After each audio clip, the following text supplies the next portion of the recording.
You're all set. Go ahead. Thank you very, very much. Welcome to the September 3rd, 2020 meeting of the Barnstable Town Council. This meeting is being recorded and transmitted by the Town of Barnstable and is being broadcast over Channel 18 under Mass General Law, Chapter 30A, Section 20. If anyone is planning to make an audio or video recording or transmit the meeting, they are required to notify the chair before doing so. Thank you. Madam Clerk, could you please do the roll call? Thank you. Councilors: Bogan. Present. Clark. Present. Cullum. Here. Dagwan. Rapgrassetti. Present. Hebert. Present. Levesque. Here. Neary. Here. Schnepp. Here. Shaughnessy. Here. Starr. Here. Steinhilber. Here. Mr. President, you have quorum. Thank you very much, Madam Clerk. If you'll silence your speaker, your mics, I will lead us in the Pledge of Allegiance, please.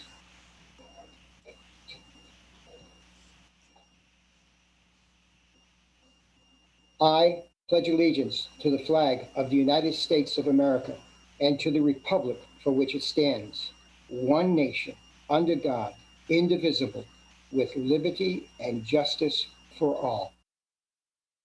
Thank you. We'll have a moment of silence, please.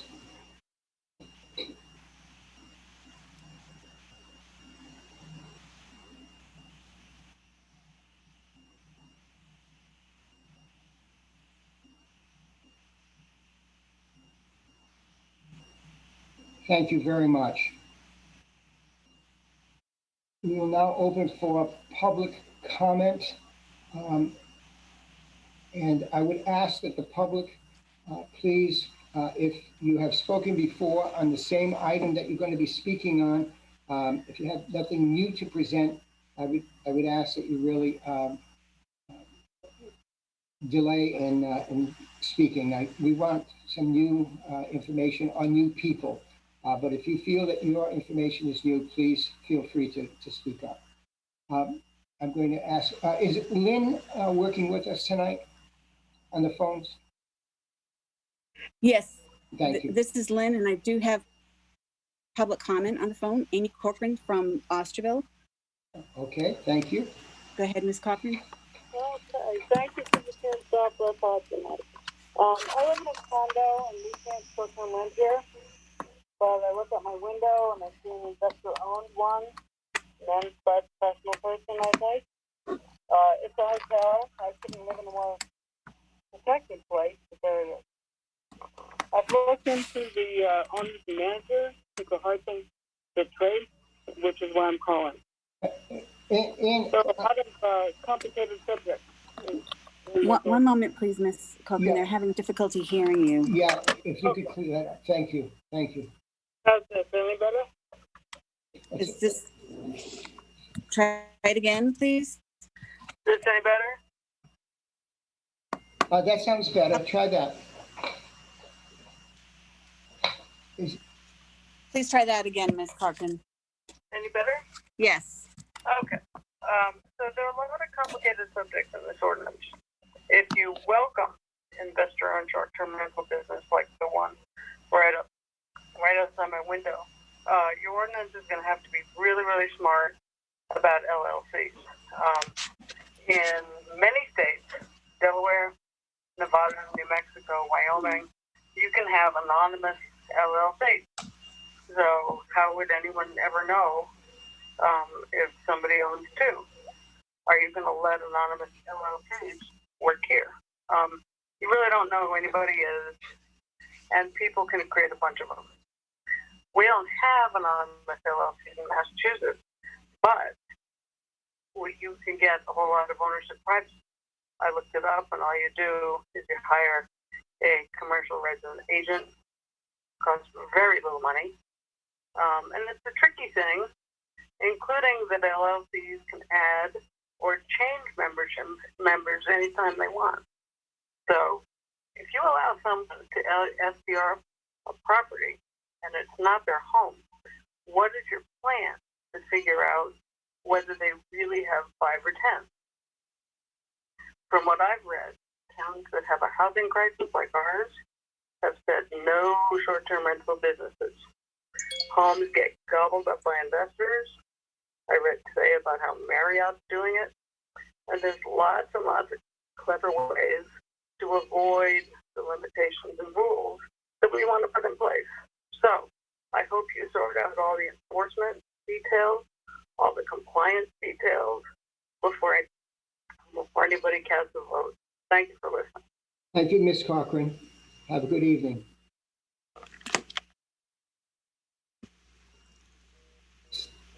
Sarah, do you have anybody for public comment? I do. It'll just be 1 second. Okay. Lynn, do you have any more? No, I do not. Thank you. Okay, thank you. Mr. Schulte, now's your turn for public comment. Thank you. Thank you, Sarah. Good evening. As I'm sure you all know by now, my name is Bob Schulte and I live in Centerville. I know we're all anxious to see and hear the council have its first discussions on the short-term rental general ordinance proposal, and I promise to keep this brief. As a member of the Centerville Civic Association, one of the 4 civic associations, which along with the Cape Cod and Islands Association of Realtors, sent you a letter on September 2nd, I ask that you please give serious consideration to the requests made in that joint letter. The August 27th meeting between the civic associations and the Cape Cod and Islands Association of Realtors included a frank and spirited discussion of the STR issue, and ideas for areas of potential compromise were suggested by both sides.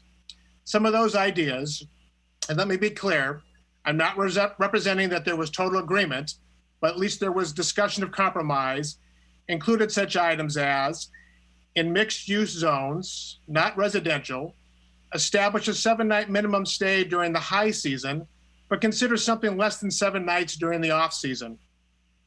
Also, another idea, consider a very different minimum night stay requirement when an owner is on premises during a stay, such as room rentals in zones we already have where rentals are now allowed. We also discussed the fact that occupancy limits for STRs should be the same as that for residential and long-term rental properties. Why would we extend and increase the occupancy requirements just because they're short-term rentals? Discussion included addressing the STR issues through the general ordinance, but don't make any changes to the existing zoning at this time. There was a suggestion to suspend any further consideration of an STR-related zoning change for 1 to 3 years to allow the town the opportunity to study and understand the impact such a change will have on the town and its neighborhoods. I know that you'll thoroughly consider all input and amendment ideas, including those that have already been provided to you by the civic associations and others, as well as any additional amendments or ideas suggested by your fellow councilors and or the public during tonight's and upcoming discussions. At the conclusion of your deliberations, as was requested in the letter from the civic associations and the Cape Cod and Islands Association of Realtors, I respectfully request that you share the general ordinance as you propose to amend it following your discussions to get comment on the new whole prior to the town council taking a final vote. I know this is not the traditional way, but this is not a traditional issue. This extra step seems very fitting given the many pieces of the ordinance, and this opportunity could help you get it right for all of us. Along with that, we ask that you please defer any final vote until at least October to give us all that chance. Along with advocating for our members in our neighborhoods, we've been listening hard and understand you have too. We thank you for that and wish you well as you move through these issues and give serious consideration to all views that have been expressed.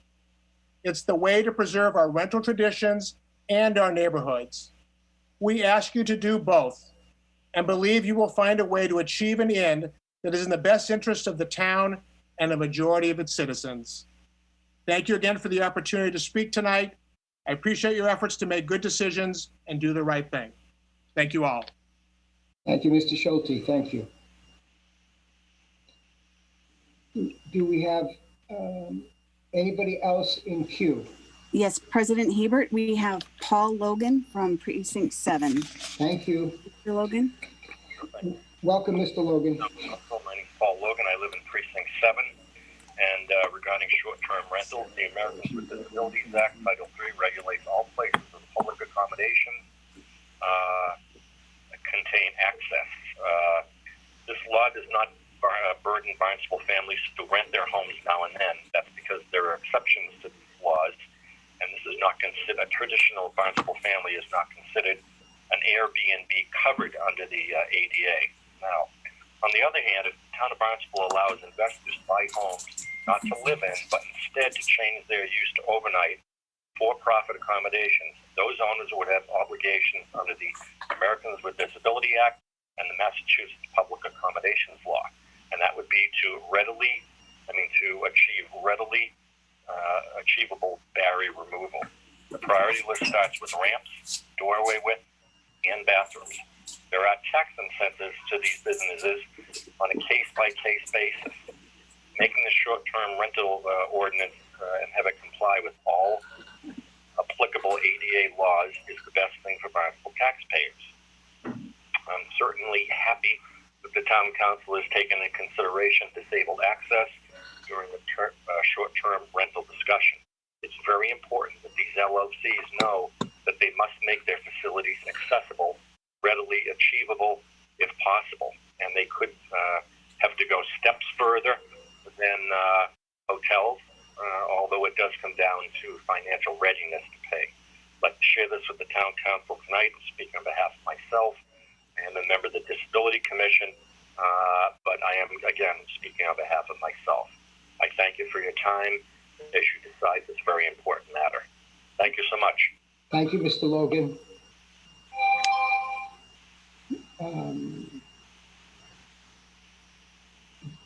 Anybody else, Sarah?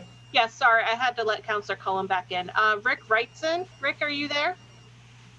Yes, I'm here. Thank you. Okay, Rick, welcome. Hi. Yeah, my name is Rick Wrightson. My wife and I have been property owners here in Osterville since 1974. I've been a member of the Osterville Village Association probably for like 15 years or more. And I attended the August 27th meeting in Hyannis of the four of the village associations and the Cape and Islands Realtors Association. And the purpose of that meeting, as you probably have heard, was to discuss a proposed short-term rental ordinance and zoning proposals. And the goal of the discussions was to try to identify some areas of agreement that we could present to the town council. So I just want to say it's my hope that if any amended draft regulations that are posted, that they be posted for public review and comment before the town council takes a final vote. I would also like to hope that the public comment sessions not be a repeat of the July 27th session that went well past my normal bedtime. Also, given the limitations and technical difficulties of the Zoom for public comment, I would ask that the council seriously consider postponing deliberation to such a time that the town council can meet in the normal town council chambers and the public can address the town council face to face. I want to thank you for all these deliberations that you're going through. And I think it's a very important subject that affects all the property rights of all the homeowners in the town of Barnstable. And I thank you, Mr. President, and the council for all that you're doing. Thank you, Mr. Wrightson. We appreciate it. Thank you so much. Madam Clerk, I just want to point out that Councilor Dagwan has joined us. Thank you.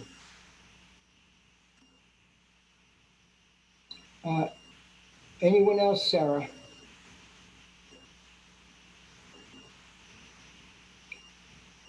And Lynn, do you have anybody?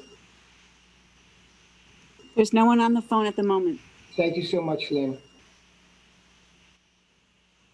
And Sarah?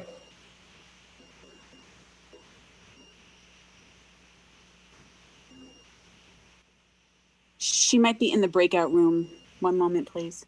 Okay, thank you so much.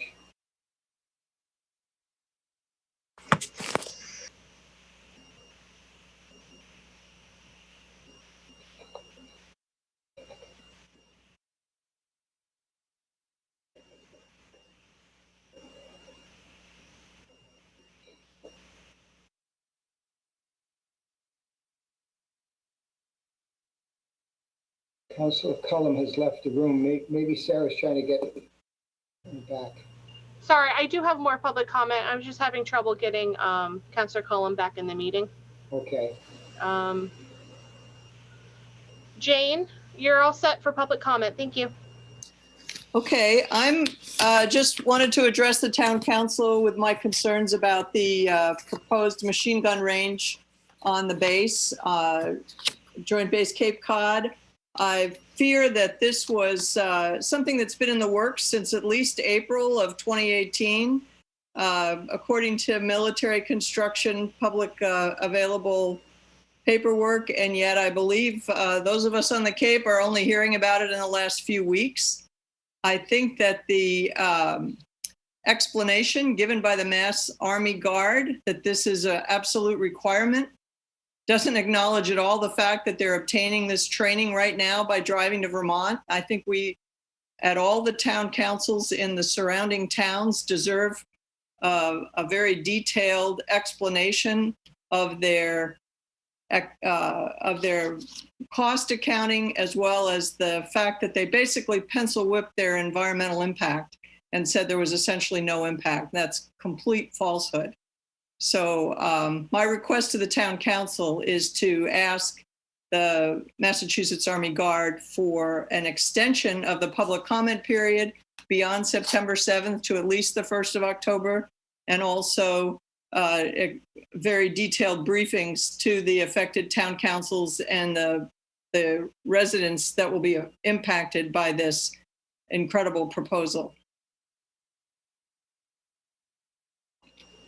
Thank you so much, Jane. We appreciate that. Have a good evening. Have a good Thank evening. you. Thank you. Is Susan Roback next?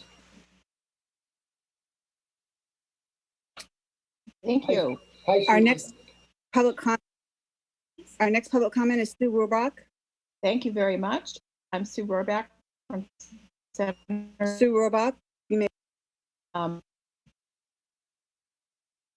You hear me? Yes, we can. Yep. I'm here to Well, not so much now. last speaker. I today signed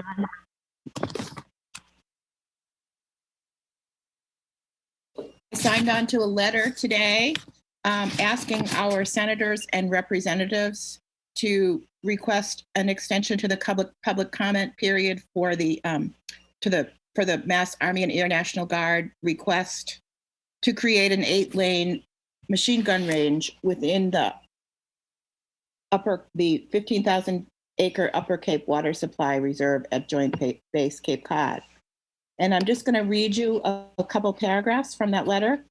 Many of your constituents are concerned that this addition to the current training facilities at Joint Base Cape Cod does not conform to either Chapter 47 of the Acts of 2002, which created the reserve, or the performance standards for activity within the water reserve. We feel that a project like this is an overreach to the agreement that the northern 15,000 acres will be a water reserve with training by the military if proven to be compatible. The area of the range would be large, more than 5,000 acres, including the area where projectiles would fall. An additional clear cutting would be needed. A similar training facility is already available in New England, and the cost for this new facility would be astronomical. People want time for a public meeting, discussion, and comment before such a drastic step is taken. The Community Advisory Council and the Scientific Advisory Council, which advise the Environmental Management Commission that makes decisions about the water reserve, have concerns, and yet they have not had time to respond. Cape Codders have worked too hard to preserve this land from incompatible uses to have such a plan advance without appropriate public scrutiny. So I'd like to request that you as a group or individually contact the Mass Army and Air National Guard at Hanscom Air Force Base, and I'd be happy to give the address or an email on that. The comment period is now scheduled to end on September 8th. So a quick response to them is really important. But if you can do it, it would amplify the voices that are already asking for an extension of 30 days to the comment period for this request. This is an issue that is really especially important to me because I spent 4 years of my life working to create the water reserve. So I ask that you please treat this as an important issue and educate yourselves about it if you haven't had a chance to already. The uses of the land and the water reserve are really important to the entire Cape. Thank you. Sue, can I ask you to please send that the best address to Cindy Lovell so that we will have that on file for any councilors? Absolutely. Yeah, Thank you. I will do that. Thank you. Thank you, Sue. Next up for public comment is Britt Biedenbender. Okay, thank you. Hi, Britt. Hi, Councillor Hebert and Town Council members. Thank you so much. It's great seeing all of you. I want to first, I wasn't planning on doing this, but because a couple of folks have already spoke about it, I just want to just give my voice to the support regarding Joint Base Cape Cod and the machine gun range that's proposed there, and the request for an environmental impact review to be done and an extension of public comments. So thank you to those who came before. I just have a couple of comments, a couple of points that I want to discuss. It's the first one that I just want to mention is regarding special interest groups, because I think this is important no matter what issue you're deliberating on, and that it's very important to know who those folks are and who they're representing. And I'm speaking specifically now about civic associations. I have, as you all know, civic associations have all gotten together and signed on to a letter regarding a hot topic for the town, STRs. The interesting thing about it is that some of those civic associations haven't even met since January. And I'm also a member of one of those civic associations, and I never received a communication requesting a member vote or any sort of buy-in from any of the membership. So I really question who is signing on. Is it really the entire civic association? And even if it is, they only represent a very small portion of the constituency. So I just want to just point out that there are some inherent flaws with sometimes the most vocal voices in the room, because they may only represent a very small fraction of the voice that is out there. And in relation to that, in relation to the STRs, I do just want to say that I am sure that this council will come up with a good solution, and whether it is for the moment, interim or long term, I know that you will do what you need to do and will do it to the best of your abilities. What I will just say, some of the things that have concerned me that I've heard coming from, some of the vocal folks that are against it, is that it really has smacked like elitism to me, and almost a form of redlining. And I think that's something that we have to be very careful as a town that we don't fall into that. So that's all I'm going to say on that. I did want to make mention that I was a bit dismayed at the Cape Cod Times article. It was about, I guess it was 2 weeks ago, and President Hebert's dismay and aggravation that presentations went so long, and was quite upset about that regarding the agenda. And I just want to, remind President Hebert that the agenda is totally under your control. That to point out the staff, I felt was really, unfortunate, because as you all know, the staff does an amazing job. But what I really want to talk about is homelessness and housing. And so I just want to say congratulations to Councillor Shaughnessy, as I understand you're now chairing the committee, and I think that's fantastic. And I have a thick file here for you. I have zip drives, I have notes. I'd be more than happy to share at any point. But so I just want to segue from that into a larger point on housing, and that, as many of you know, housing is a social determinant of health. We can see it in our homeless population. That population is less healthy than the rest of the population. It's hard to take care of your daily needs and your health when you do not have a safe place to put your head every night. So I want to just talk about, housing in general, and that we are in the midst of a housing crisis.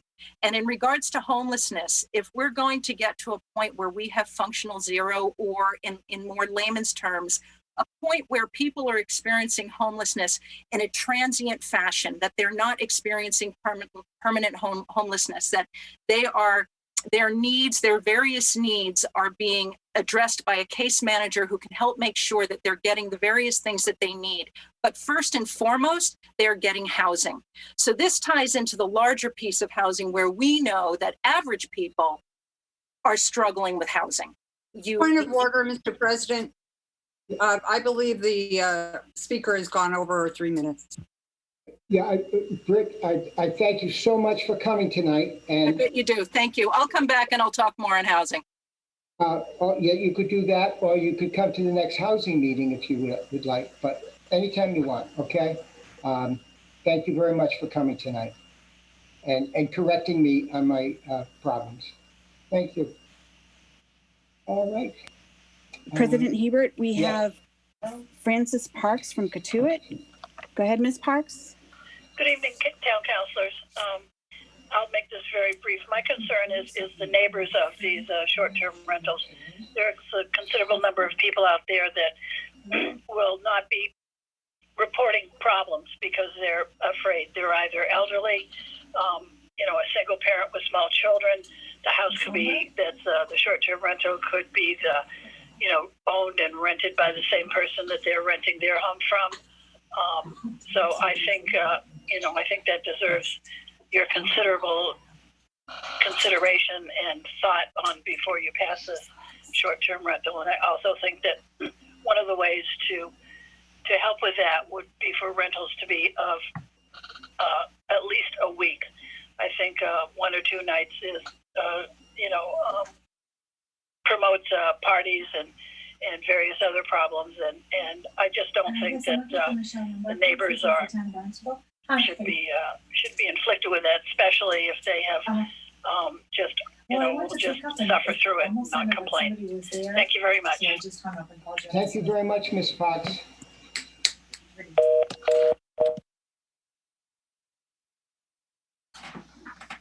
They're ready for public comment. Hold on, please.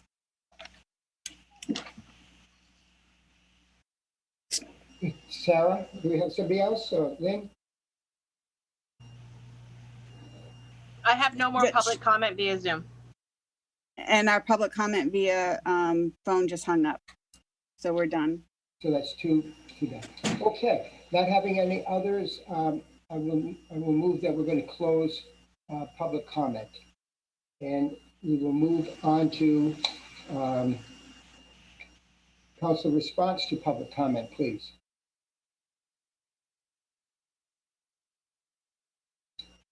Councilor Snap, please. Thank you, Mr. President. I'd like to thank all those who came out for public comment tonight, but especially those who came out to speak about the concerns of the machine gun range that's being proposed on the base. And I have some additional comments that I'd like to share with the council during communications. But I just wanted to make note that I was glad that we had some citizen representation on this issue. Thank you. Thank you, Councilor Snap. Thank you. Any other councilors? Councilor Shaughnessy, please. Thank you, President Hebert. I wanted to make a comment with regard to Annie Cochran's comments regarding LLCs. I also want to let you know that I too have some concerns between the definition of an operator, an owner, and a person.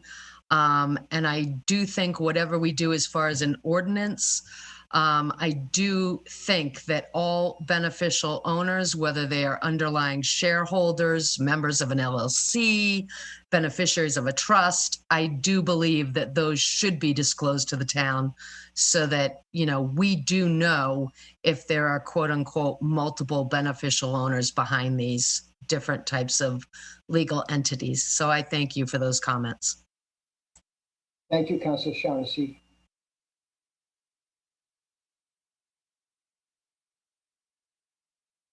Any other councilors? Okay. Okay, I think it's just respectful. It's very respectful for me to say it was good to see that Britt is well and happy and participating. So I thank you for coming on. But to tell me that I control the gavel and went over the 3 minutes, I appreciate that she's trying to help me, I'm sure. So thank you very, very much. Any other councilors' comments? Okay, if not, I'm going to close response to public comment, and we're going to go to Town Manager's Communications, please. Town Manager Mark Ells, please. Good evening, Mark Ells, Town Manager. This is my Town Manager update for the period of August 21st through September 3rd. As I noted in my email today, this will be an abbreviated Town Manager report. After discussing with leadership the need to get to the orders of the day, I am more than happy to defer, and I can certainly bring back relevant items in a future town manager communication. But I do have 2 items that I wish to speak to. The first item is Karen Nober, our town attorney, will provide a response to questions and comments regarding conflict of interest and voting on agenda items. Thank you. Good evening, Karen Ober, Town Attorney. I'd like to take a few minutes to respond to and address some of the comments that were made at the last Town Council meeting, as well as provide some general information on conflicts of interest and the voting process. With respect to the state conflict of interest law, I think there are a few things that are important for everyone to understand. First, it's the obligation of each elected official and appointed employee to comply with the conflict of interest law. I can advise people and assist them in getting advice from the Ethics Commission, and I have been doing that, but at the end of the day, it is each person's individual responsibility to comply with the law. Everyone should also understand that the advice given by the Ethics Commission is confidential by law. They will not confirm whether anyone has asked them for advice, and they will not disclose any advice they have given. Confidentiality is written into the law to encourage people to seek advice. So when I am asked by someone, whether it's a member of the public or another town employee, about somebody else's conflicts of interest, I decline to answer. My response in those instances is that I will talk to you about your issue, but I will not talk to you about someone else's issue. And that's the only way that this process works. Second, the conflict of interest law is a very complicated law. It is not at all intuitive. I know this because I've been dealing with these issues for most of my career, and because I'm the former executive director of the State Ethics Commission. And because I know just how complicated these issues are, for the past several months, I've been having extensive discussions with attorneys at the Ethics Commission to get their advice on issues pertaining to the proposed short-term rental ordinances. In a couple of instances, they gave me an answer initially and then changed that answer several months later. For other questions I posed to them, they needed to have long internal meetings to try to reach consensus among themselves as to what the answer was. So what seems obvious to you really may not be. You may think that someone has a conflict of interest when, as a legal matter, they don't. You may think you know all of the relevant facts about someone, but it's quite possible that you don't. Someone may have a financial interest, but there may be an exemption or other provision in the law that allows them to participate anyway. Or someone may have a conflict of interest with respect to one topic or part of a discussion, but they may not have a conflict with respect to other parts of the discussion. So they may need to recuse themselves for a portion of the discussion, but not all of it. For example, a counselor may need to recuse him or herself for the discussion and vote on a particular amendment, but may otherwise be able to participate in the rest of the discussion. Whether that amendment passes will affect whether the counselor may participate in the vote on the ordinance as amended. If someone does need to recuse themselves, it is their responsibility to announce their recusal when the need to recuse actually arises. That may or may not be at the beginning of a meeting. So it is not appropriate for me to be making any announcements about recusals. One final point that I think is worth making. What I did see when I was at the commission and what I am seeing now in the town of Barnstable is that the vast majority of public officials and employees try very hard to get it right and comply with the law. The fact that very smart attorneys at the Ethics Commission have changed their minds regarding the advice they have given and have had to spend a ton of time talking to each other to figure out some of the answers just reinforces how difficult that can be. On another matter, I also want to address the recent planning board vote. The legal department, and that includes me, made a mistake regarding the vote that was needed on the proposed zoning ordinance. We realized our error almost immediately after the meeting ended, and I notified town officials and took immediate steps to correct it. The corrected vote was announced shortly after in a posting on the town's website and in communications sent out to those on the town's short-term rental mailing list. I take responsibility for that error, and I regret any confusion that it may have caused. And the last item that I'd like to very briefly discuss is how the votes will work for the two short-term rental ordinances. For the council to take any action, there needs to be a quorum present. Under our charter, the quorum for the council is 9. Any councilor who is recused does not count towards that quorum. Anyone who abstains from voting does count towards the quorum. The general ordinance requires a majority vote, which is a majority of the councilors present and voting. Those who are recused are not present or voting, and those who abstain are not voting, since an abstention is not a vote. So when you're calculating the majority of the councilors present and voting, it will not include recused councilors, and it will not include councilors who are abstaining. The zoning ordinance requires a 2/3 vote of the full council, regardless of any vacancy that may exist. So 2/3 of 13 is 9, and 9 affirmative votes are needed for it to be adopted. Amendments to both ordinances, the zoning and the general ordinance, are by majority vote. Again, a majority is a majority of the councilors present and voting. And that's all I actually wanted to cover tonight, so thank you. Thank you very much, Attorney Nova. Thank you. Before I proceed with town manager, the second item that I'll discuss tonight, I'd like to provide any opportunity for questions at this time of Attorney Nova. Any councilors have any questions or comments to Attorney Nova, please? Councilor Bogan, please. I do not have thank you, Mr. President. I do not have a question. I want to commend Attorney Nova for the explanation, particularly as it related to the planning board vote. I know that probably wasn't easy, but I appreciate it given that I believe Ms. Schulte asked last meeting for an explanation. So I commend you for that. Thank you. Thank you very much, Councilor Bogan. Thank you. Any other councilors? Questions for Attorney Nova? Okay, seeing none. Thank you again, Attorney Nova, and thank you, Mark, for that opportunity. Yes, thank you. My next item is a result of actually questions that I've received from some councilors and others in our public related to enforcement of it is specifically related to the general ordinance that you will be discussing shortly, but it is also a general inquiry. So my statement is regarding resource allocation to general ordinances, rules, regulations, etc., adopted by the town council.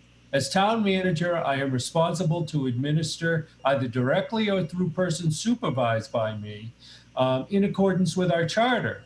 All provisions, general or special laws applicable to the town. All ordinances, all regulations established by the town council. Therefore, the general ordinance under consideration by town council shall receive the resource allocation necessary to adhere to the said ordinance. What's been said to me is we're going to put rules on the books and we're not going to enforce them. And we may not enforce them because we don't have the necessary resources allocated to them. As your town manager in my tenure here, that has not been the management approach that I have used on any issue. I do not and will not use it on this issue. I have two mechanisms to accomplish resource allocation. I'm sure there's many variations, but two primary. Number one, at budget time, I come to the council and ask for the necessary resources, especially when there is a new demand created or when there is a deficiency identified. And that can happen for many reasons. Secondly, I can reallocate the existing resources that we currently have. So I will assure you, as your town manager, that when you put a general ordinance on the books, there will be the necessary resources allocated to implementation of that general ordinance one way or another. Thank you. Thank you very much, Town Manager. Any councilors have any questions or comments to the Town Manager right now? Councilor Shaughnessy, please. Thank you, President Hebert. Mr. Els, with regard to short-term rental enforcement, and I know this is a big concern for many residents, one of the biggest concerns is typically enforcement works during regular business hours, unlike our fire department and our police department. And as we know, many of these events are taking place late at night, or it's guests that are coming to join later in the day or on weekends. How, are there any plans to potentially hire staff who can work off hours, who are willing to go and sort of patrol around known short-term rental properties? Thank you. The general ordinance as proposed does contemplate that, both in requirements upon the owner for availability 24 hours a day to respond to complaints, as I understand the current proposal. And also, we do have service available 24/7. Now, our public is often reluctant to place a police call, perhaps, place a call to the fire department.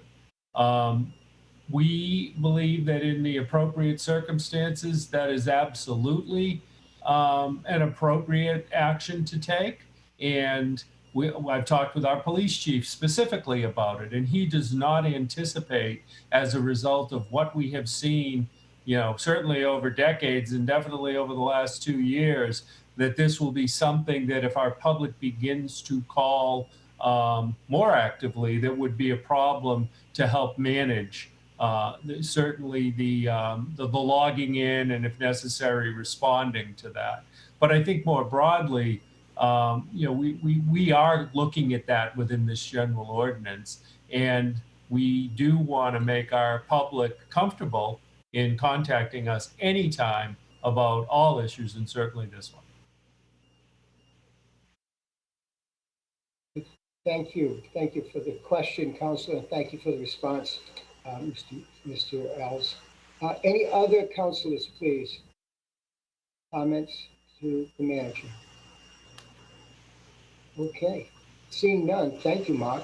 Well, thank you. That concludes my town manager report for this evening. Thank you very much. Appreciate it. And I do thank all the staff that's with us this evening. We appreciate it. And your being with us will help us as we move into the items. So thank you very, very much. Now I'd like us to go into act on the minutes. If Madam Vice President, if you could act on the minutes for us. Thank you, Mr. President. I'd like to move that we vote to accept the meeting minutes of August 20th, 2020 as presented. Thank you. Do we have a second? Second. Thank you very, very much. Any thoughts or questions? Councilor Bogan, please. Yes, just briefly, Mr. President. With regard to the reference to item 2020-193, it indicates that it was withdrawn. I would move to revise that to read that the item was withdrawn because of a procedural irregularity that the town attorney believed rendered the planning board action invalid, and that the matter was returned to the planning board. I think that would be appropriate for transparency. I think, thank you very much. I can second that amendment. Okay, we have a first and a second. Thank you very much, councilors, for noticing that and correcting that. Thank you so much. Any other comments or questions about the minutes? Seeing none, we're going to, We need to vote on the amendment or proposed by Councilor Bo. okay, the correction. We're going to vote on the correction. So what we'll do is, Madam Clerk, if we could right now do a roll call, and this is to approve the amendment to the minutes as stated. Councilors, Bogan, Yes. Clark, Yes. Cullum, Yes. Dagwan, Yes. Rep Grissetti, Yes. Hebert, Yes. Levesque, Yes. Neary, Yes. Schnapp,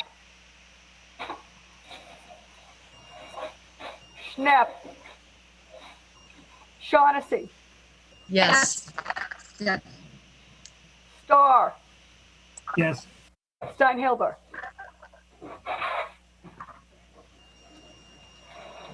Steinhilber, Yes. 11 yes. And Madam Clerk, you got Councilor Steps, yes, also? Correct. Thank you very much. So now, councilors, unless there's any other issues on.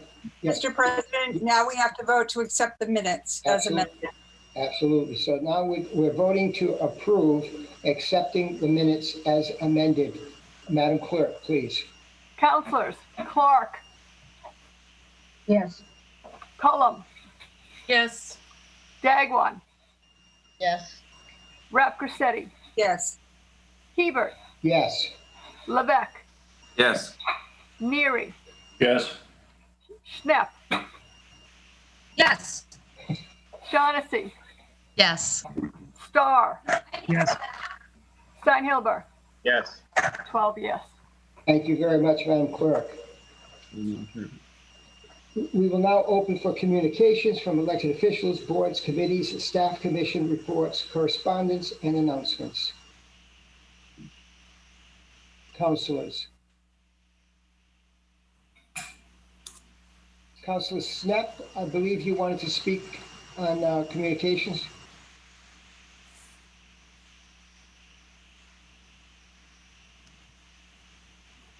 Yes. Thank you, Mr. President. I'm having internet problems. Can you hear me? Yes, we can. Okay, great. Are we at Councilor Communications? Yes, we are. Thank you. Yes, we just opened them. Yeah. Thank you. I actually have 3 quick items. One is I wanted to report out that the CFAC, that's our committee on our finance committee, has been working on some very interesting ways of approaching our financing of our comprehensive waste management program. And I'm hoping that that report will be coming to you soon. There's a lot of interesting ways that we can approach this issue. Second item is that the Zoning and Regulatory Committee will be meeting a week tonight at 6:30. That's September 10th. And we will be reviewing the model bylaw for accessory dwelling units. So I just want to let people know that that meeting was occurring.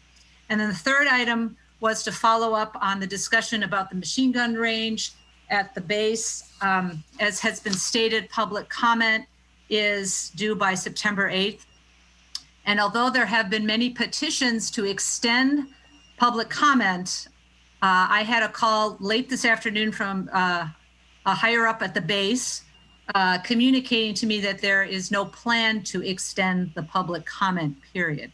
So for us to respond, we need to do it by, I guess that's whatever the 8th is. I believe that's next Tuesday.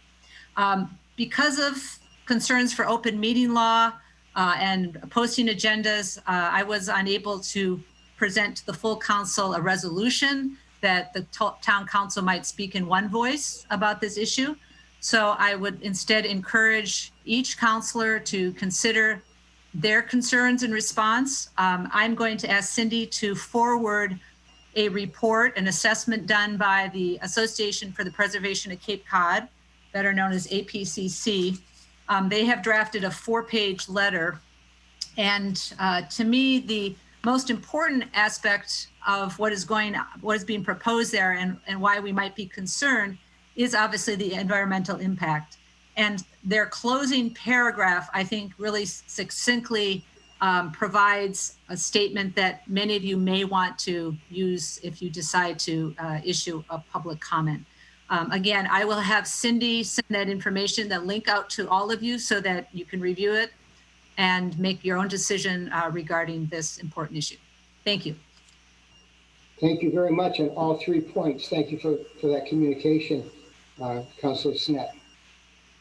Appreciate it. Any other councilors have anything? Councilor Shaughnessy, please. Thank you, President Hebert. I just wanted to extend a congratulations and a big thank you to our town clerk, Ann Quirk, for a very successful primary election and a job well done. So thank you very much to the town clerk's office, to all our precinct wardens, and all the unbelievable volunteers who helped out. Thanks very much. Thank you for that comment. Thank you, Councilor Shaughnessy. Councilor Clark, please. Thank you very much, Council President Hebert. I thank Councilor Schnepp for her investigation regarding the plans at Joint Base Cape Cod. Do you think it is futile for the town council to write a letter requesting an extension? Because although you said that there is some kind of a decision already made, it doesn't mean we can't make a so-called request. Yeah. Thank you. Yeah, thank you, Councilor Clark. Thank you. And to Councilor Shaughnessy, I do extend also congratulations on your being selected as the chair of the housing, the committee to assess homelessness on Barnstable. Thank you and congratulations and good luck.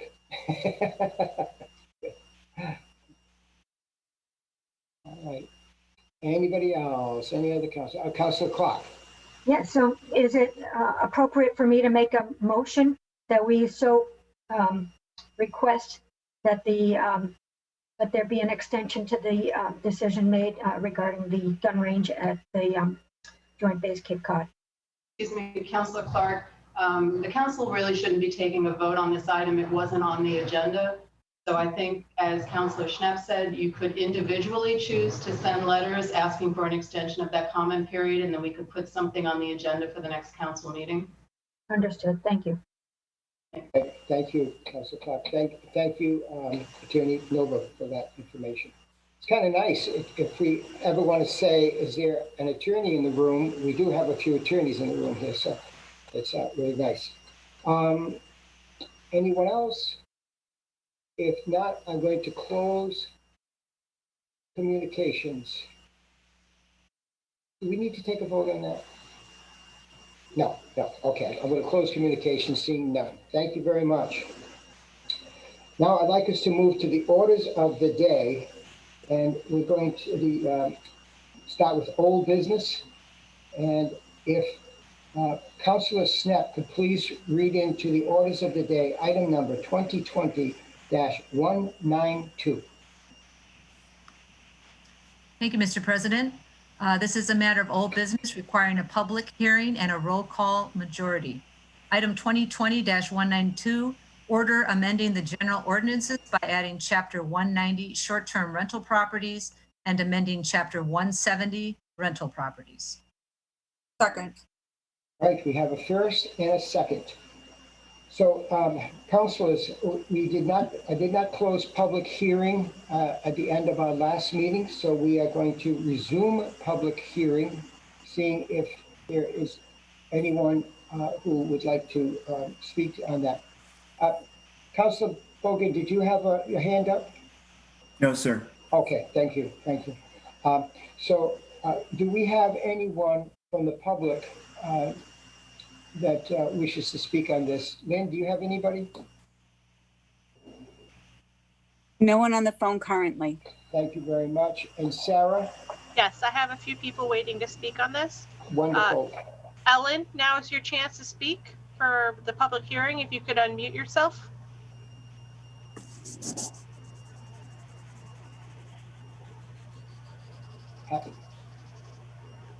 Ellen, you need to unmute. There you go. Right. Press Hi. the wrong button. Welcome, Ellen. Oh, hello. Thank you to the town council members and President Hebert. My name is Ellen Nozzle and I'm from Centerville. I'd like to thank you for taking the time and care necessary for considering your impact, the impact of your decisions regarding the regulations of short-term rentals in Barnstable. Although I am not a member of any civic association, I do echo the message of others who urge you to postpone voting on the general ordinance amending chapter 190 and 170 until such time the changes might be made to include the input you have received.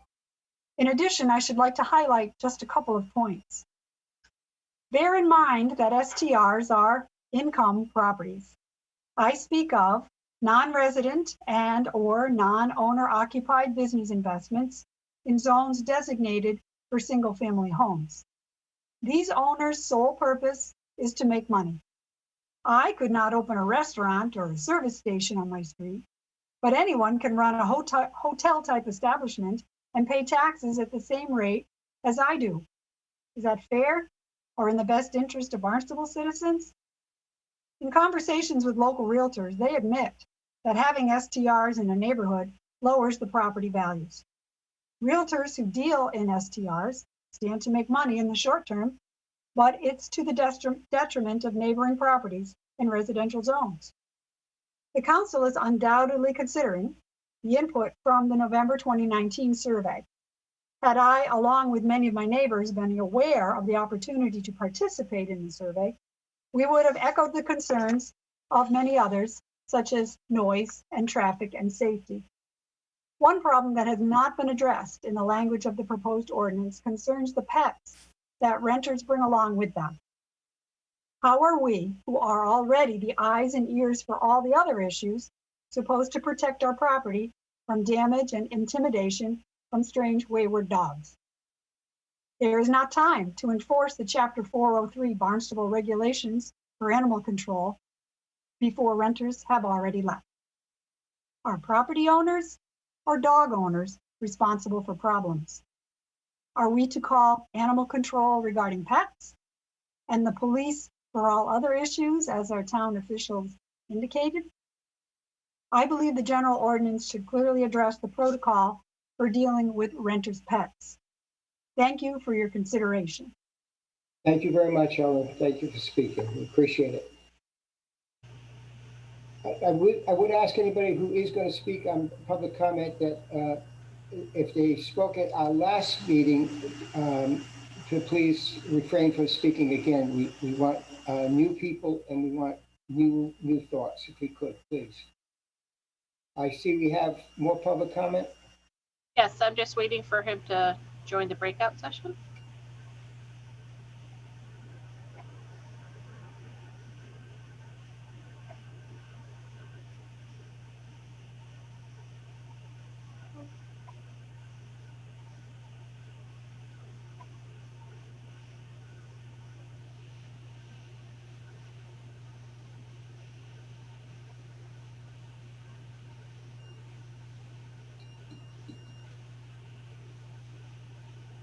I'll take this time, Lynn. Lynn, you still have no one on the phones, Lynn? That is correct, President Hebert. Thank you very much, Lynn. Okay. Next for public comment is John. John, now's your chance to speak. You just unmute and introduce yourself, please. Welcome, John. Hi, John Temple. I live in Barnstable Village. We have actually had an apartment in the back of our house, which has been there for a long time, that we have rented for the last 4 or 5 summers on Airbnb. We have not used VRBO or any of the other services, so I can't really speak to them.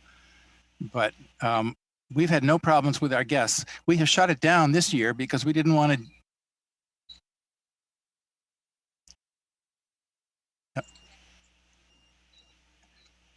to. Are you hearing me or not? Yes, we are, John. Thank you. Yeah. You were saying you. I have unmuted.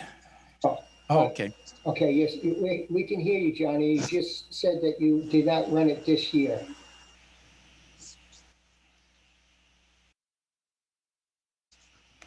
Can you hear us, John? John, it sounds like you have the live stream running through your headphones. If you Oh, want to maybe either, so. Hang on. Let me yeah, just. that's why you're getting a delay. If you want to pause that or Okay, I'll turn pause off. that. Okay.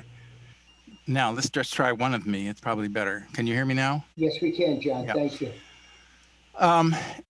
We decided not to do any rentals at all this year just because of the COVID problem. We couldn't imagine how we would actually sanitize the place.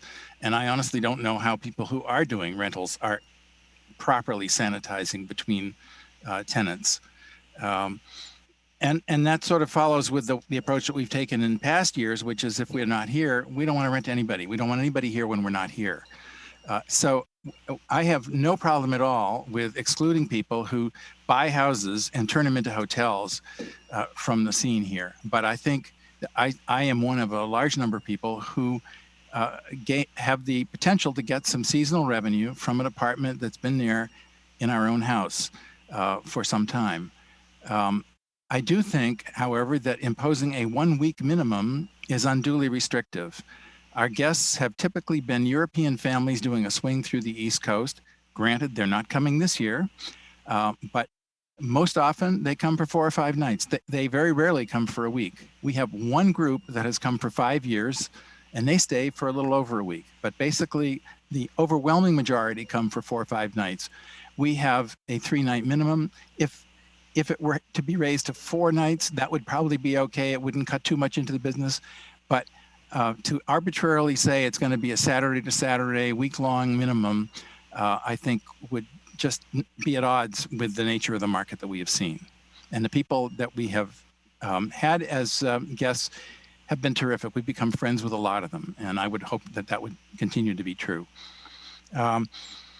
And I would echo the other person's concern about the pets, but we haven't had that. We have a no pets policy, so we have not engaged with that issue. I can imagine if someone were an absentee owner and they had tenants coming in who had pets, yes, this could be an issue. But reasonable concern by the owners is kind of the starting point for doing this successfully, I think. Anyway, that's really all it. I would have to say. I think that. It's a completely compatible use in Cape Cod neighborhoods if it's not the hotel use that people are complaining about. And I do think that the 1 week is too restrictive. That's it. Thank you. John, thank you very much for coming to the meeting tonight. Thank you. Yep. Next up for public comment is Christian. Christian, if you could unmute yourself. Hi, everybody. I was here last time, but since I was way past my bedtime, I don't feel like I gave it best college try, so worth going again. I did hear something interesting on the radio this morning. An individual called up and referred to this as making Bigfoot illegal and said that we are at the end of Bigfoot season and still no one has been able to give us a picture of Bigfoot or any video of Bigfoot. I asked Councillor Shaughnessy was talking about problems that occur outside events. She referred to them outside of working business hours. Which events are we specifically talking about? Because the events which the regulations which have been proposed, the events that would be contrary to the regulations proposed would be more than the number of people sleeping in the house that you're allowed to have, people parking on the front lawn, or the garbage not being taken out weekly. I know that you're talking about partying, right? So if there's a problem with partying, then let's just say you're not allowed to party. But of course, that would be in keeping with the noise regulations which apply across the town. So what are we really doing here? Once again, we have yet to have any data. There have been, I haven't seen one article, and I looked through the police blotter pretty regularly, waiting to see some crazy party that happens in town and a bunch of people get arrested. It hasn't happened. It didn't happen last year. It hasn't happened the year before. We are regulating something that doesn't exist. The real irony here that nobody has talked about, of course, is what is the tax revenue? So we got I'm going to guess it's going to be millions, plural. And why this is being actively ignored is beyond me. I know that when my town taxes here get increased, I get a letter from the town that say that but the taxes are going to be changed. And would it be unreasonable to expect that if the town is going to change the regulations for these people who you perceive that this is a cash cow for them, but in actuality, it's a cash cow for the town in a tough time. Should we not send all these people letter and let them know that we're going to remove this possibility of currently legal usage of their home?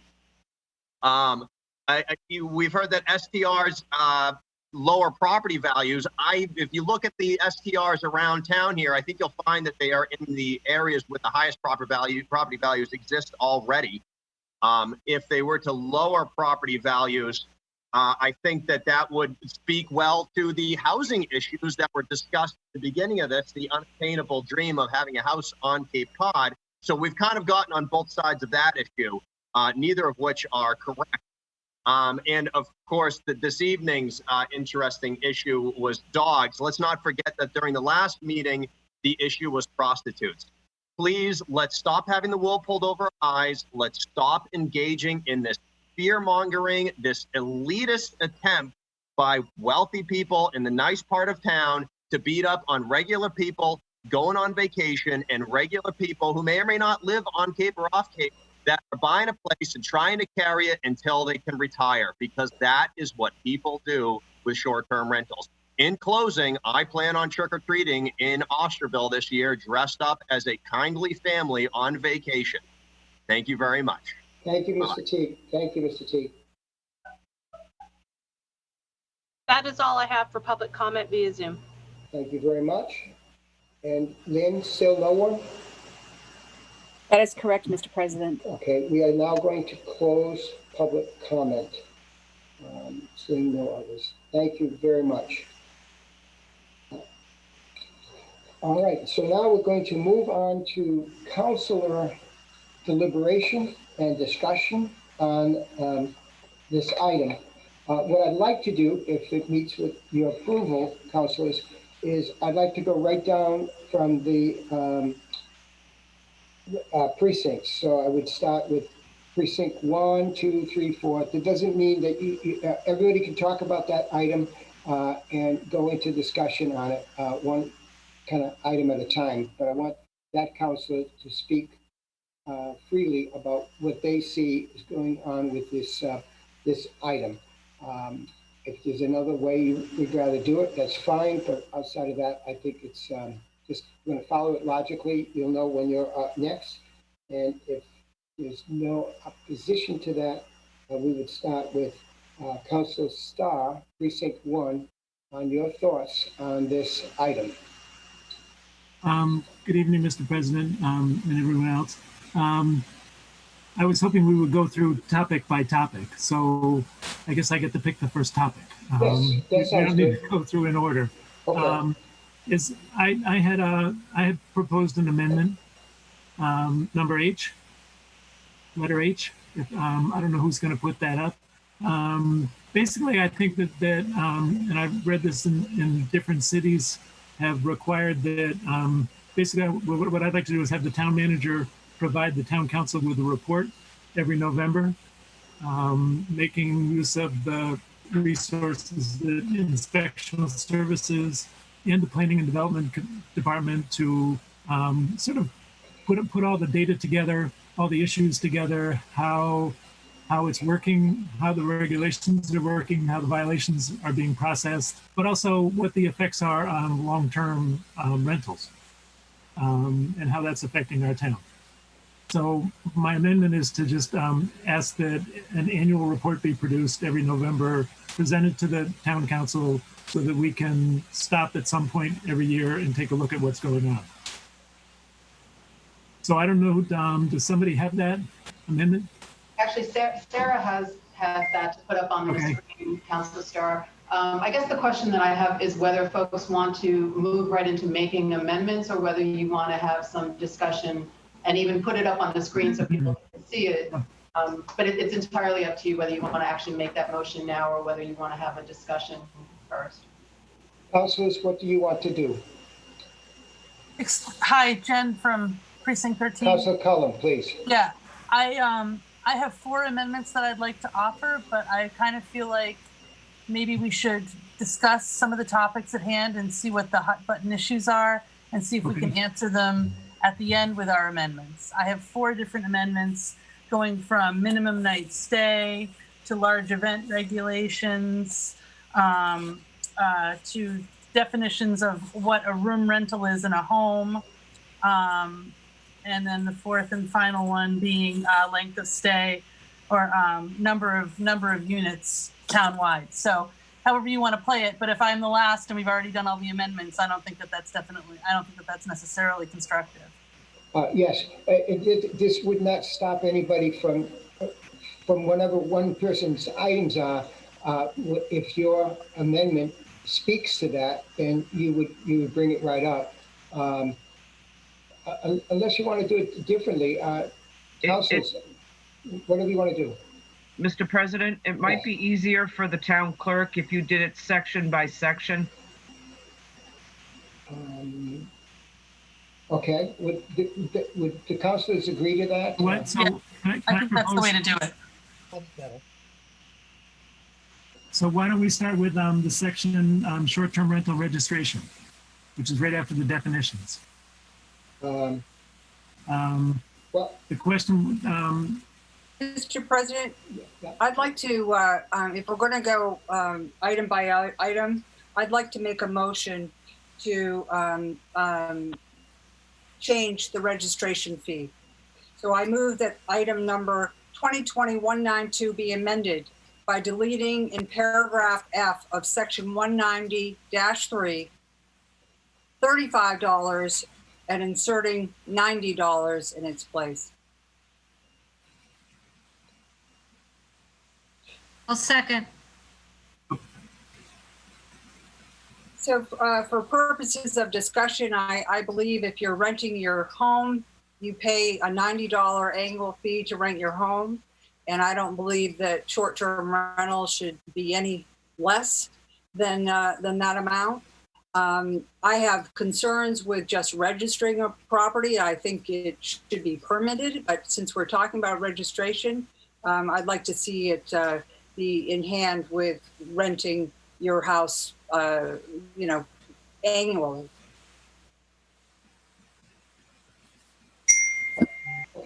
It would be helpful, Madam Vice President. What page are you on? Well, let's see. Well, this is under 190-3A, after the definition of short-term rental. And it's amendment. After all the definitions. I'm sorry, Council. I was going to say it's Amendment E. If Sarah could put that up on the screen, she should have that. I apologize. Yes.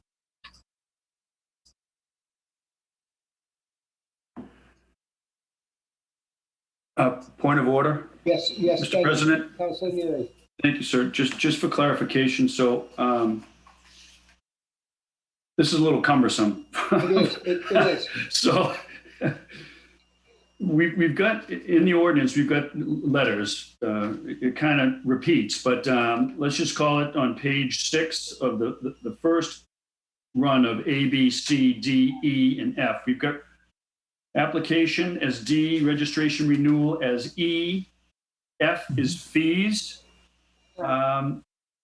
Vice President Rapcorsetti, so we're looking to change that registration shall be initially set at 35 to 90. Is that correct? Just for clarification?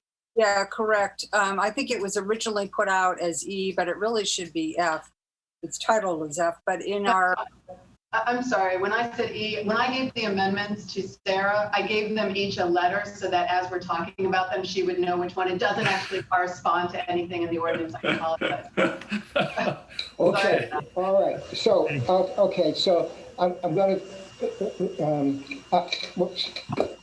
I'm going to go with the administrators. I think that the most logical approach right now is to, if you can bear with me, and since it's not coordinated with the amendments, I think we should start at the very beginning And those, for instance, on page 3 of our agenda is section 190-1, and it's the purpose of the item. And so could we, if no one has any concerns about the purpose, we move forward. Point of order, Mr. President. There was an amendment made in a second. Yeah. And we're discussing that amendment now. Okay. So it would be appropriate to see this amendment process through. Thank you very much. So let's go back to what page are we on, Madam Vice President? Well, I apologize because I don't have a printed out sheet, but it's the, if we start with the letters under 190-3, it's under letter F for fees. I believe it's page 5 of the agenda. Yes, thank you. Yep. Okay. All right. So we have a recommendation to change, to delete $35 and replace it with $90? Correct. Okay. All right. Discussion on this, what do you call it? Councilor Snep, discussion. Yes, I wanted to speak in support of this amendment. The original language that the committee was discussing did have the $90. When we returned to deliberate in our committee, COVID had occurred. And so there was some concerns whether that we needed to have a limited fee, at least for the initial year. But that doesn't seem to really be a reason that we need to keep it down anymore. So I think the 90 would be in line with our rental registration, and would it be appropriate for this ordinance as well? Excellent. Right. Councilor Cullum, please. Yes, I also support this. I think it's fair. I think it's equitable and fair this way. And I would also support a permitting instead of any sort of or a licensing rather, instead of any sort of just why can't I find the words? I'm sorry. A registration that would be appropriate, I would think too. And I think that one of the reasons we took our foot off the gas on that was exactly what Councilor Schnepp mentioned, which was the COVID problems, and we were afraid we wouldn't have the funding coming in to be able to support a full throttle approach. But we have the commitment now of the corner office to make sure that we have we'll have whatever we need for enforcement. And I think that it goes a long way to allaying some fears that enforcement won't happen if we permit and license. Thank you. Thank you. Councilor Neary, please.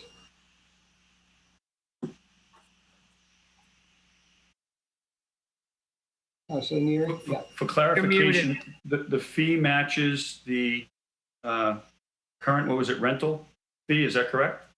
And then secondly, is that fee every 2 years or every year? That'd be my question.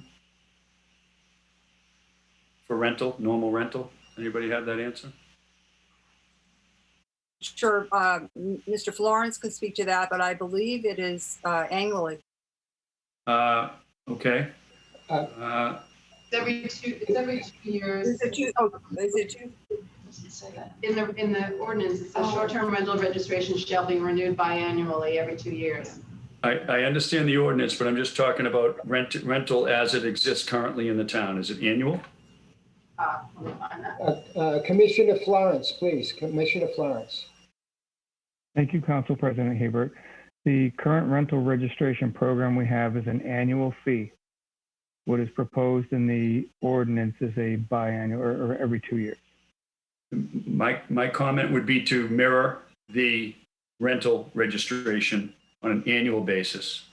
And if it's 90, then 90, then we'll have consistency in terms of what we're talking about here in town.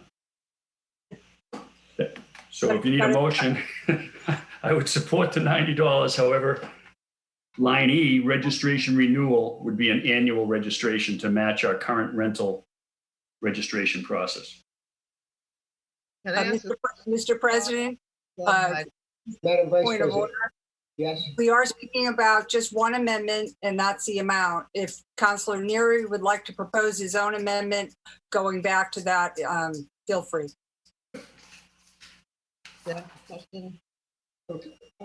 Councilor Dagwan, please. Yes, I'd like to ask why it was decided to do it biannual. The explanation for that. Who are you addressing that question to, Councilor? Anyone that can answer it. They said that somebody from the committee, they decided to door. Commissioner Florence might have the answer for that. Thank you, Council President Hebert. My recollection is that it was to incentivize participating in the program as opposed to any other mechanism. In other words, the low fee and the biannual the biannual fee mechanism was so that we wouldn't discourage people from registering, understanding that that is subject to change at the council's pleasure. Mr. President, I think we're getting off the amendment. I think if there's any more input for changing the fee, that would be now. And then any further discussion would be a different amendment. So I respectfully request that we keep on topic. Or Councilor Neary could move to amend your motion. And a motion to amend can be amended once. Sorry. And Councilor Snap and then Councilor Shaughnessy. Councilor Snap. Yes, I just wanted to make the suggestion so we can move on this particular amendment. The question of registration and whether it's annual is carried throughout many of the different parts of this ordinance. And I think we should deal with that as a separate discussion, and that we should just focus on the fee for this one, and then whether we want to register or license and how frequently should be a different conversation. And Councilor Shaughnessy, please. Thank you, President Hebert. So some of what I was going to say has been addressed, and I would say certainly I'm absolutely in favor of increasing the fee. But I think knowing that it's biannual, I think if it's going to be biannual, it should be at least $150, or we need to amend to make it $90 annually. Thank you.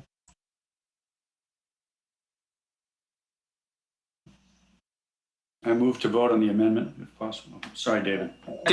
Councilor Bogan, please. If I may, just very briefly, I agree with Councilor Shaughnessy. As I understood the rationale for the proposed increase, which I do support from the Vice President, it was to align it with the registration fee for rental registrations. And therefore, if that's $90 annually, to my mind, it should be $90 annually. Okay. So that's the registration renewal. Okay. Councilor Levesque, please. Move to question. Okay, so can we? You now need second that. Move the amendment. Yes. You're not voting on the item. You're voting on whether to take a vote on the item. Correct. So you have to take that vote. Are we voting on the item? No, you're not. You moved the question, so you have to vote on whether to stop all debate and then vote on the item. Okay, so Madam Clerk, if you could take a roll call, and what we are voting for right now is to stop discussion and then to take a vote on the item? On the amendment. Amendment, thank you very much, which will be restated.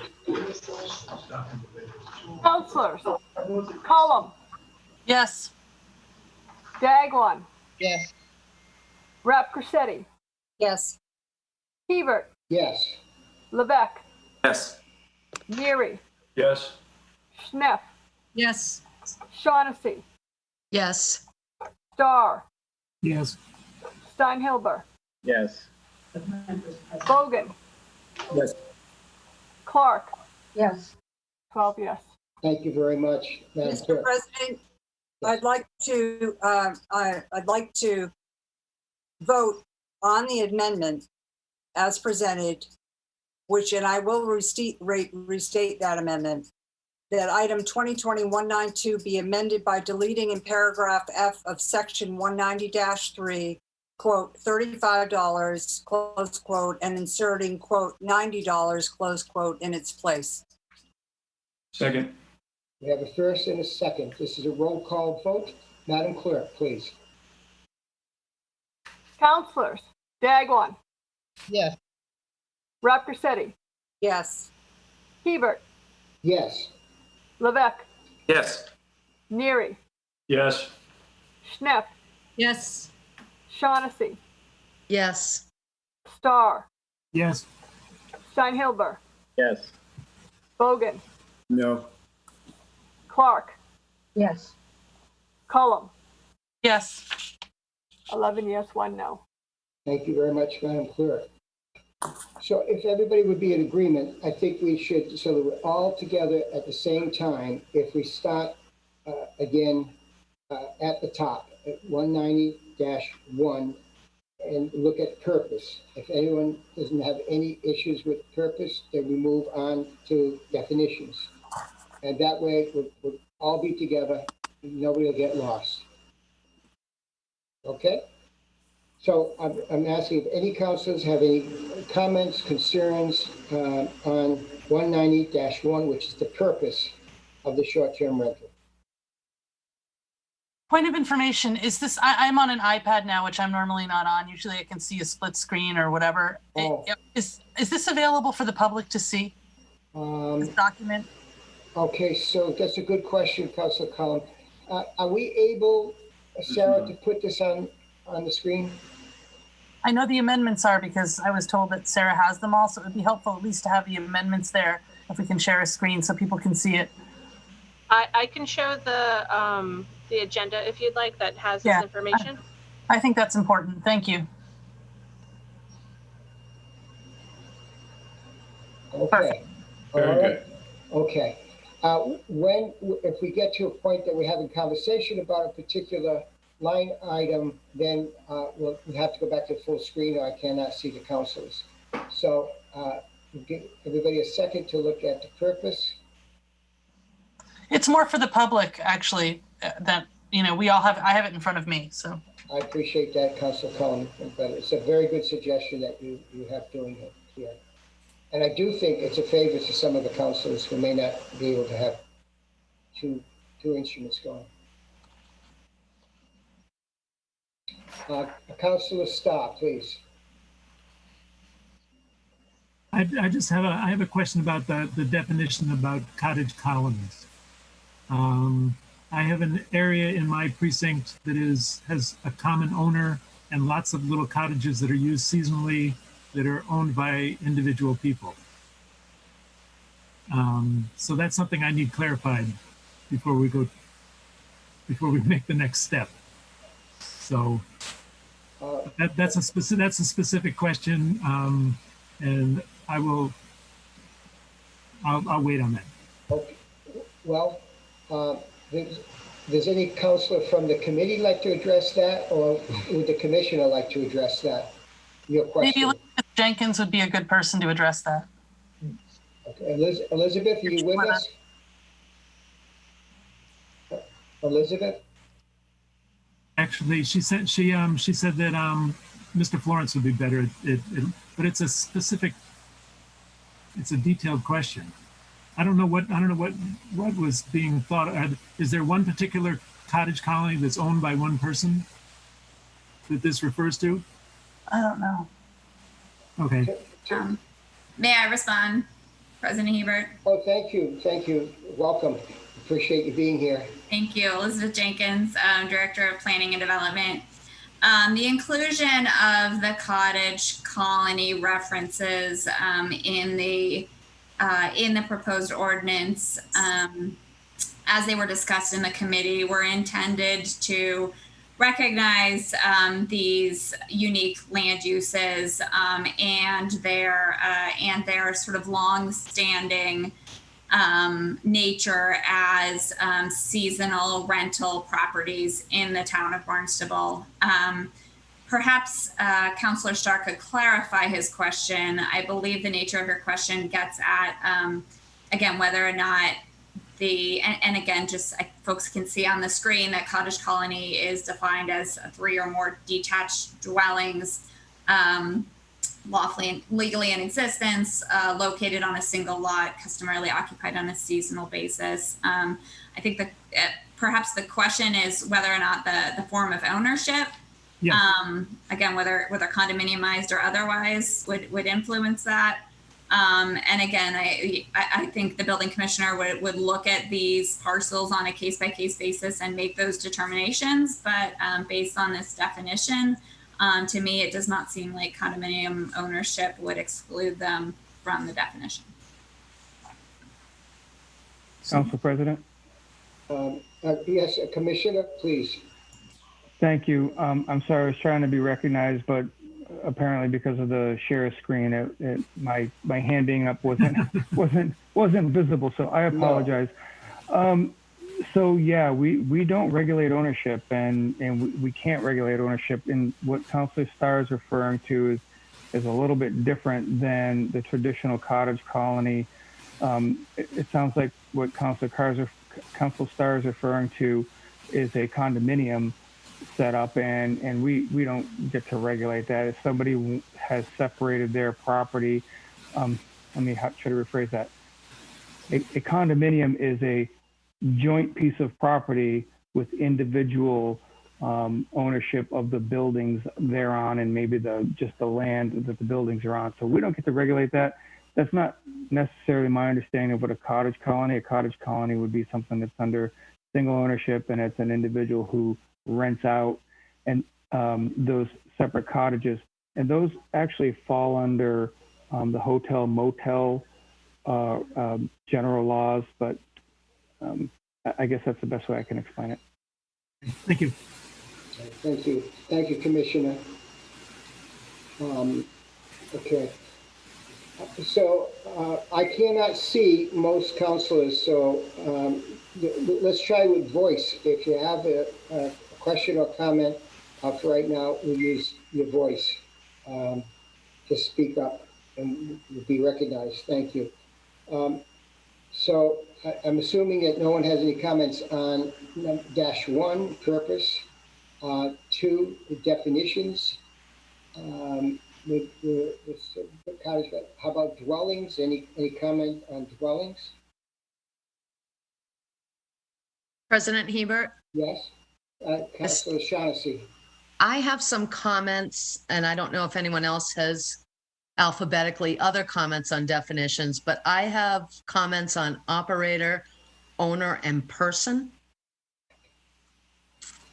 And I guess where I'm struggling is an operator is limited to an individual. An owner is a person as defined below, which includes the entire gamut of stockholders, members, individuals, and various other legal entities.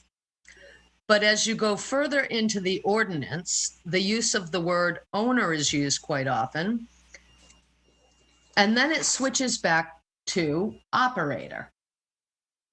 An operator, by the definition, does not include a corporation, does not include the trustee of a trust, does not include various other legal entities. So I think it's confusing to transition back and forth between the use of operator versus owner.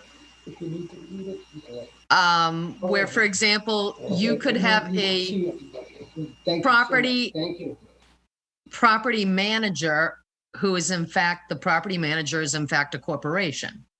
My other concern with the changing in the uses is, again, the use of multi-layer LLCs that was raised earlier, and a need for full disclosure when it is a legal entity other than an individual or a person, a legal person, that knowing who the underlying equitable and beneficial interests are actually owned by, it would make it very difficult for the town. You know, one of the biggest concerns we hear is we don't want businesses operating, we don't want a commercial use operating.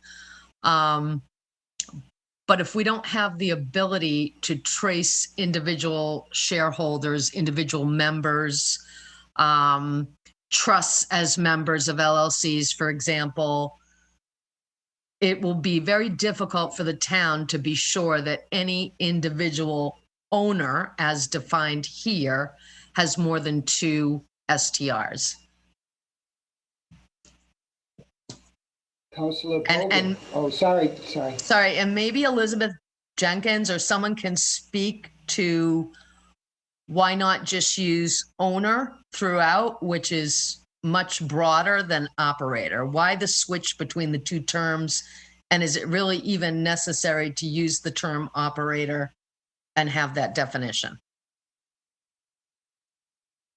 Oh, okay, so that's a question. Commissioner Florence, you want to address that? Thank you, Council President. So this is specifically for enforcement, and legal weighed in very heavily on this as we went through. Charlie McLaughlin could probably explain it better than I can, but the way it's written and the definitions of it are designed specifically so that it's a dragnet for anybody who's operating one of these, who owns one of these and is operating them through an operator.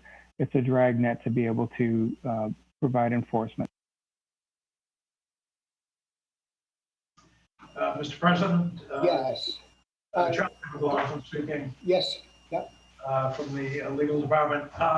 We spent a great deal of time addressing this concern, knew it was important to all persons having an interest in this matter. And we went back under the definition of person that the Alcoholic Beverage Control Commission has used very successfully for decades. There have been various iterations of limits on liquor licenses, particularly package store licenses, that a limit of a number of ownership statewide or in any one municipality. And we stole liberally from Chapter 138 and adapted it to this particular application. And we believe that our focus was on who is an owner. It's a person, but who's a person? A person is defined, and to Councilor Shaughnessy's well-observed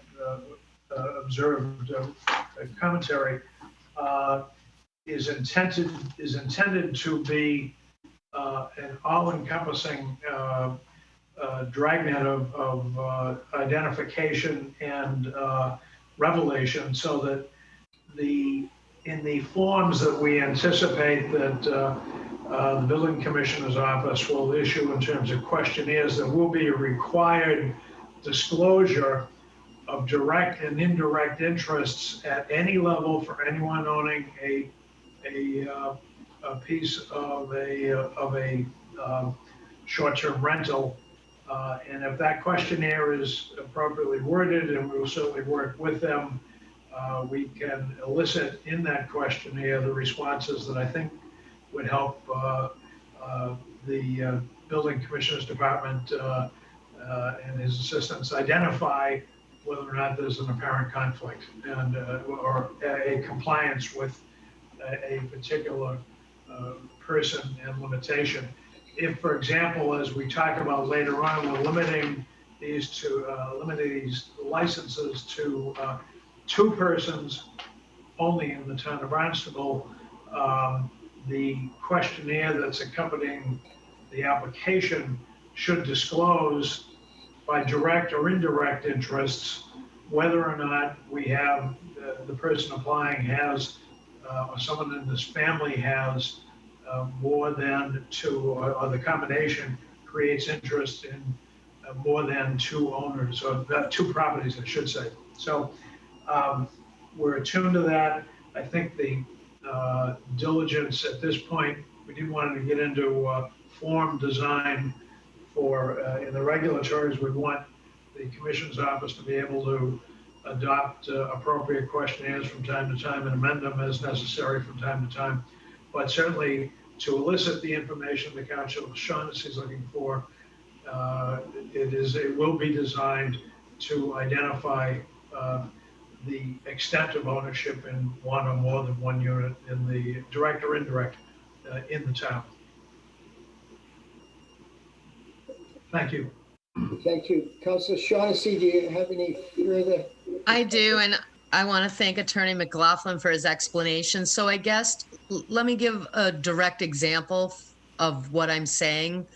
And maybe what I'm getting at is instead of having an operator and an operator's agent, wouldn't it be smarter to just have owner and owner agent? So for example, under 190-3 compliance, I believe this is the second sentence. Operators shall comply with all applicable federal, state, local laws, ordinance, and regulations. Assuming an operator is simply an agent of the owner, I mean, to me, it feels wiser that it should say, you know, owner and agent of owner. I don't think that should be limited to their designee, their property management company. I think that should include owner. For example, here's another example. Contact information of owner. This is 190-5. Contact information of owner, operator, or operator's agent. To me, now we're talking about an agent of an agent, the operator's agent. To me, it seems like it would be more streamlined and leave less wiggle room or potential loopholes if that was limited to contact information of owner or agent of owner, assuming, you know, that truly an operator is an agent of the owner, which again, operators limited only to an individual, whereas the agent could be a property management, a company, not necessarily just an individual. And in terms of, if we look at the next item, B, B then talks again about the owner. So even though the opening paragraph talks about owner, operator, operator's agent, the subsections underneath that, again, the language goes back and forth between B only talks about owners, C talks about operators and their agents, but doesn't talk about owners. To me, it feels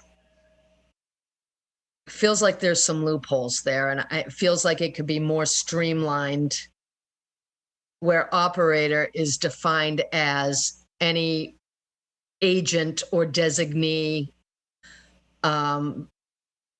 someone who's been delegated to by the owner, or any person who is operating, because person would then include, again, all those different types of legal entities in addition to individuals that we want to cast a broad net over.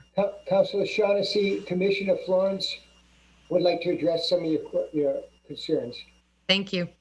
Councilor Shaughnessy, I apologize. I spoke up. I didn't realize you were done, so my apologies for interrupting you. For the council, all violations go to the property owner. Doesn't matter who the owner, the operator is, doesn't matter who the agent is. When we issue a notice of violation, it goes directly to the owner. So we cut right to the chase and we hit right at home as soon as we issue a notice of violation. And Director Jenkins, please. Thank you, President Hebert. Again, Elizabeth Jenkins. If I could just provide some clarification in terms of, I think, the thinking of how it was crafted. Again, it was to address where there may be multiple scenarios in terms of ownership and operation.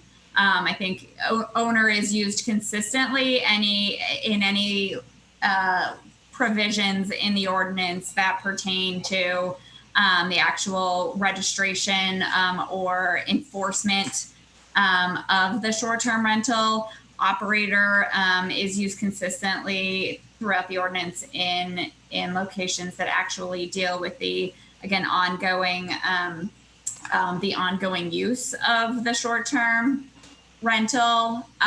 So in terms of how they're used, I think that was done fairly deliberately. But again, recognizing in all cases, your owner is not going to be your operator. Additionally, the additional distinction of operator and operator's agent was also meant to ensure where there are cases where, if an owner was not in the immediate vicinity, very important part of the ordinance was to have an agent who is available to respond directly to the property within a certain period of time, should there be an issue with the short-term rental. And again, recognizing in all cases that might not be the owner, but making that distinction as well. Thank you very much. Back to you, Councilor Shaughnessy. How does that sit with you? Thanks for tolerating me. I know I'm very much being a lawyer right now. So operator's agent does include companies. Again, shouldn't operator be any person operating a short-term rental versus the use of the word individual? Again, Elizabeth Jenkins. In light of these comments, I do think they're valid and should be discussed. Councilor Starr, then Councilor Bogan, please. I agree with Ms. Shaughnessy that it's a little confusing when you're trying to hold the owner responsible when the owner could be a trust. So is every person listed on the trust going to be listed in a violation? I mean, I'm not a lawyer, so that was my question. Okay, thank you. And Councilor Bogan, please. Thank you, Mr. President. At the risk of piggybacking on my fellow lawyer, I agree with Councilor Shaughnessy. The problem, it seems to me, is that it seems intuitively to make sense to walk through the document like this. But I think what we're doing is kind of ends justified analysis. That is, we're trying to fit the definitions into the existing document. It seems to me that there's a predicate determination that needs to be made first. And that is, there's been a lot of discussion about owner occupied versus non-owner occupied short-term rentals. I think we need to decide how are we going to deal with that issue, because that will implicate some of these definitions. I agree with Attorney Shaughnessy or Councilor Shaughnessy that how you then define operator, for example, will be implicated, because right now it says any individual, and it may be, as has already been identified, that it's not an individual. It's a trust. It's a limited liability corporation. I also just noticed a note on page 1, the definition of occupant refers to any individual residing overnight in a short-term rental. It seems to me the use of the word in overnight is superfluous. It's anybody who's renting a short-term rental. But it seems to me that these definitions need to follow the predicate determination, because otherwise you're going to decide we're going to have only residents, or we are going to allow non-resident short-term rentals. And if we try to define those things now without knowing what those are, we're going to have to go back and redefine those. Thank you, Councilor Bogan. You bring up a very good point. Do councilors want to do exactly what's just been recommended here and look at the occupancy by owners? Councilor Shaughnessy? Sorry, if I might just clarify, I think the definition of person is good because it includes a whole variety of legal entities. I think the definition of owner, which refers back to the definition of person, is also good. And it additionally goes on to mention legal and equitable title and beneficial interest. All I am suggesting is that I believe the definition of operator, rather than saying any individual, it should say any person, quote, as defined below. I think it should relate back to the definition of person versus operators being limited to individuals.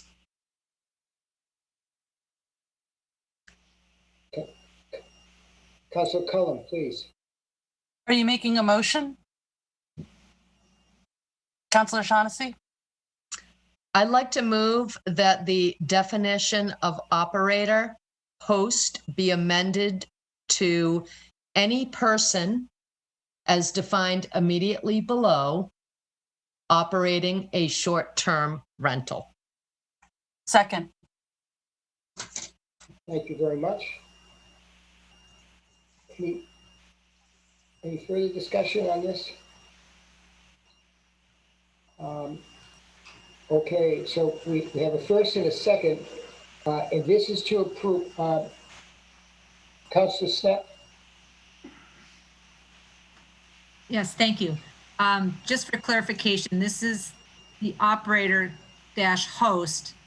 Councilor Shaughnessy, would you recommend the elimination of operator's agent, or would that stay?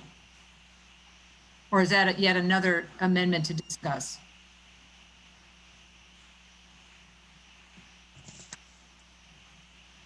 That's not, so it wasn't entirely clear to me.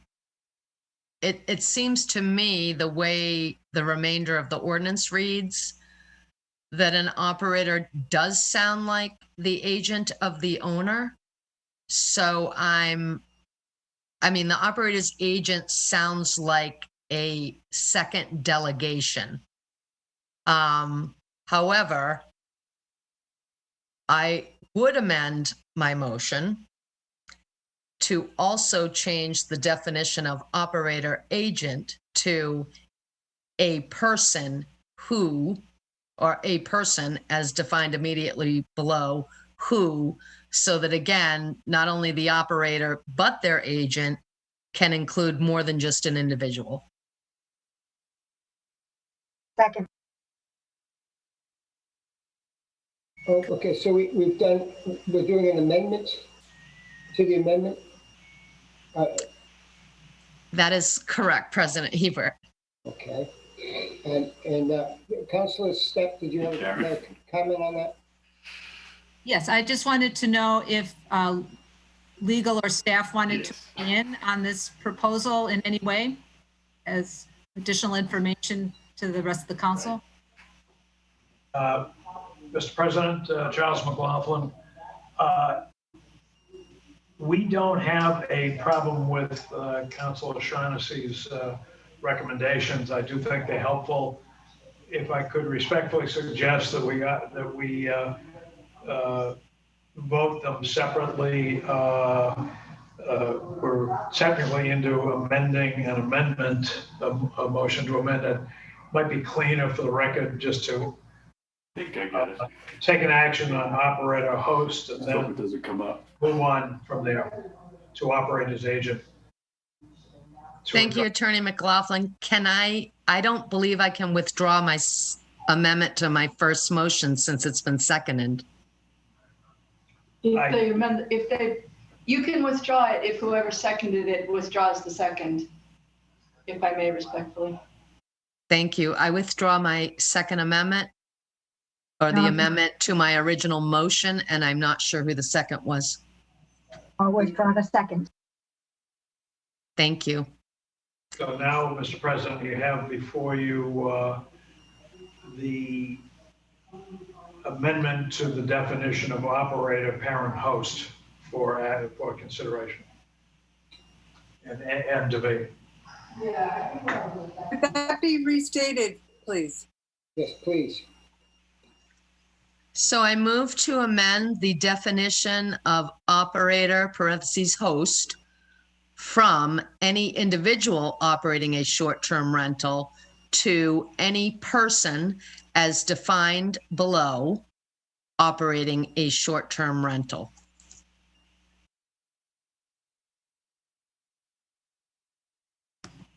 Okay, so that's Councilor Snett. Move the question? Okay, so If I may, Councilor Schnepp, could you ask to move to vote on the item, the amendment? So we don't have to move the question and vote on the amendment, please? Thank you. I'd like to move that we vote on the amendment as presented. Second. Okay, so this is a vote to amend the item operator host to remove any individual operating a short-term rental to any person as defined immediately below operating a short-term rental. Is that correct? Yes. Thank you very much. Madam Clerk, this is a vote to approve this amendment. Councilors, Rapcorsetti. Yes. Hebert. Yes. Levesque. Yes. Neary. Yes. Schnepp. Yes. Shaughnessy. Yes. Starr. Yes. Steinhilber. Yes. Bogan. Yes. Clark. Yes. Cullum. Yes. Dagwan. Yes. 12 yes. Thank you very, very much, Madam Clerk. Now, Councilor Shaughnessy, you wanted to, on the operator's agent, you had an amendment that you're proposing? Thank you. President Hebert, I would like to move that the definition of operator's agent is amended to read a person as defined immediately below, who on behalf of an operator of a short-term rental, items 1, 2. Okay. You're deleting individual and replacing it with person. Correct. That's the vote. Thank you. I didn't want to read the entire definition. Thank you, Councilor. And Councilor Snap, you had a question? No, second. I was just seconding. All right, we have a first and a second. Unless there's any further discussion, Madam Clerk, if this is a roll call on this amendment to change a person, change individual to a person in operator agent. Councilors, Hebert. Yes. Levesque. Yes. Neary. Yes. Schnepp. Yes. Shaughnessy. Yes. Starr. Yes. Steinhilber. Yes.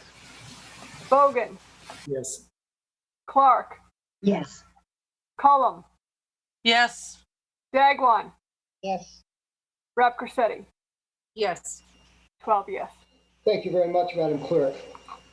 So, councilors, was there any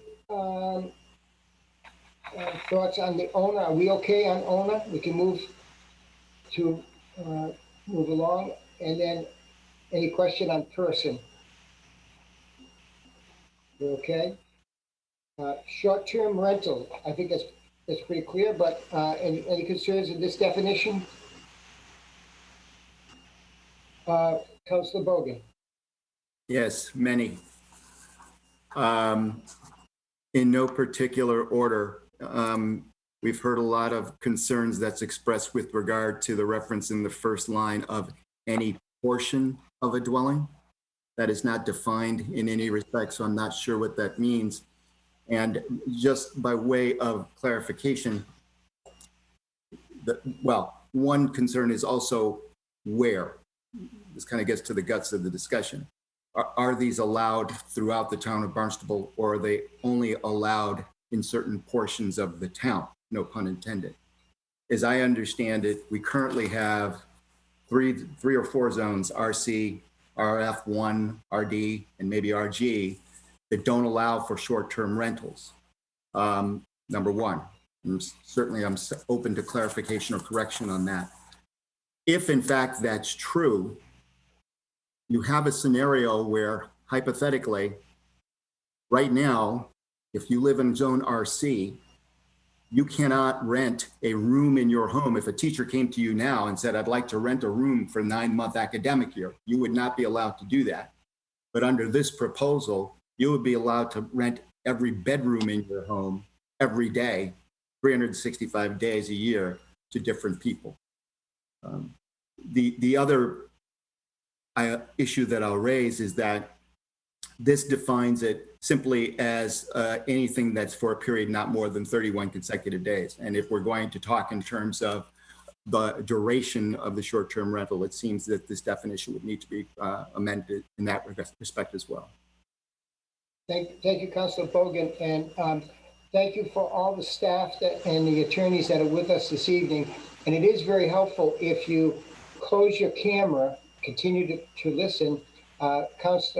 Commissioner Florence, I believe, wants to speak on this question, this issue. And so if you just light up your screen, that tells me that you want to address the question. Am I correct, Commissioner Florence? Yes, Council President, thank you, Brian Florence. My only concern about what Councilor Bogan just said was whether you can rent a room. Renting a room as opposed to renting a room for short-term rental purposes as opposed to renting a room for to have a roommate, for example. I don't know that the ordinance ever intended that, but I don't really believe that that's part of this discussion. I just wanted to bring that up for the purposes of the town council so they can consider that. I don't think a roommate has ever been prohibited as opposed to short-term rental. So that's my comment for that. Thank you. Councilor Bogan. Yeah, if I may, Mr. Florence, I'm looking at the letter that you wrote in 2018 to Donna Starr of 31 Babbling Brook, where you say, the renting of rooms is not a permitted principal or accessory use in the RC zoning district. Sure. Thank you, Councilor Bogan. I appreciate that. And the difference between what I'm talking about and what that letter references is she was operating a bed and breakfast. It was a bona fide bed and breakfast that she had people there for hire, or she rented rooms for a fee, and she was serving them food and beverages for, it was a bona fide bed and breakfast, and she admitted that in my questioning to her. So in that, the bed and breakfast was specifically prohibited in that district. That's where that came from. And so I hope that clarifies that for you. Let me ask you a question, if I may, because maybe it'll help me, it'll clarify things for me. In the other zones, doesn't it expressly state that such rentals are accepted? I'm not sure I understand your question. Well, there's been this ongoing discussion about is zoning, if something is prohibited, you can't do it, but if it's not stated, it's allowed. And so my question is, in the other zones, isn't there in fact language that it says you can rent such things in those zones? Whereas in these zones, RF, RC, RD1, RG, it doesn't say it. And so therefore, by implication, you cannot do it in those zones, number one. Number two, I understand the factual background related to that circumstance, but your sentence is a standalone paragraph. It's not stated in the context of the bed and breakfast. It says, further, the renting of rooms is not a permitted principal or accessory use in the RC zoning district. That was a mistake on my part then, because the idea was specifically that she was operating a bed and breakfast, and a bed and breakfast was expressly prohibited in that district. So I apologize for any confusion in that regard. But okay, then go back to my other President. presumption. Madam Vice President. With all due respect to my fellow counselor, I believe he's going off topic. I think we're talking about the definition of short-term rental, and we're not talking about zoning districts or whether or not it's allowed in certain zones. And I would request that he reserve that comment for item 193. With all due respect to the Vice President, this speaks in terms of short-term rentals. It doesn't say where. It seems to imply that they're everywhere. And we're talking about the definition of what a short-term rental is as far as a period of time, not specific to zones within the town of Barnstable and RF zones as opposed to RC zones. But- And that's not spoken to here, unless you want to make an amendment to the definition of what a short-term rental is. Well, I appreciate your clarification, but the problem is the use of the word any portion. And that's how I raised it in that context, because I said, well, wait a minute. We currently have zones where you can't rent any portion of your home. So are we limiting it to all zones, or are we saying except for those zones where you can't rent a portion of your home? That's what I'm seeking clarification on. If I may, Council Brogan, that may be a discussion that's more appropriate in the context of the zoning ordinance. I do understand what you're saying, and I do agree that there are distinctions that are made in the language for the districts regarding rental of rooms. But I think that's really a zoning discussion as to where short-term rentals are permitted. Okay. Well, then I will go back and say I have a problem with the use of the word portion, and I have a problem with the use of the phrase for periods of not more than 31 consecutive days. Councilor Snap has a comment. Councilor Snap. Yes, thank you, Mr. President. Again, and staff can back me up, the language here is representing what the state has recently allowed us to regulate. And so it was pulled from, the state act. There has been questions on the use of portion of a dwelling. And I believe one of the, maybe Councilor had discussed an amendment that might clarify or remove that language as it has, drawn some concern. But the number of days really aligns with what the state has approved. So. Yes, I do have a motion to offer. Thank you, Councilor Cullum. I move that section 190-2 of item number 2020-192 be amended by deleting the words portion of a dwelling from the definition of short-term rental and inserting the words bedroom within a dwelling in their place. And for Sarah's benefit, that is Amendment B, if she can put that on the screen. That's correct, yeah.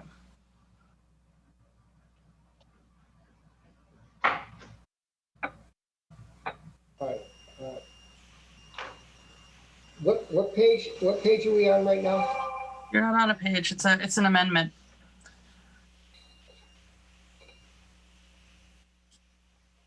I don't know. Second that amendment? Yeah, you seconds, thank you.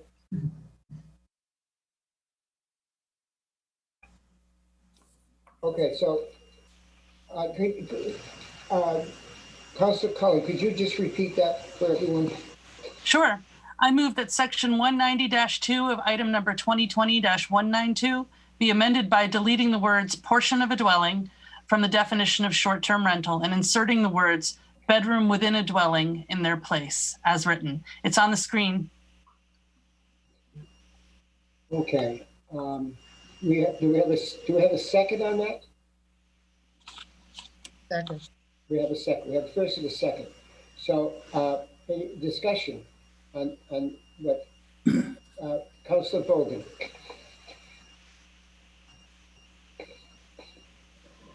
Councilor Bogan? Forgive me. So it begs the question, if this is the definition of short-term rental, when do we get to the question of whether or not it's 7 days or anything other than less than 31 days, number one. Number two, where do we get to who can do the short-term rental? Because according to this, it would seem as though any operator or owner or person, actually operator now includes person, could engage in a short-term rental for anything less than 31 days.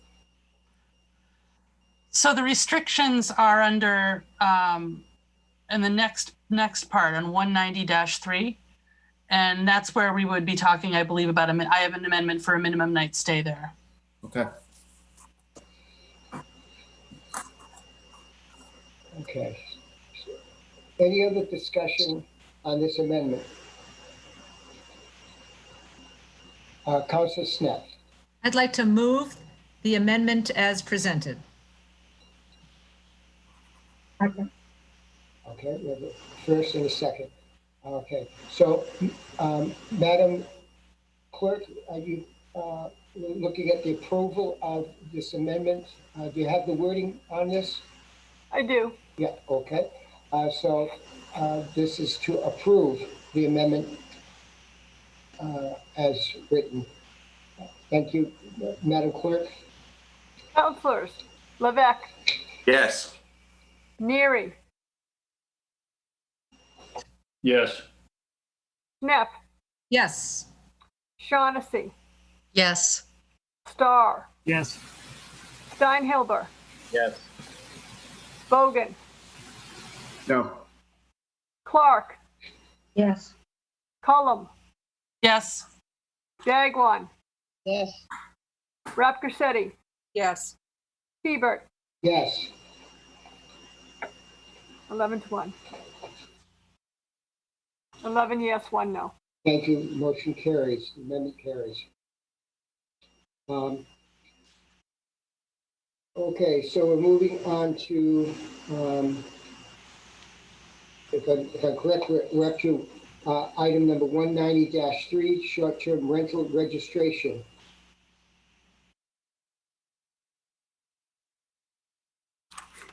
Councilor Snap, please. Yes, thank you, Mr. President.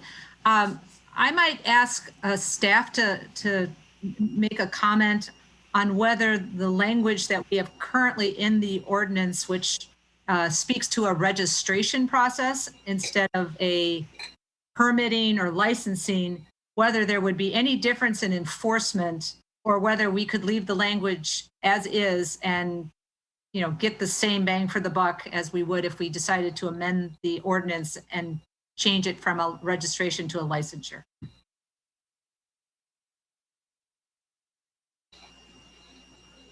Councilor Hebert, Brian Florence. Thank you, Commissioner. Thank you. So the idea behind a registration versus a license has to do with staffing levels. It's simply that. So with the registration, we anticipate requesting an administrative person to manage the rental registration and the documentation that comes in from that. We believe that we have the staffing levels that we need to conduct enforcement. I know there's been a lot said in public about that enforcement doesn't happen. I would just explain to the council that we receive thousands of requests for enforcement every year between the building and health divisions. We handle those matters very well. We are adept at it. We have a great relationship with our legal counsel. We have a great relationship with the courts, and we do a pretty good job at it, despite what you've heard. So we think that right now, what we need for short-term rentals is a registration process. We believe that we can handle the level of code enforcement requests that come in for a registration process, and we hope that you support that. Madam Vice President, please. Yes, this would be a question also for Mr. Florence. The current application for rental registration has in very small print at the bottom. By submitting this application, I acknowledge that I've been informed that an approval of this application and issuance of a rental registration certificate does not constitute a determination that and this is important, use of the property as a rental is in compliance with the zoning ordinance. You should consult with your legal advisor to determine whether your intended use of the property as a rental unit is in compliance with zoning. Are you planning to use a form similar to this to register short-term rentals? And if so, are you recommending that anybody that comes and registers their property, whether it be for short-term or long-term, seek the advice of counsel prior to signing that agreement and submitting it? And do you look for compliance of zoning? That is very astute and very very interesting that you picked up on that, Councilor Rappacetti. That's a source of conflict in many towns in the Commonwealth as it relates to building divisions or building departments and health departments. Health departments register rentals, and that's how all rentals were done in Barnstable up until, well, this process here. And a lot of times the health registrations don't consider whether or not a property is in compliance with zoning. In Barnstable, before I got here, that was one of the issues that were a bone of contention and was an issue that was brought to me before I was even hired. And that was that, you know, the Board of Health or the health department or division, excuse me, were issuing these rental registrations without having a zoning check on them. And so when I came here, one of the things that the legal department, planning, and myself, we coordinated was under the direction of the town manager, was to ensure that these rental registrations had a zoning check. And so we implemented that. It didn't happen right away. Probably, I'm going to say maybe within a year of my tenure here. But to answer your question, yeah, you don't necessarily need to, if you're going to rent a piece of property and you're a property owner, to hire a lawyer and determine whether or not you can do it. You will have a zoning check at the zoning at my office when somebody comes in to do a rental registration. Does that answer your question sufficiently? Thank you. Councilor Shaughnessy, please. I'd like to talk about item number 193E, which is on page 5 of the agenda, registration renewal. And I would like to make a motion that is changed to say shall be renewed annually after a satisfactory inspection, so that it is in line with our current long-term rental certificate. Second. We have a first and a second. And could you read that entire sentence, Councilor Shaughnessy? Do you want to get rid of every 2 years? I want to get rid of biannually, parentheses, every 2 years, and replace that shall be renewed annually after a satisfactory inspection. I don't think we have to put annually, parentheses, every year. Okay, thank you. Okay, so Madam Vice President, please. I have a question for Mr. Florence. If you have a rental, is it inspected annually? I know you have to pay a registration fee annually, but is it inspected annually? Thank you, Vice President Rappacetti. The short answer to that is no, it's not. The intent is to do that annually, and we try to do that annually. Because of the way the applications come in and the registrations come in, sometimes they're missed. So I don't want to say that 100% yes, they're done, but that is the intent. Thank you. Thank you, Commissioner. Thank you. So we have the amendment. Was there a second? Yes. There's a first and a second. Any other discussion? Seeing none, we're going to move the measure, and this is an amendment to eliminate the words biannually, parentheses, every 2 years, close parentheses, and replace that with annually. Seeing no other comments, Madam Clerk, this is a roll call vote, please. Councilors, Neary, Yes. Schnepp, Yes. Shaughnessy, Yes. Starr, No. Steinhilber, Yes. Bogan, Yes. Clark, Yes. Cullum, Yes. Dagwan, Yes. Rap Corsetti, Yes. Hebert, Yes. Levesque, Yes. 11 yes, 1 no. Thank you, Madam Clerk. I'm going to say this now. It's 9:20. Councilors can easily shut off their camera and excuse themselves if they need to take care of anything, but it's not so easy for Madam Clerk. So again, Madam Clerk, please make your needs known to the chair. So if you need a break, we just say time out. Okay? Thank you very, very much. And also that goes for all the councilors. If we get to the point that you think you need to get up and stretch and you need to clear your mind, we're doing a lot of information here. So, and I'm going to go by what you want to do. We know there's a little bit more of an agenda, but we're going to keep pushing along here. So if it's okay with you, we're not going to take a break right now. We're going to keep moving along, okay? But I need to hear from you. If it gets uncomfortable, you need to say, we need a recess. Thank you. Okay. President Hebert, Yes. I'd like to make a motion. Yes. I move that item number 2020, this is for Sarah Beal, if she could put up motion A, amendment A, I'm sorry. So that everyone can see. Is this minimum night stay? This is minimum night stay.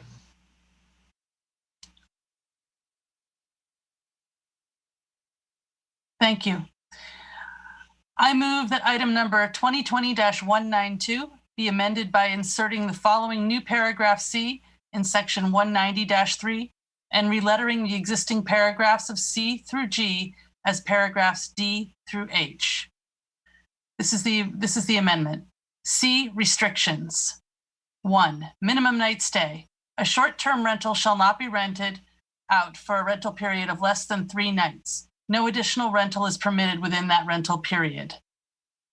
And item 2 is a dwelling may be rented as a short-term rental only as a single rental to one party of occupants at any one time, as written.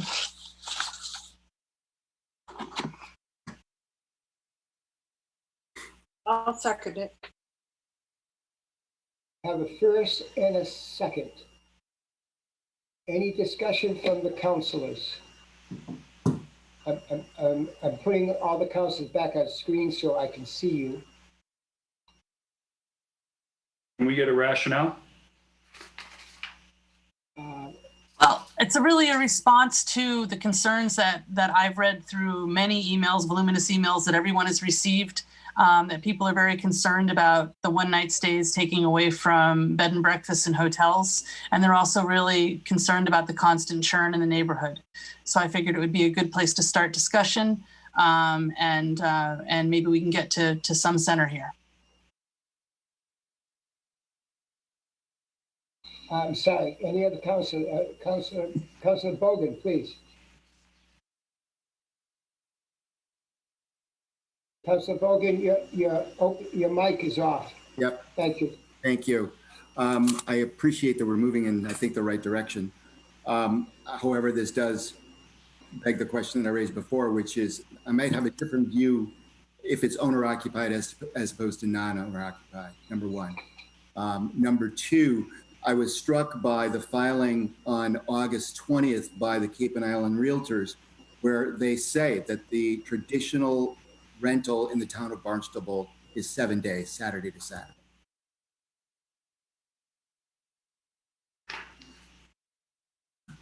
Councilor Shaughnessy, please.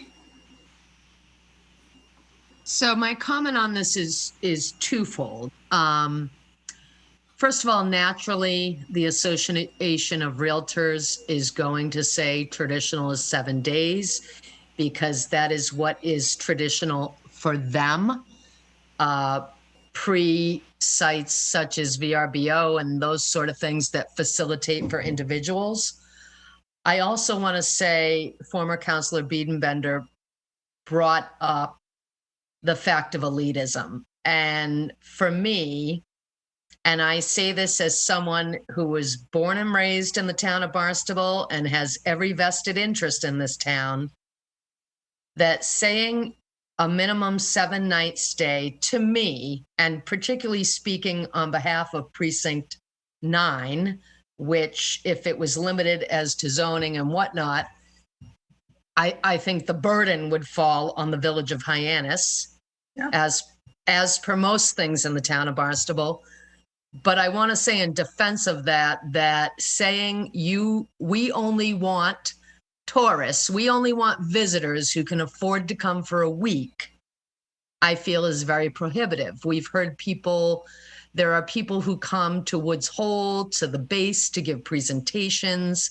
There are people that come use the Barnstable Youth Community Center for various competitions where, they only need to be here for 3 nights. I think as someone who grew up in a very large blue collar family, my family could never have afforded to go away for a week ever. So I think, again, it sends sort of a lot of what I'm hearing in regards to the traditional rental.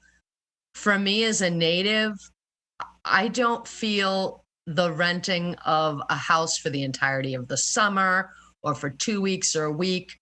To me, that feels historical. For me, that has not been the case in a long time. And I think as time goes on, fewer and fewer families can afford to do that. So I would support the amendment as written.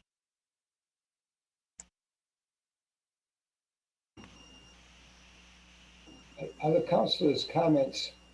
Councilor Neary, please. Thank you, Mr. President. Just a point of clarification again, Councilor Cullum. So where would this be placed into our ordinance here, or the amendment? Where are you thinking that would be placed? Just so that I've got a mental. Yeah. So It actually said it on the screen, but I'll read it to you again. I don't know if Sarah Thank has you. it ready. Thank you. It would be a new paragraph C in 193. And then we would re-letter the paragraphs C through G as D through H. So it would be right in where we're discussing right now. New paragraph C, prior to application required. Is that correct? It would be under Prior to compliance, and then compliance and everything below it would move down one. Okay. Got it. Thank you. Okay. Any other councilors' comments? Councilor Bogan, please. Councilor Bogan. A comment, and I won't suggest it as a way of a friendly amendment, but this goes back to the issue that I keep raising that no one wants to talk about. If it were owner occupied, I could probably live with you 3 days, but non-owner occupied, I think it should be longer.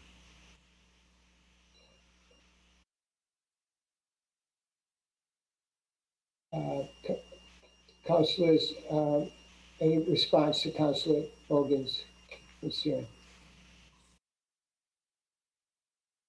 Councilor Clark, please. Councilor Clark. Thank you very much, Council President.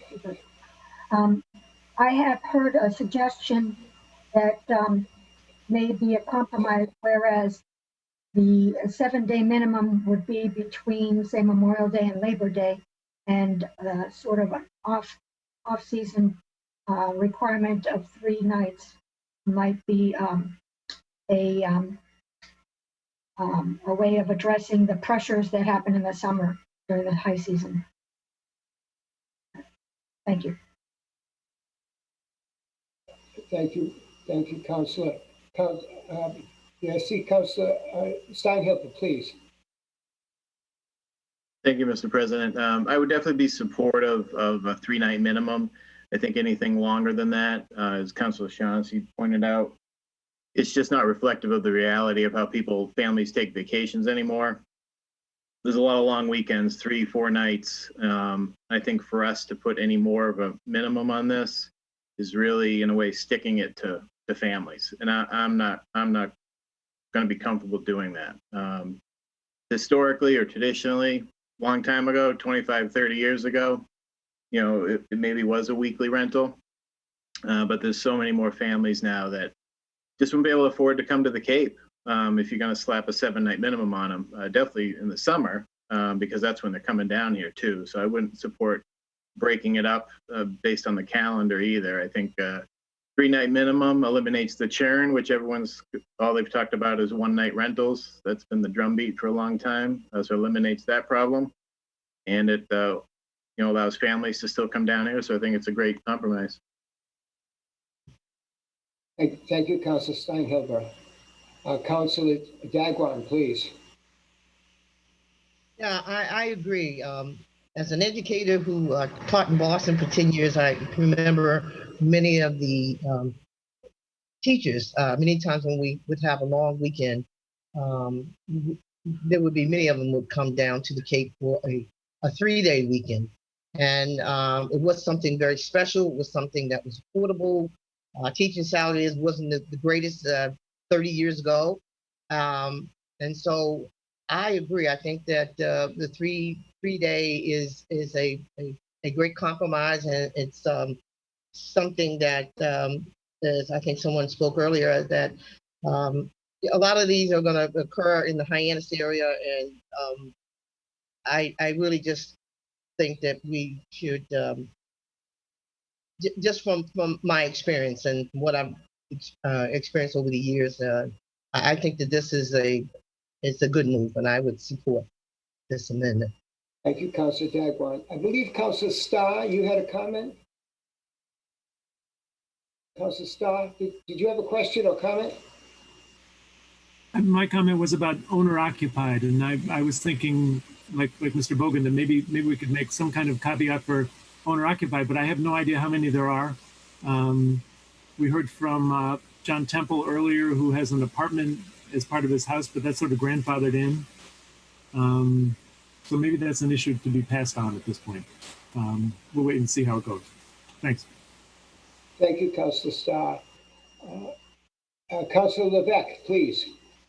To piggyback on what Councilor Starr, thank you, Mr. President, but to piggyback on what Councilor Starr was saying, and also what Councilor Bogan was alluding to, is that it does seem to be two different issues as far as owner occupied and owner absentee, so to speak.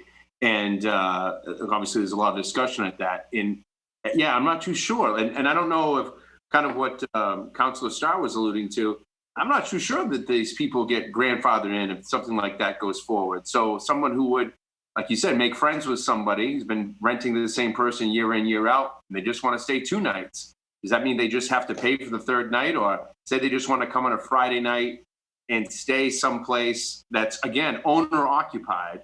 We've had public comment, people come in. I think there was a young lady that, I'm sorry I forget her name, but she was in tears saying that she has people come and stay because they're going to leave for the vineyard the next day, and it's the only way she's able to keep her home.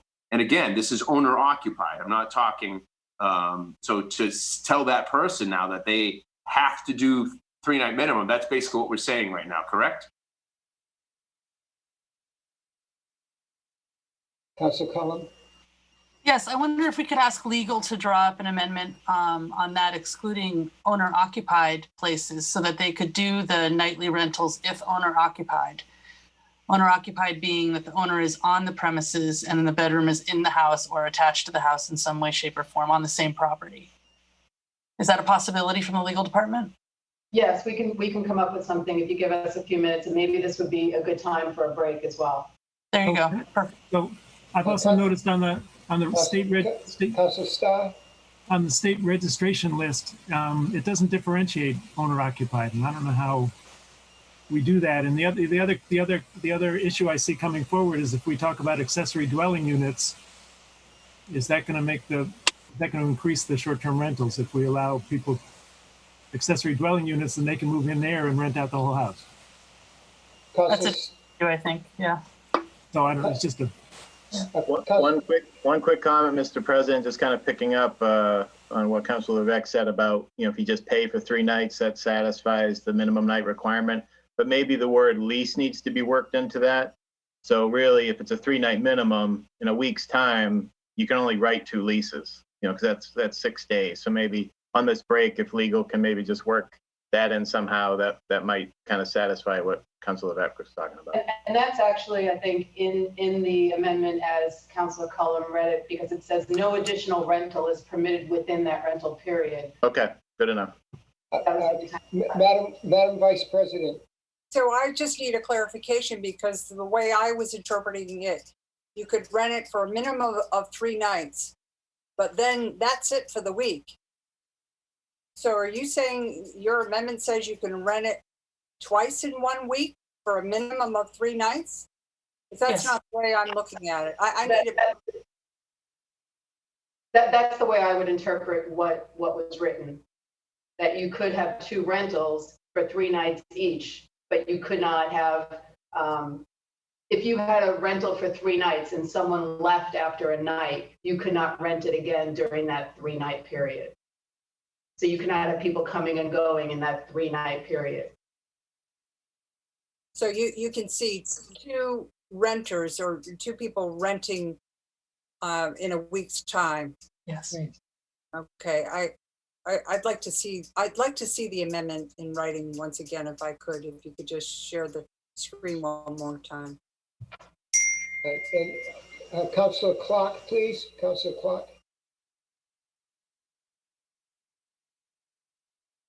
Councilor Clark, you had a comment?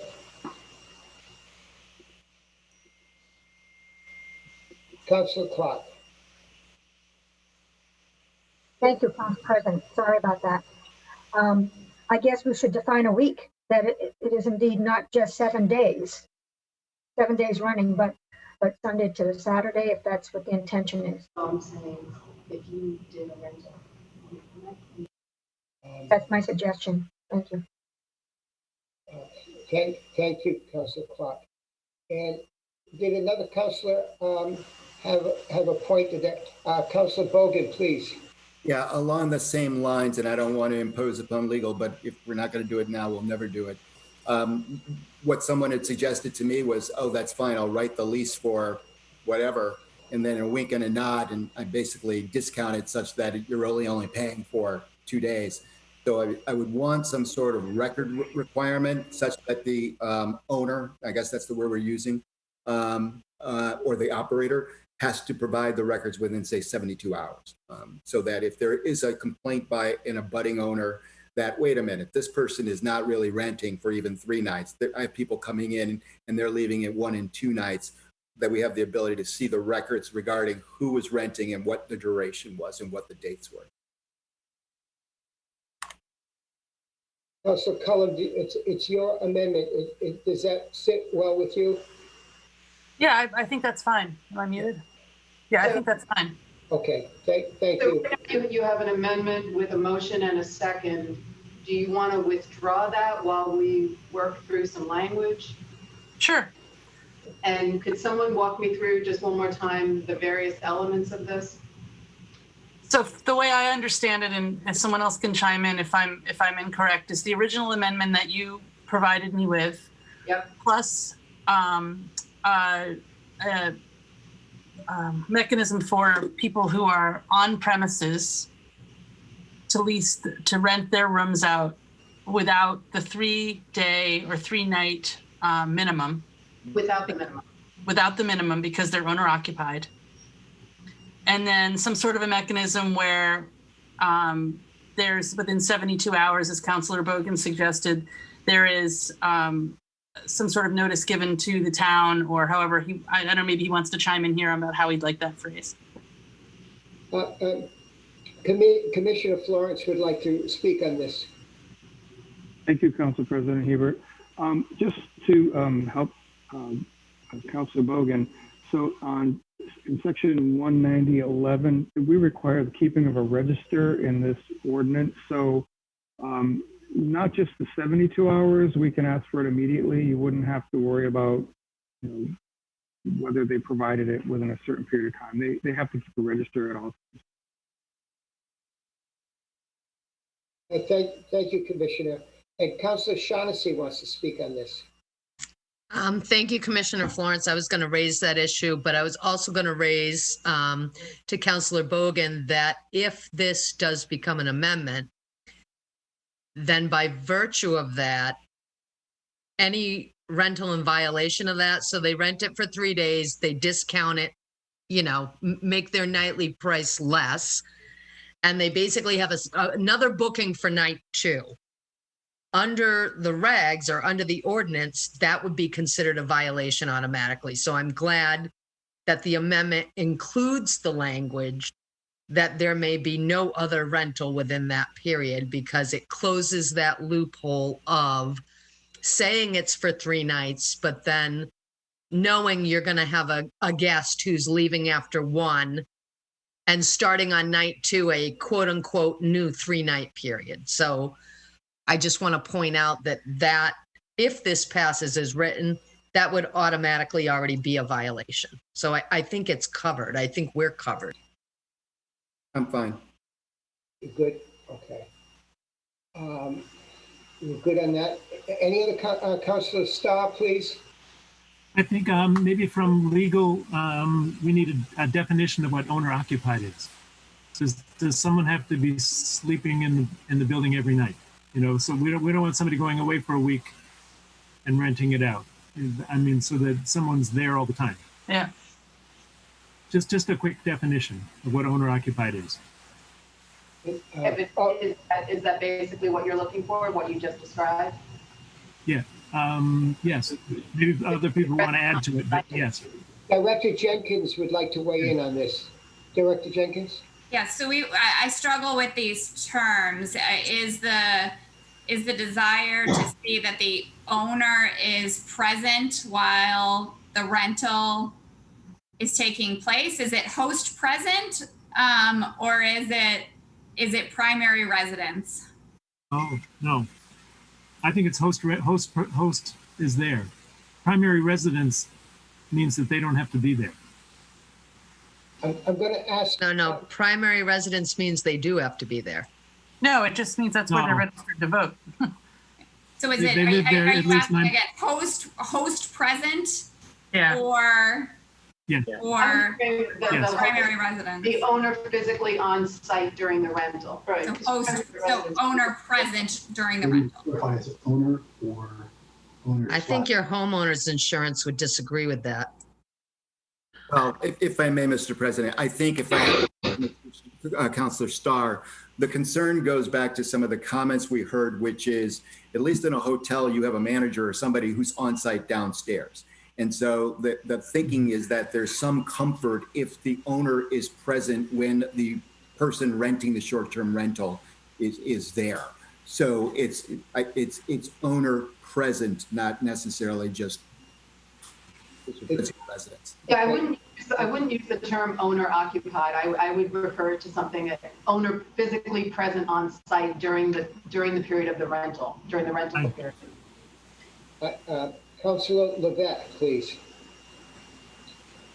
Thank you, Mr. President. To go along with what Councilor Bogan said, and because I was the one who kind of brought it up, I would say owner present, because the bottom line, the idea is that if they're present, it's their home, and they're not going to let any violations take place. So there's more you have a security blanket in the fact that they are there. And most of the people who have had public comment in the discussions that I've had, that's not who they have the issue with. They have the issue from the owner not present, and they're just, again, the Motel 6, 365 days a year, that type of operation. Thank you. It is, okay, I'm sorry, Councilor Neary, please.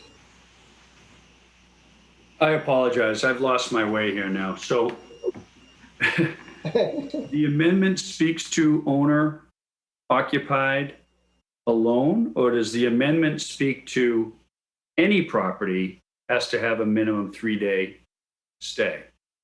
I need clarification on that. There's a big difference between the two. That's the amendment as written is but it is not owner occupied. It is a minimum night stay for any property owner who is renting it. Period. Okay. And then what I'm hearing is to come up with a new amendment that would remove that minimum night stay if the owner is physically on site during the rental period. I think that would be a separate amendment in my head, but that's, I guess, up to legal. Councilor Levesque would like to speak on this. I thought Attorney Nober did a great job on that. We're just basically splitting it. We're taking, and again, that's kind of where we really need to go with this, is that there's two different things happening here. There's owner-occupied situations or owner-present situations and non-owner present situations. So within these amendments, we're just trying to just kind of see that there's two different type of rentals that are taking place here. So if it has to be two amendments, then that makes it clearer, fine. If it can happen within one, I think it'll probably be a little more productive. Thank you. Councilor Cullum, what is your intent? Can you clarify this for us? So my initial intent was to put in a minimum night stay on the premises where there were absentee owners. That was my original intent. And then to, relieve stress in the neighborhood, should there be any, by not having a constant churn during the peak season. But I agree with the idea that if someone is on the premises and renting a portion of their home out, that there could be a mechanism there by which they could bypass the 3-night minimum stay. So my initial, there's two different things. One was brought up after the fact, but I can see that it could work within the same letter of the ordinance if legal sees fit with that. So what I would suggest is that we take a break, legal drafts language that reflects the amendment as you just described, and then we can read that to everyone, and then you can decide whether you want to move forward with your amendment as originally stated, or whether you want to withdraw that and propose a new amendment based on what we draft. Perfect. That sounds great. Yeah. And Councilor Cullum, am I correct in saying that if the owner is actually physically in the building, it's closer to a bed and breakfast than it would be another type of SDR, short stay? Am I correct in saying that? I don't think breakfast is served.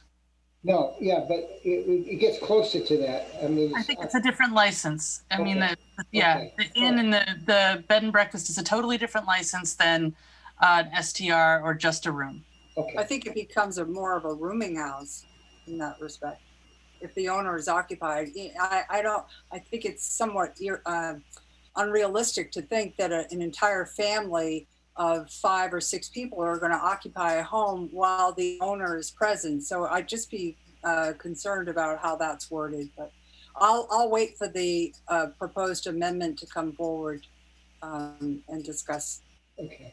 I just want to make sure that as legal works on this, that they're catching the intent of Councilor Cullum in this amendment. That's all. I want to make sure we're going in the right direction here.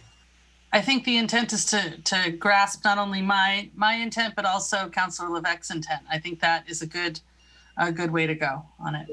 I think it alleviates a lot of the issues that we've been hearing about in comments and other things. The minimum night stay is one of the things that's been a real hot button issue, and that's why I wanted to bring up the amendment. Excellent. Thank you very, very much.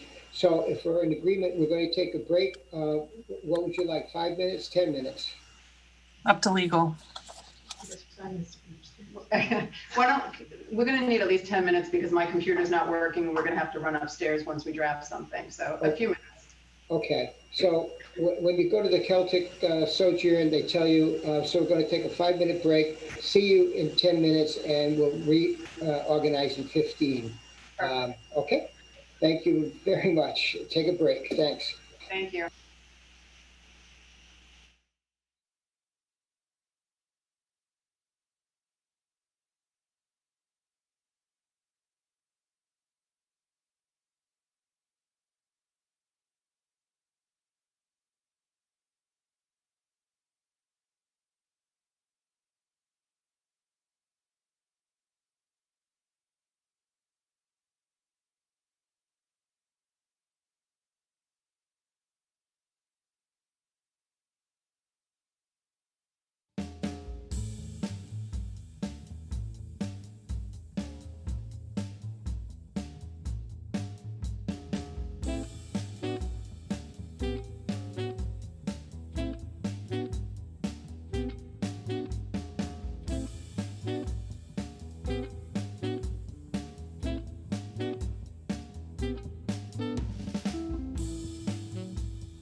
That September in the rain.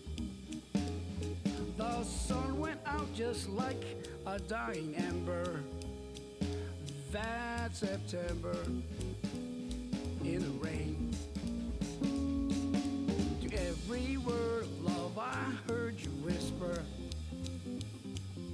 The raindrops seem to play a sweet refrain. Though spring is here to me, it's still September.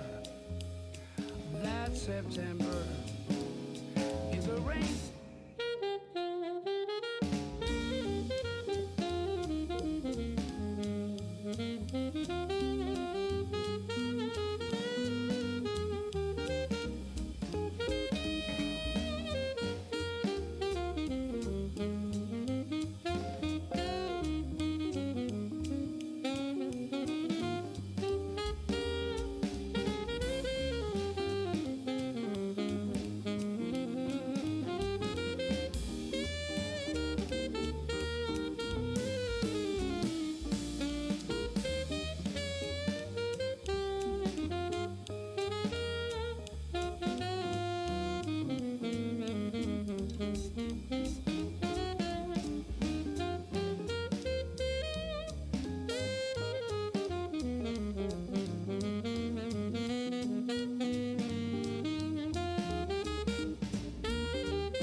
The raindrops seem to play a sweet refrain. Though spring is here to me, it's still September. That September in the rain. That September in the rain.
You're all set. Go ahead. Thank you very, very much. Okay, so we're coming back from recess and we're opening from recess at this point. So we're still waiting for legal to come up with that. Should we move on to another item? Or is that hurting our heads on waiting for legal? They tell me they might need another 5 or 10 minutes. What you can do, Mr. President, is with one minor adjustment that I can read to you, you can, excuse me just a moment.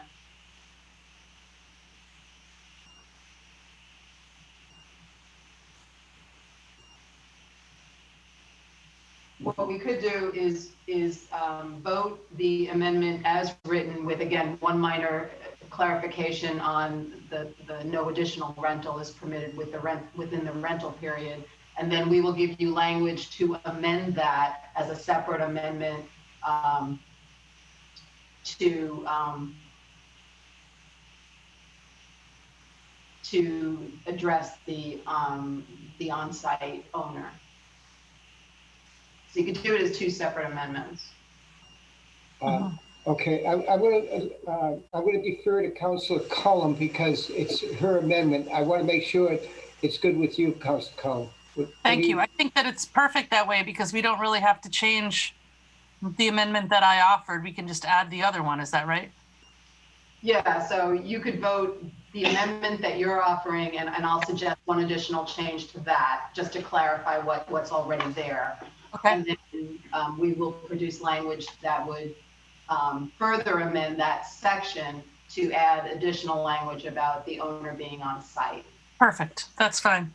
So what I would suggest is where it says no additional rental is permitted within that rental period, I would say no additional rental is permitted within the minimum rental period. Okay. Yeah.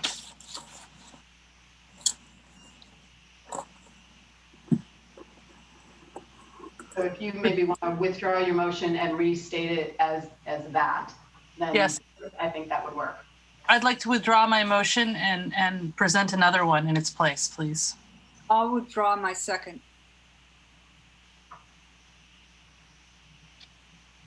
Okay, so. And you second. Okay, so I'd like to make an amendment now. Is Sarah Beal at the ready with putting A back up on the screen so the world can see? Thank you, Sarah. I move that item number 2020-192 be amended by inserting the following new paragraph C in section 193 and relettering the existing paragraphs of C through G as paragraphs D through H. C, restrictions. Number 1, minimum night stay. A short-term rental shall not be rented out for a period of less than 3 nights. No additional rental is permitted within the minimum rental period. And number 2, a dwelling may be rented as a short-term rental only as a single rental to one party of occupants at any one time, as written. I'll second that.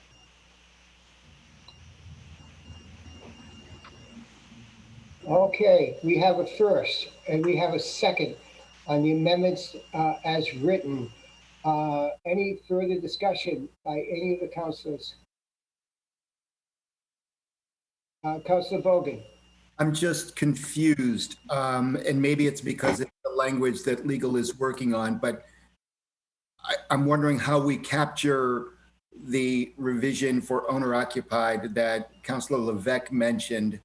And if so, do we not need to make sure that it doesn't impact the language that you have here? Because this seems to be a definitive statement.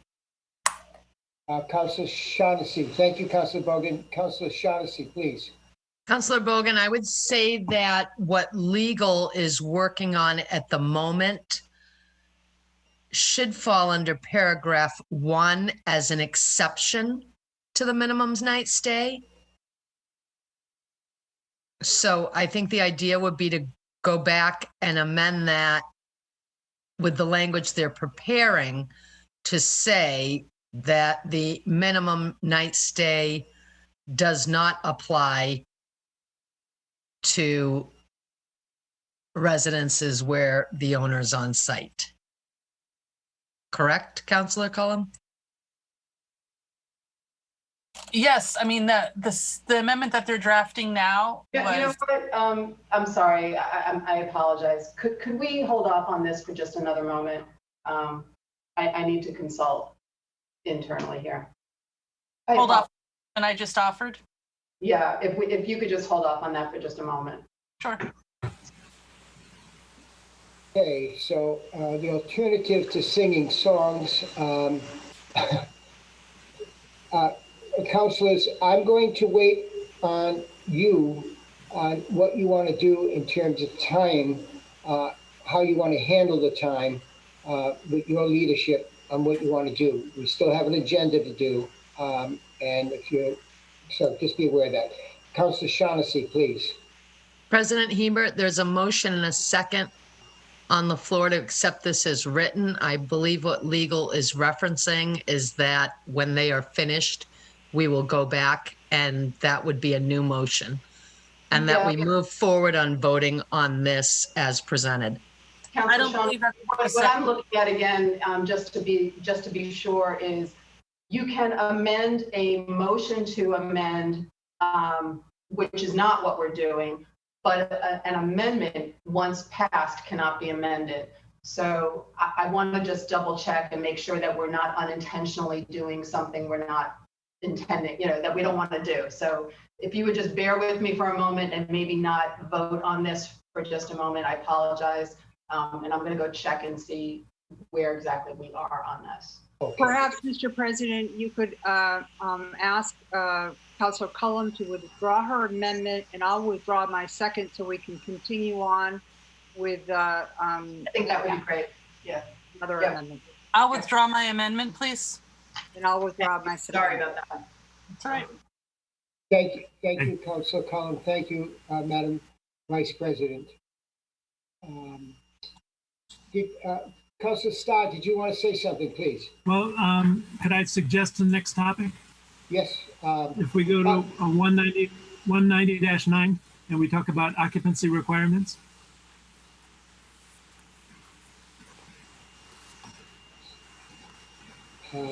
Sorry, Councilor Starr, that's a big jump. Okay. Is there something between here? No. You want to go back? Yes, I have something actually. Okay. Sorry. Who has something? I do, Jen. Oh, I'm sorry, Councilor Cullum, please. So I have an amendment. It's G, if you want to put that up, Sarah. Right, okay, sorry.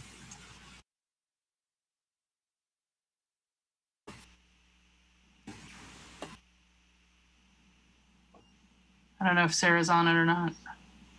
It was there for a moment. Oh, great. Okay. I move that item number 2020-192 be amended by inserting the following new section. Section 190-3, limits on number of registrations townwide.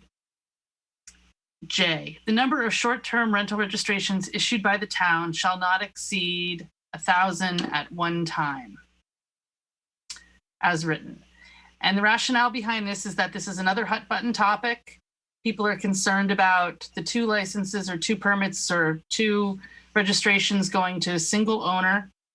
And so I thought that another way of curtailing that would be to just cap the amount that we have in town in general. And so it's for discussion purposes, and that's my amendment. Thank you, Councilor Cullum.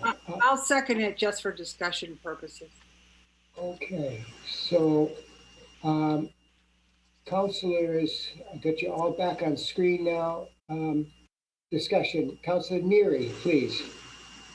Thank you, Mr. President.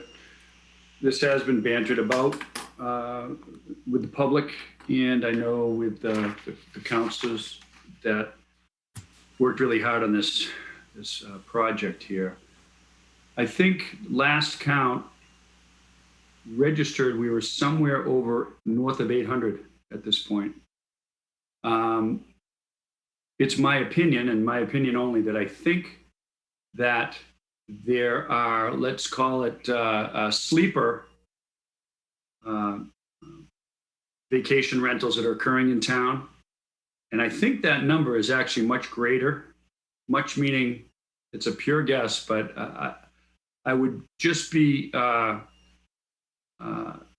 cautioned if, should this amendment pass, that these all come above board, we may actually realize that we've got more than that actually occurring in the town. So, you know, that's roughly 30% or 20% more than well, I think it's 816 or something now. I don't know what the last count was. I know there's been a lot of pushback with folks in town kind of implying that since the discussions first started, I want to say the number was in the high sixes or low 700s. And that's kind of led to a little bit of a furor over, oh, look at all these additional ones that are coming on board. I think really what we're finding is that it's more driven by the state and they're chasing after the rental tax money, which is bringing a lot of these things on board kind of naturally. I'm not really convinced that it's that they aren't already there, I guess. So in terms of applying a number as say 1,000, I would just be cautious about putting a number on it, because I can pretty much guarantee that you'll have 1,000 the second that button gets pushed, my opinion. But thank you for listening. I believe, thank you, Councilor Neary, and I believe that Assistant Town Manager Clyburn might want to talk about this. Thank you, Mr. President. I was just going to clarify any numbers. The latest data from June had 776 as the number of STRs currently paying the Department of Revenue the tax, and that has gone up. Our first data set in January is 601. Then it was, you know, in the mid 600s, and currently it's 776. That data, though, we cannot get any granularity. We have tried to get it from the state. That data of 776 is anyone who has rented a property and paid that tax, whether it be 1 day or 50 days. They were captured there. So it doesn't account for anyone who may have rented it 8 months ago and currently isn't renting it. We don't have that data currently. The granularity is not there. So I would concur that at some point 776 have rented in Barnstable over the past 9 months. But I would also concur with Councilor Neary that the number is probably significantly higher than 776 at this point. Thank you, Assistant Town Manager. Councilor Clark, please. Thank you, President Huber. I appreciate Council's effort to address some of these complaints that we have heard not only in the subcommittee level, but since then. But I am a little reluctant to buy into this, knowing that I'm seeing in the past that where there have been limits or moratoriums, it has created unexpected pressure to rush and get your permit in before there's before people get shut out. So I am reluctant to tap the brakes, and hopefully through our regulations we'll be able to address the greatest amount of concern that we have heard. Thank you. Thank you, Councilor Clark. Any other Councilor Bogan, please. I must confess this is not something that I had thought about, but I actually like the suggestion, Councilor Cullen. Thank you.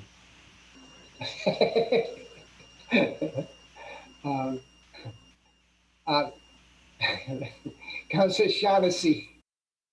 Good thing I'm sitting down over here. I was waiting for you to fall off your chair. Yeah, if I may for 1 second, if Councilor Shaughnessy will grant me a moment, you know, to Councilor Neary's concern, I think if there are these surreptitious people who are already doing it, they're going to be doing it whether we limit the number at 1,000 or not. And the fact is, if we put these regulations in place and they get outed, then they are going to be subject to a sanction because they will be in violation of our regulations. So I don't share that concern. Thank you. Councilor Shaughnessy, and then Madam Vice President, please. Thank you. I do share Councilor Neary's concern. In addition to that concern, I think, with that cap, that the people that will get in are more likely to be the people who have discretionary income, are more likely to have people to help them with the registration and get it done more quickly.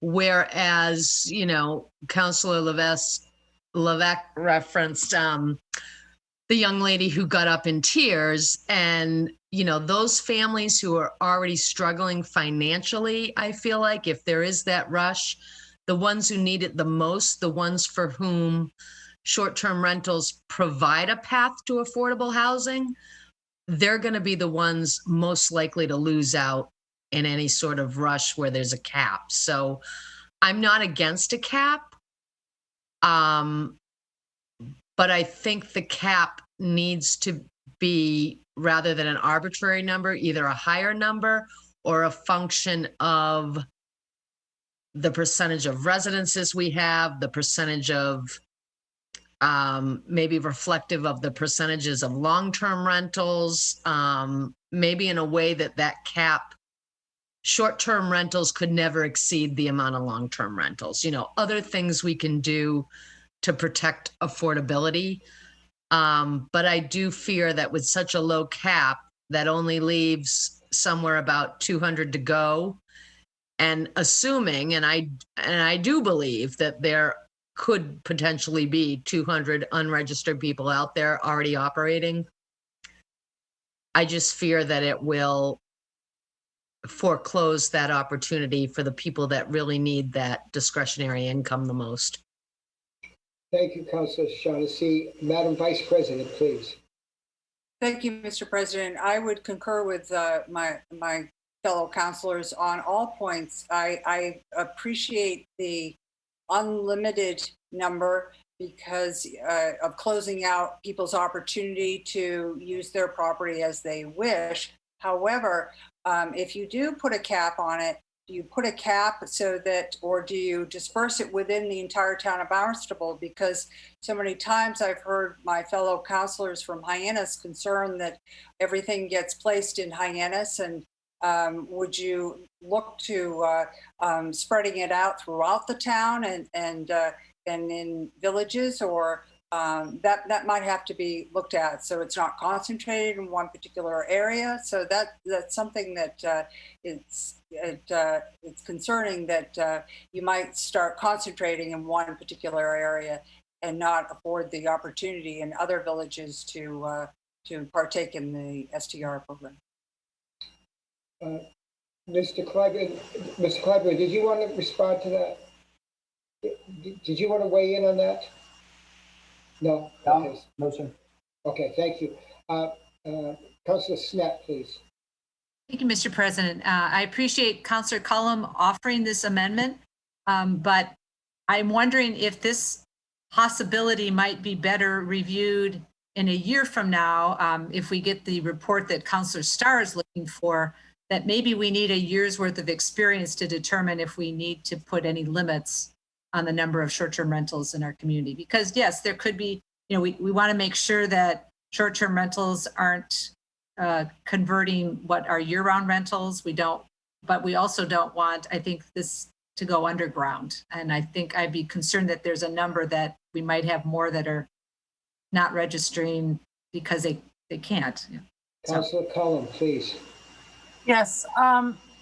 So if we know that there's about 3,000, did he say, of long-term rentals in town, would it be wise to, first of all, I'm neither for nor against this. I think maybe I'm against it, but I just wanted to bring it up because I know that it's a discussion that people have been having. They're very concerned about this. So I just wanted to kind of flesh it out amongst the 12 of us to kick the ball around a little bit and see what we come up with. So if we go 50%, if we go to 1,500, 50% of what we have for long-term rentals, is that is that an area where people are comfortable with preserving what we have for long-term rentals as opposed to what we're offering for short-term rentals?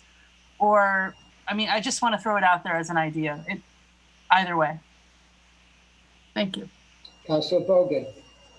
Councilor Cullum, don't back up on me now. What are you talking about? Stick to your guns. Are we friends? Are we friends? I can't keep up with you. I don't know if we're friends or not. We're friends at the moment. Oh, good. Thank God. I guess, and maybe put my mute on. Yeah, and maybe this is a point of clarification, but I understand the concern about maybe putting a cap on it prematurely. But to my mind, this is the general ordinance as opposed to the regular ordinance. The other ordinance, once we visit it, we can't go back and deal with it for 2 years. This one, we can always go back and revisit it. And by putting a cap on it, you at least get to test the waters and see how we are doing in terms of, gee, the sky didn't fall, or B, we are or are not having problems enforcing, et cetera. So I think the concern with, keeping people out can always be addressed if we say there was a lot of unpent up demand that we unnecessarily cloistered. Thank you, Councilor Bogan. Councilor Steinhilber. Yeah, I was just going to suggest you could add something similar to what Councilor Bogan was just referring to, that in the language, it's to be reviewed annually.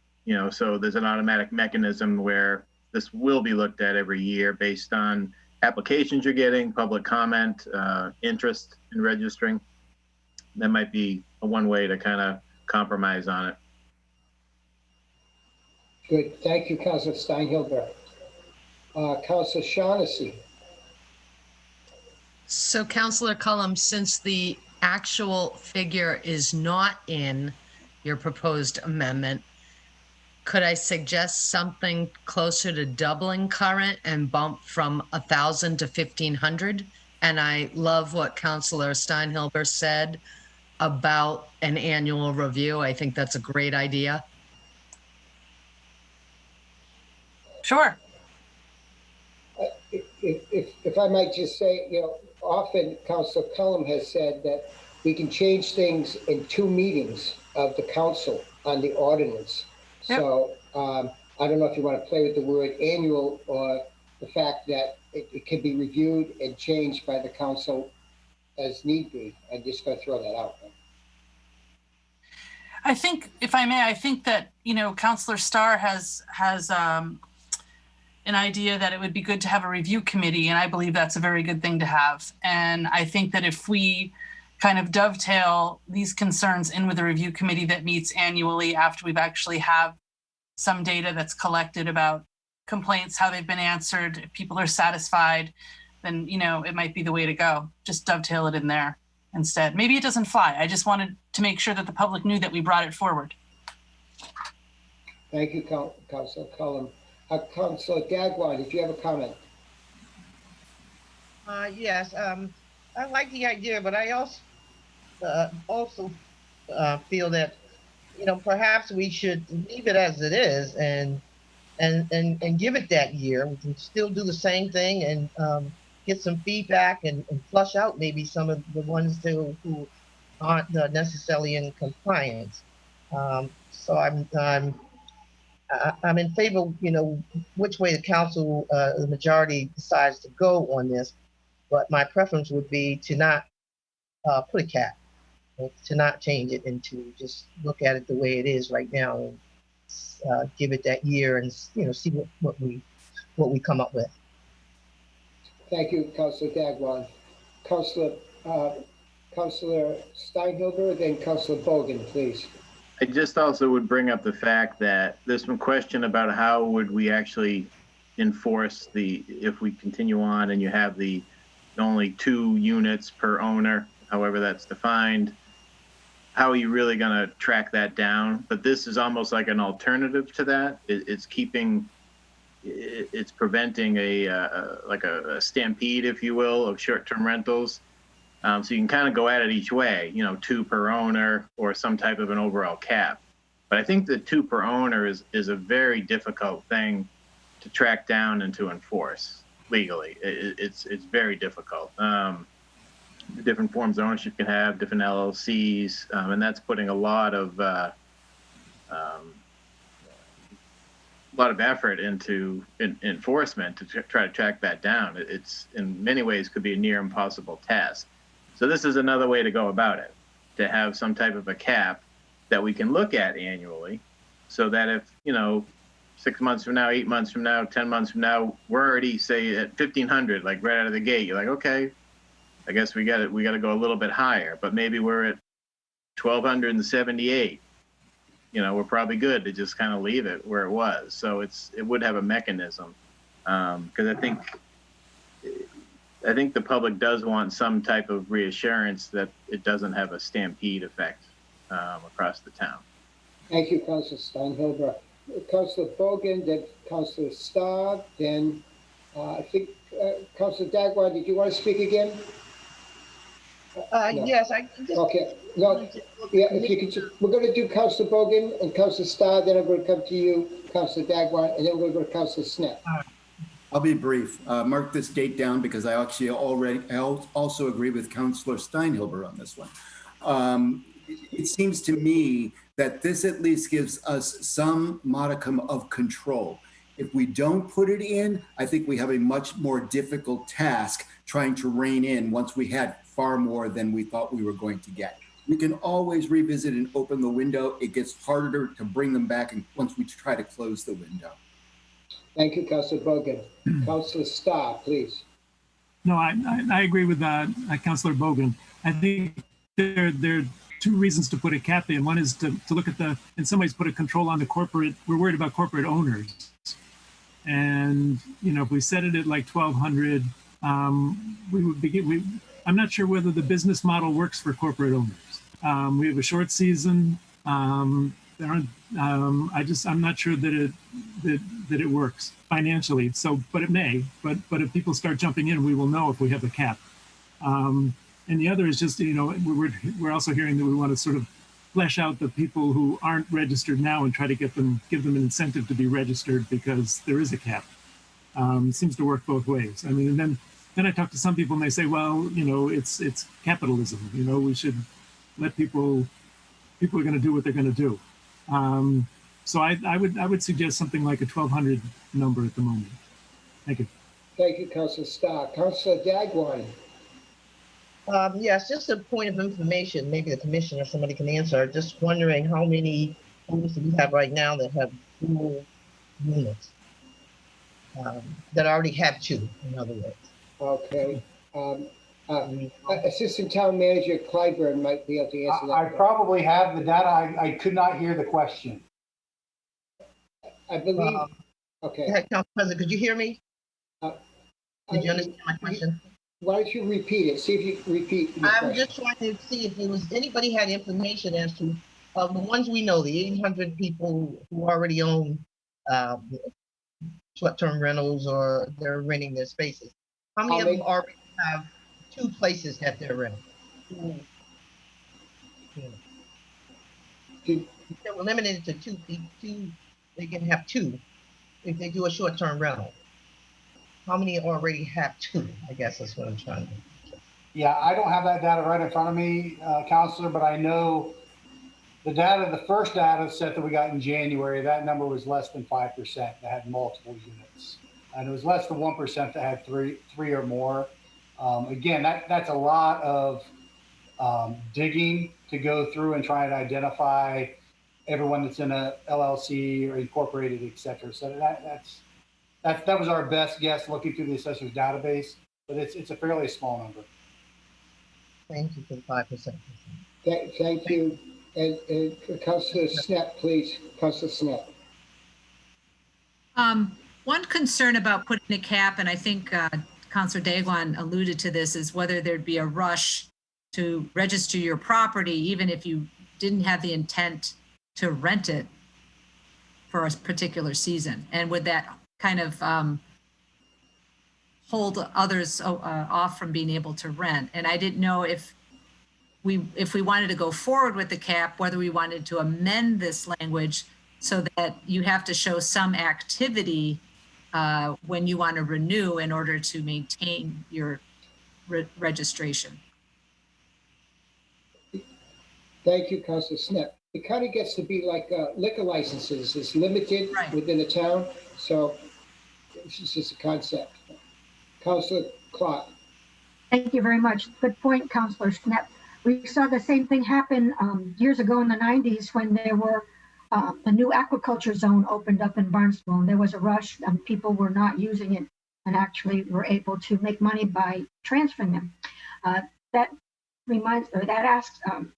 prompts me to ask the town staff, once we reach a cap, how do you then manage a waiting list, or will there be developing a secondary market trading their place in line? Thank you. Councilor Clyde, I'm sorry, Assistant Town Manager Clyburn, please. Yes, sir. So as you mentioned, Councilor Clark, we do have experience managing waiting lists for other things, moorings, slips, things such as that. And we certainly could manage it similarly. And as far as Councilor Schnepp's questions, yeah, we could absolutely cross-reference the DOR database and know if someone did actually rent their home or not. Thank you, Assistant Town Manager. Councilor Neary, please. These are all very good comments and make a lot of sense. The only additional comment that I would make is that ultimately, I think what we're trying to do is we're trying to arrive at a baseline of what actually is going on in the town. Maybe it's 801, but maybe it's 1201. And I think that in the big picture of things, we need to bring what is out there above board so it can be ascertained as to who's doing it, where it's being done, and then we can formulate a plan on how to address, again, should this go forward and should this pass. So again, with that said, I just think by creating, and I'm not saying it's an artificially low limit, I certainly don't hope we have 4,000 of these things occurring. But I think there needs to be enough room that the people who are doing it have the ability to register. And that's pretty much where my thoughts are. Thank you. Thank you, Councilor Neary. So does somebody want to give a different number that we can, an amendment with a different number, amend my amendment, and then we can move forward with this one? If I may, Councillor Cullum, listening to the dialogue and given the current number, I would, if you would allow, amend it to read 1,500. Second. Perfect. Okay, so we have a first and a second. So it's not so even much as amending it, you're just filling in that blank. You left that blank to discuss. So I think putting the 1,500, we're not really amending it, we're just filling in the blank. Am I correct in saying that? If I may, Mr. President, when she filled in the blank when she read it as 1,000, I don't recall if it was seconded. It was seconded. It was seconded. That's why I wanted to say it again. Thank you. Oh, okay, thank you. So, do you want to repeat the amendment? Would Councilor Cullum accept that friendly amendment? Yes, absolutely. Okay, so we have a friendly amendment to. I'll read it again. Thank you. I move that item number 2020-192 be amended by inserting the following new section. Section 190-3 limits on number of rental registrations townwide. Letter J, the number of short-term rental registrations issued by the town shall not exceed 1,500 at one time, as written. So we have second. It's already second. Thank you very much. Any more discussion? If not, Madam Clerk, this is the roll call, and you have the wording. Yeah, thank you. Counselors, Schnepp. Yes. Shaughnessy. Yes. Starr. Yes. Steinhilber. Yes. Bogan. Yes. Clark, Yes. Cullum, Yes. Dagwan, Yes. Rap Grissetti, Yes.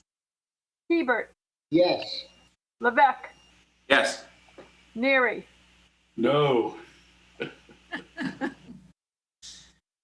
11 yes, 1 no. Thank you very much. The measure passes. Thank you. Counselor Hebert, I think legal is ready with that last amendment that we left aside. Thank you. Legal, if you could come back. We're back. So if Sarah could put it up on the screen, we think the best way for this to work is for Counselor Cullum to make a motion for her original amendment, and then someone else can move to amend that motion so it does not get voted on.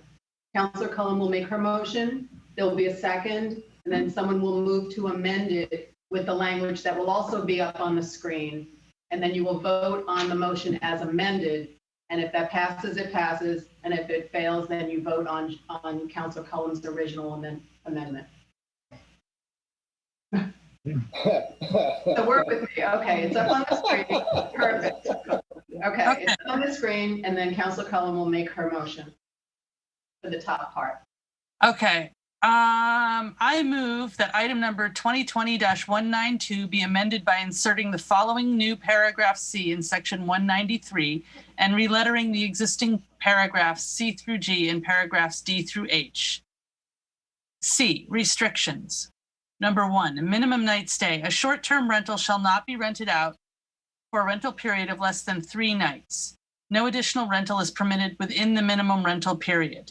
Item 2, a dwelling may be rented as a short-term rental only as a single rental to one party of occupants at any one time, as written. Second. So now, does someone else want to make a motion to amend that by reading the bottom part? I can do that, Mr. President. Thank you, Councilor Levesque. I move that the previous motion be amended by inserting the following new paragraph C-2 in section 190-3 and renumbering the existing subparagraph 2 to subparagraph 3.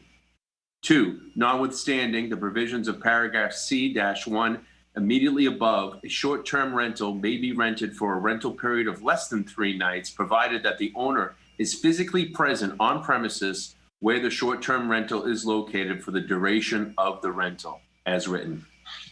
Second. Second. Okay, so we have a first and a second. On the So you're voting on the motion as amended. Well, we haven't amended it yet, so. You Wait, what? move there should be debate on the second section to amend the main motion. To amend. Go ahead. Yeah. Mr. President, I believe the appropriate order of debate would be to move on this most recent amendment that was just read in, and that, if voted, would amend They would be the voting first motion. on the motion as amended. Yeah. Yeah, on the whole thing. Right. Correct. Okay. I'm sorry. So you're voting on that original motion as amended by the second part. Nothing's been amended. There's going to be a vote on the second. Right, but it's amending that motion. That's correct. Yep. Yep. I'm sorry. Yep. Councilor, Madam Vice President. Mr. President, given the motion to amend the previous motion, I find I'm going to have to recuse myself from the discussion.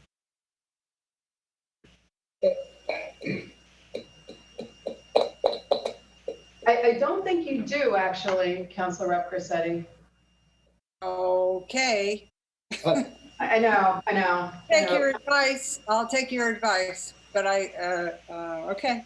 I appreciate Councilor, Madam Vice President's willing to recuse herself. I cannot get my head around, when I look at the 10% rule, that we could ask anybody to recuse themselves in this situation. It just doesn't seem right. So I thank you, Attorney Nober, for encouraging Madam Vice President not to recuse herself. Well, I don't think she has to on this particular item. Okay, I appreciate that. Because again, the consequence, if somebody recuses themselves, it's just on this amendment, but does it affect the final vote on the whole item? If it passes, yes, but again, I don't think this is one, I understand where Councilor Rossetti's coming from, but I do not believe she has a conflict on this particular amendment. Okay, thank you very much. Councilor Bogan? And Mr. President, just want to quick remind information, just keep an eye on the time. We're 10 minutes to 11. Thank you, Councilor Steinhill, but thank you. and I'm not playing lawyer on TV, but as the town attorney said earlier tonight, at the end of the day, it's incumbent upon each of us as individuals. She can offer her opinion, but if there's a violation of the ethics rules, then it's on the individual, irrespective of what somebody else might have thought. Thank you, Councilor Bogan. Thank you. Okay, and Councilor Starr? I'm ready to vote. Okay, so Councilor Bogan? Councilor Bogan, your mic. Yeah, I think I'm off. I apologize because I just did something on my screen and it took away the language. And I believe we're talking about the new language on the bottom, but I have a question with the language that's on the top. It's my recollection before it just went away is that it said something to the effect of no more than a single rental to one party of occupants at any one time. I don't know what that means. So that if you're renting a bedroom as a short-term rental, you would not rent a second bedroom to another party. Okay, then may I respectfully suggest that that language should probably be clarified, because right now it's just ambiguous.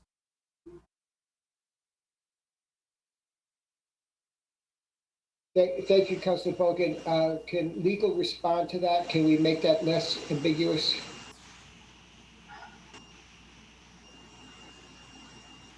Councilor Shaughnessy? Can I just say that occupant is defined as a guest under the ordinance, so therefore one party of occupants, at least in my mind, would indicate one group of guests, whether that's a family unit, a boyfriend, girlfriend, a couple of friends, but a single unit of guests that have rented together for that minimum period. Thank you, Councilor Shaughnessy. With that, if I might suggest, and I know we haven't done it throughout, perhaps it's just a parenthetical that says one party of occupants as defined herein, because then it clearly refers back to the definition of occupants. When I read it this way, it wasn't clear to me. But when you relate you could do that, Councilor Bogan. I don't think it's necessary because it's capitalized and it's a defined term in the ordinance. Okay. Okay. I think, okay. Yep. Councilor Cullen? Oh, okay. Okay, so what we have, Councilor Starr said to move the question, and do we have a second on that? Second. Okay, so we're ready to move on. If I may, Councilor Starr, you got to vote on that. If Councilor Starr could withdraw his motion to move the question and restate it to vote on the amendment. Councilor Starr? Hey, I withdraw my my motion, and I think we should vote on the amendment. Make a motion to vote on the amendment. On the amendment, okay. To vote on the motion as amended. As amended, right, the motion as amended. Thank you. All right, we have a first and a second. Is our town clerk, are you clear what we're voting on? We're approving, are we approving just the top item or the? No, the whole thing. The whole thing? No. The motion is. The amendment to the amendment is what we're voting on. Which includes the amendment. The bottom part. No, we're voting on the whole thing. We're voting on the motion The as motion and the amendment. All right, I'm standing corrected, so I'm gonna let Charlie. Thank you. Okay. I concur with Attorney and Councilor Shaughnessy. We are voting on the bottom portion of this. If that vote is adopted, then we then move on to the First Amendment is adopted by the second. If the Second Amendment that we're going to vote on now fails, we then return to the top of the page and just vote it as written. Louder. Okay, let's go. Okay, Madam Clerk, thank you. Roll call. Counselors. Shaughnessy, Yes. Starr, Yes. Steinhilber, Yes. Bogan, Yes. Clark, Yes. Cullum, Yes. Dagwan, Yes. Rapcorchetti, Yes. Hebert, Yes. Levesque, Yes. Neary, Yes. Schnepp, Yes. 12 yes. Thank you very much. Madam Vice President. Mr. President, I make a motion that we extend past 11 p.m. Second. We have a first and a second. Madam Clerk, this would be a roll call to extend past 11. Starr, Yes. Steinhilber, Yes. Bogan, Yes. Clark, Yes. Cullum, Yes. Dagwan, Yes. Rapcorchetti, Yes. Hebert, Yes. Levesque, Even though I'm having flashbacks of James Tinsley, Councilor James. Yes. Neary, Yes. Schnepp, Yes. Shaughnessy, Yes. 12 yes. Thank you. Madam Vice President, please. Mr. President, given the hour of lateness and the extent of which this item is going to require from the council and the other business on our agenda, I would like to make a motion to continue this item to our next town council meeting. I'd second that. Ask a question? Yes. Are we finished with that last item that was presented? We voted on the amendment. We voted for Passed. things. Passed. It passed, so the whole thing passed. Whole thing passed. Okay, thank you. If it failed, we would have gone back to the original. Okay, thanks, Jim. Thank you, Mr. President. Thank you, Councilor Starr. Okay. So we have a first and a second on moving the item to our next meeting, which is September 17th. Any discussion? Oh, okay. Just for my edification, does that mean that we could open it again for public hearing or not? No? I believe you closed the public hearing. He closed the public hearing. I did, so I just want to be clear. So the motion is to move Item 2020-192 to the town council meeting of September 17th. September 17th. Thank you very, very much. How many more amendments are still out there on the table? I have one more. Just one more? I have one more. I don't Thank know what you. anyone else has. Thank you. I have at least two. So, and there's other business, and I believe there's staff present that, has to talk to some of the other items on the agenda. Okay, so we know that there's at least three more amendments. Councilor Snap, please. That's okay. Not yet. Okay.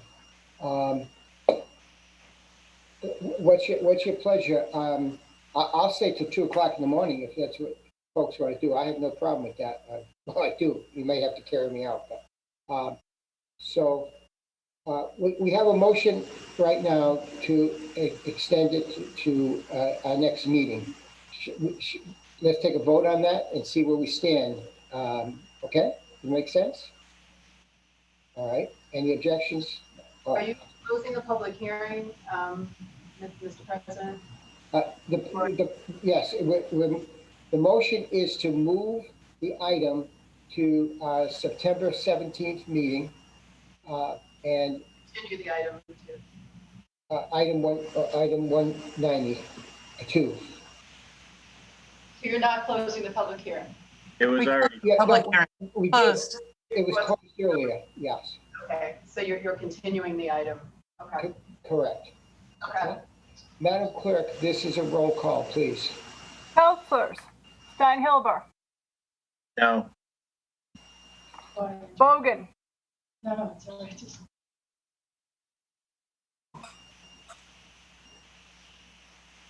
Bogan. I'm sorry. You're muted. You're muted. You're doing it backwards. Hitting it, yes. Clark, Yes. Cullum, No. Dagwan, Yes. Rep Crescetti, Yes. Hebert, Yes. Levesque, No. Neary, No. Schnepp, No. Shaughnessy, No. Starr, Yes.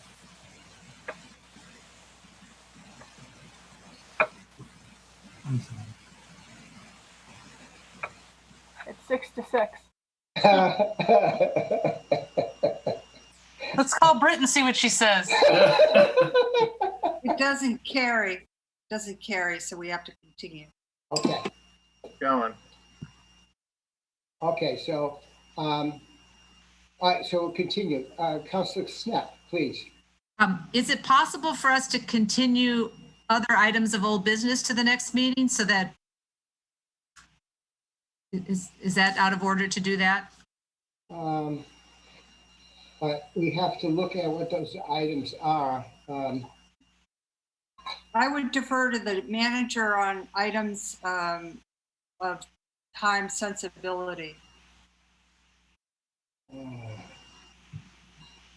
So if we look at this, well, on the old business, we have an appropriation transfer order, and then we also have the appropriations loan order on the power, on the wastewater facility of $8.5 million. And then the others are easements. I would Mr. ask- Els, perhaps Mr. Els can weigh in. Yes, Director Santos.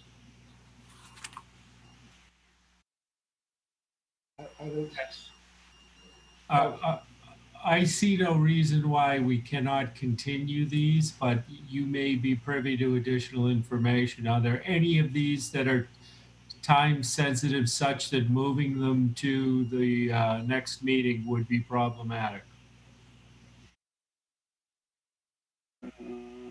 No, I think they could all be moved to the next meeting without any negative impact. Thank you. Mr. President, point of order. There was a motion and there was a vote. The vote did not carry. That was just one item. That was the 192. So now Councilor Schnepp asked about the other items of old business and items of new business. I think that was the discussion.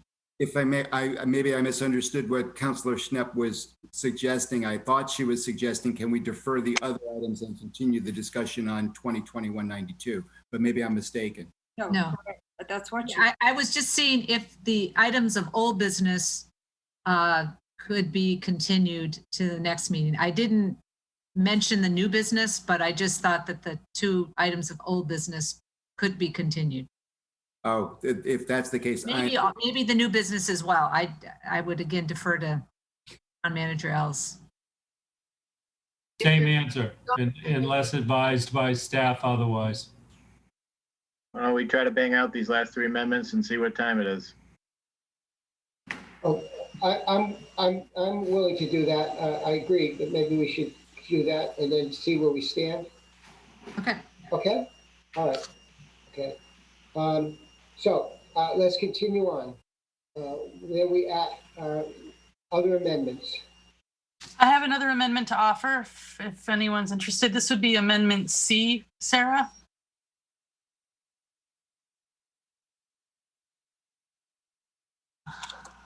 This is a long one for your reading pleasure. A little late reading at the late hour. If I may, Mr. President, I'm sorry, I'm terribly confused. The point of order. I thought we already voted on whether to continue this matter until the next meeting. And it didn't pass. It Didn't pass. okay. And so we're working on it. We're continuing on. Got it. Yes. Thank you. Thank you. Okay. I move that item number 2020-192 be amended by inserting the following new section. And this is going to be chapter and verse. It's XXX, which is nice. Large event regulations. So A, large events such as weddings are prohibited in short-term rentals. And by the way, all of this was included in the original thing that we hashed out and somehow got lost along the way. So I'm proposing that we re-include it. B, the above prohibition notwithstanding, a large event may be held in a short-term rental upon compliance with the following. Number 1, at least 5 days in advance of the event, written notice shall be provided to Inspectional Services Department of the event. Notice shall include the name and a telephone number for the party responsible for the event. Number 2, the notice shall include written authorization of the owner for the event, either in a rental agreement or by separate letter. Number 3, the notice must include a start and end time for the event, expected number of participants, and a parking plan. Additional language for consideration. A large event is defined as an event attended by not less than, I don't know how many people, whether adult or child, including those persons occupying the short-term rental. B, a permit shall be required for a large event. The application for a permit shall be filed with Inspectional Services Department not less than however many days before the event is to occur. Before any such permit is issued, the application shall be reviewed or approved with conditions by the building department, the Board of Health, and the police department, the fire department, and any other department that may have jurisdiction over the potential event or the site where it's proposed to be held. Letter C, the police department may require that a private police detail be required to monitor traffic and conditions of the event. If the detail is required, the cost thereof will be paid in full in advance of the issuance of a permit at rates then in effect for private police details. Letter D, all parking necessary to accommodate event participants beyond those occupying the short-term rental shall not take place on the public or private ways of the town. It is the intent of this requirement that suitable arrangements be made for off-site parking and that visitors be shuttled to the event site via appropriate transportation. No transportation vehicle shall remain idled at the event site for longer than necessary to expeditiously pick up or drop off passengers. As written. For your discussion, it's really an answer to the concerns of parties happening next door to residences where people were annoyed or not allowed to enjoy their own homes for the term of the party. So it's just, again, for your discussion and consideration. Thank you. Thank you, Councilor Cullen. Councilors, comments, thoughts? I'll second that for discussion. Thank you, Madam Vice President. We have a first, we have a second. We're looking for any discussion. Councilor Starr. Wait a second. Does the fact that what we're reading is different than what she read? Yes. I couldn't follow along because Ms. Cullen was reading letters and I'm looking at numbers. It was very different. Yeah. It was different. Yeah, what we're looking at, not what was read. I know basically it's the same thing, right? Councilor Cullen, when you were reading that, you were using letters, and I was also looking at numbers, so we got thrown off. Is what's on the screen what you're proposing? Can't hear you. Jen, can't hear you. Muted. Jeez Louise, sorry about that. It must be the late hour. Charlie took a couple of stabs at it, and I think I must have read the one of the ones that didn't make it to Sarah. So let me just check on that. I think they're pretty much the same. Is legal there? Can they answer a question for me? We're here, the updated version. Did I read the updated version or the other one? The other one, I think. Oh, Although God help us. numbered, so I'm not sure where the letters came from. Mine says C on it. The other one, no, the other one, the old one has letters, right? So you were reading the old one. I'm sorry. Okay. The one on the screen is the updated one. Well, let's read that one then. I think, is there a B? Because usually you don't have an A if there's not a B.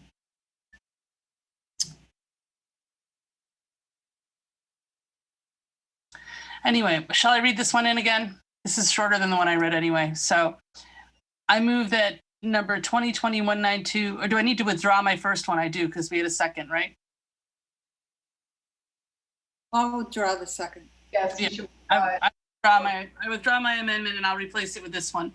I move that item number 2020-192 be amended by inserting the following new section on large event regulations. A large event defined as an event attended by not less than however many people, whether adult or child, including those persons occupying the short-term rental, may be held in a short-term rental upon compliance with the following. Number 1, a permit shall be required for a large event. The application for a permit shall be filed with Inspectional Services Department not less than however many days before the event is to occur. Before any such permit is issued, the application shall be reviewed and approved or approved with conditions by the Building Department, the Board of Health, the Police Department, the Fire Department, or any other department that may have jurisdiction of the potential event or the site where it's proposed to be held. Number 2, the permit application shall include written authorization of the owner for the event, either in the rental agreement or by separate letter. Number 3, the permit application must include a start and end time for the event, expected number of participants, and a parking plan, and such additional information as shall be specified in the application form as from time to time prepared by the Inspectional Service Department. Number 4, a police department may require that a private police detail be required to monitor traffic and conditions of the event. If a detail is required, the cost thereof will be paid in full in advance of the issuance of the permit at rates then in effect for private police details. Number 5, all parking necessary to accommodate event participants beyond those occupying the short-term rental shall not take place on the public or private ways of the town. It is the intent of this requirement that suitable arrangements be made for off-site parking and that visitors be shuttled to the event site via appropriate transportation. No transportation vehicle shall remain idled at the event site longer than necessary to expeditiously pick up or drop off passengers as written. Phew. Councilor, we have a first and second. Councilor Starr, please. I wanted Ms. Cullum to put some numbers in there before we even second. Otherwise, we have to amend it and go through that whole process. That make sense? So 30 people for the first one. How much we require for a large event? The application. Then, I don't know, 15 days. Okay, thank you, Madam Vice President. I'd like to hear from the building commissioner what's required at a private home with no rentals for large events currently. What's on the books? Thank you, Madam Vice President, Mr. President. So there's nothing really required other than a tent permit for a private residence right now. I do have a couple of suggestions for you. The building department doesn't want to be the reason why Jane can't have a wedding on Saturday. So I think 15 days might be excessive. I would suggest that 48 hours is probably adequate. We can get our permits issued and things reviewed in that amount of time. And then if we could just strike the term or the words Board of Health and say the Health Division, I would appreciate that. Did I answer your question? Thank you. Councilor Shaughnessy, please. So I do have an issue with this because I think one of the things we've heard repeatedly from our constituents is that there have been complaints about parties and also commercial use.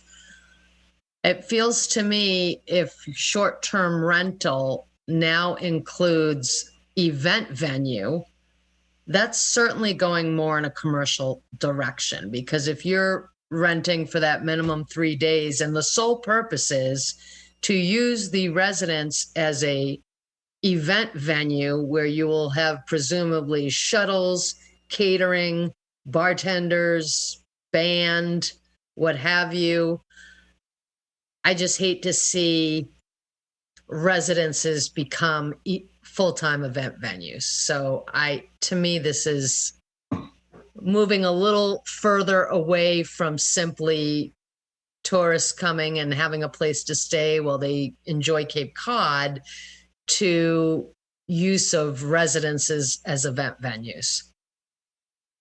Thank you. Thank you, Councilor Shaughnessy. Councilor Neary, please. To follow up on Councilor Shaughnessy's comments, so this, I guess, is a clarification, in effect, allowing, lack of a better word, a wedding to occur at a not principal-owned property. So my daughter's getting married, I own the house, and I want to have a wedding at my house, which I assume is allowed. This almost looks boilerplate to me in terms of at least the first paragraph, except short-term rental is kind of inserted over it. Maybe I'm wrong. I don't know if there's clarification on that. But so we're now talking about adding, allowing by right, I guess, a rented property on a short-term basis to host a wedding. Just for clarification, is that what we're doing here? Is that what the aim is? Or is it more to require the town's involvement, whether it be police and these type of things, to maintain the quietness of the neighborhood? I'm just a little conflicted over it. I'm not really sure that. I mean, if I have a friend and I have an extensive property and I want to let them use my house for a daughter's wedding, I assume that's allowed. Maybe I'm wrong. Maybe town could give clarification on that, provided I got a permit. I just don't. Again, this seems like a layered effect. Thank you, Brian. Please help. Commissioner, thank you. Thank you, Mr. President. So if you have a single family residence, you can have a wedding at your home for your daughter, no question about it. If you have a long-term rental, you can have a wedding at your home for your daughter. Can you operate it as a wedding venue facility? No, you cannot do that. That's a commercial activity that's not permitted. I think the same would apply for home ownership, long-term rental, and short-term rentals. The question comes with short-term rentals is how often is reasonable and how often are you going to allow that to happen? Madam Vice President, please. However, Commissioner, you did say that the only time a private residence is required to have a permit to have a party is when they're going to have a tent. So I could have 150 people at my house without a permit, provided I don't have a tent. Is that correct? And before you answer that, is there a limit on how many times you can have a wedding? What if you have 6 daughters and they all decide to get married in the same year? Can you do that? I mean, I'm just not sure how it's going to be regulated.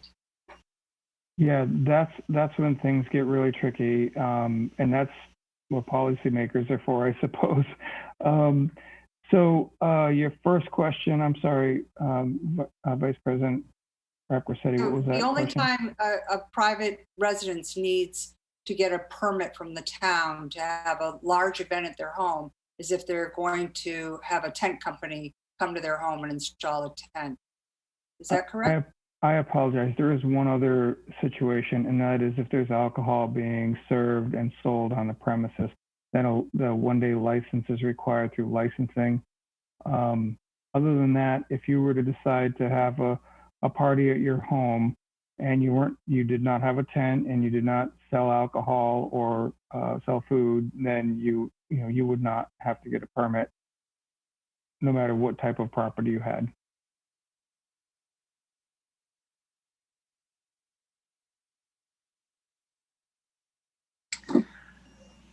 Councilors? Can I offer something? Yes, please, Councilor Cullen.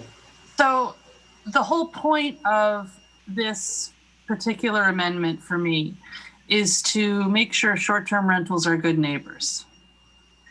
So we're not talking about year-round residents here. We're talking about short-term rentals. And I think whatever we can do to shore up a neighborhood would be appreciated by neighbors. So I get that it's inconsistent whether you're a homeowner and you have 150 people and no tent, but it's a totally different purpose, and I think it should be monitored. And I'm glad that I could offer the amendment. I was shocked when it fell out of the ordinance to begin with, to be honest, because I think this is where the rubber hits the road. This is when short-term rentals are good or bad neighbors. And so I think, some of the things in this might be onerous. I'm happy to kick those around, but I do believe that there should be a permitting process in place for it, for parties and weddings and large events. I mean, how many times have we heard the residents of Centerville complaining about the parking thing in the zoning ordinance that drives them nuts? And this addresses that. I think this is an important piece. Thanks. Councilor Shaughnessy. Thank you, President Hebert. It seems to me, and if any of you have ever spent any time on HomeAway or VRBO or Airbnb, the overwhelming majority of the listings say no parties. It seems to me that if this was in the regs, the likelihood is that the people taking advantage of this would be exactly the outside investors who have the capital to purchase a large property. The majority of the houses in the town of Barnstable don't sleep 12. They're not big enough to accommodate comfortably a big party. Those are more one-time events. So that is my fear, is that already the majority of short-term rentals owners don't want partying going on. That's not what they're looking for at their home. And that this is going to wind up applying to outside investors who've purchased a large waterfront property, more specifically to host large events and large parties. And I feel like that would be something they'd have to get specific permission from the owner anyway. I don't know. I'm just not comfortable with putting it in there. I think it's opening a door to those outside investors to say, hey, let's go buy those big expensive properties in Barnstable because there's a lot of money to be made hosting large events there. Councilor Clark, then Councilor Starr. Thank you very much, Councilor President Hebert, and thank you, Councilor Cullen, for bringing this forward. I do recall we had this discussion at the subcommittee level, and I can't recall, but I think we may have voted to restrict it to one a year with a special permit. I recall this discussion. And additionally, I should say that the language here in item 1 refers to the building department. I think it should, what we have is a building division. And it refers to the police department and the fire department. We might want to say the local or relevant fire department because there are 5 in our town. Thank you. Thank you, Councilor Clark. Councilor Starr. I think the intent here is to control partying that's noisy and irritating to neighbors. And I just realized, I looked it up. Airbnb has just announced a global ban on parties and events at Airbnb listing, and so we could ban parties and say no parties more than 16 people. instead of opening up a whole new venue, making something else legal. So couldn't we just put in a statement that says no parties? Thank you, Councilor Starr. Can I go back to Councilor Cullum on that? Okay. Thank So, you. yeah, I think that Airbnb thing was largely in response to COVID. Although I might be wrong about that. I did read various things online about it as well, about them not allowing parties right now. But I don't know that we want to be a footloose community, do we? I mean, I think it's okay to have a party as long as the neighbors are respected. And I think that this isn't going to be the thing that attracts large investors to our town. This is going to be the thing that ensures that the neighbors can sleep through the night and that there's not a raucous party or that there's not cars parked on their lawn. So I think this is something that's probably very important to neighbors and neighborhoods. And I think it allows Airbnb and short-term rentals to be good neighbors by following the permitting process. And I'm willing to be flexible on the 48-hour thing. I think that's fine, but I think that our neighborhoods would appreciate us sticking up for them with this. Thank you. Madam Vice President, please. Thank you, Mr. President. I would concur with my fellow councilor Shaughnessy. I believe that these short-term rentals are used for travelers. They're used for short stays. And I think there's plenty of venues throughout our town to host large parties, large events. And I would perhaps consider not allowing any large events in short-term rental. Thank you, Madam Vice President. I just would say, I think if you're going to say that, you need to define what a large event is. So you'd still have to come up with a number of people. Because to someone, a large event might be 12 people, others it might be 50. But what would we define a large event as? More than 30 people? Thank you, Councilor Steinhill. But Councilor Dagwan, please. Yes, I agree. I think an example of the situation is someone who who grew up here in the town, comes for a weekend, happens to come back and decides that it's their birthday and they want to invite some of their old friends over for a gathering. So I'm very concerned about keeping it limited to a small number, 15, 20 at the most, to accommodate that kind of thing that could possibly happen.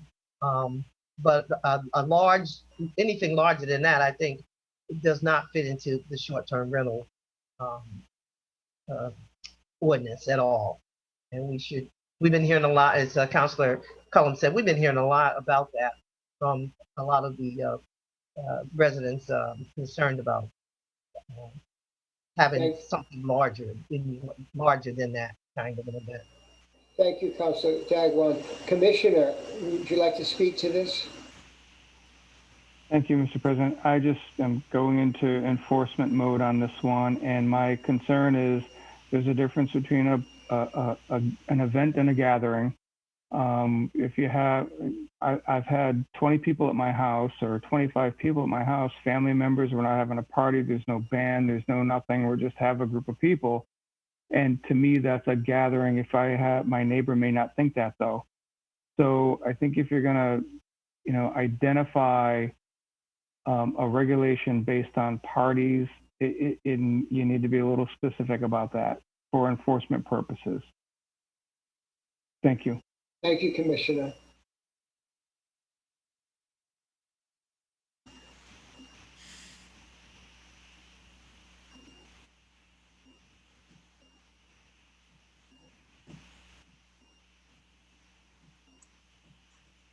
I move that we vote on the amendment. Can I do that? So that would be a first. If people I don't know if I can move on my own amendment. Unless I'll move it for you. I move that we vote on the amendment as stated. Thank you. Second. If I may, Is there a number of days that goes in that blank? 30? Is there a number for the persons up here and for the number of blanks down here? I think we said 30 people and, I'm willing. 2 days? 15 days is what you said. 15 days is what I said. Okay.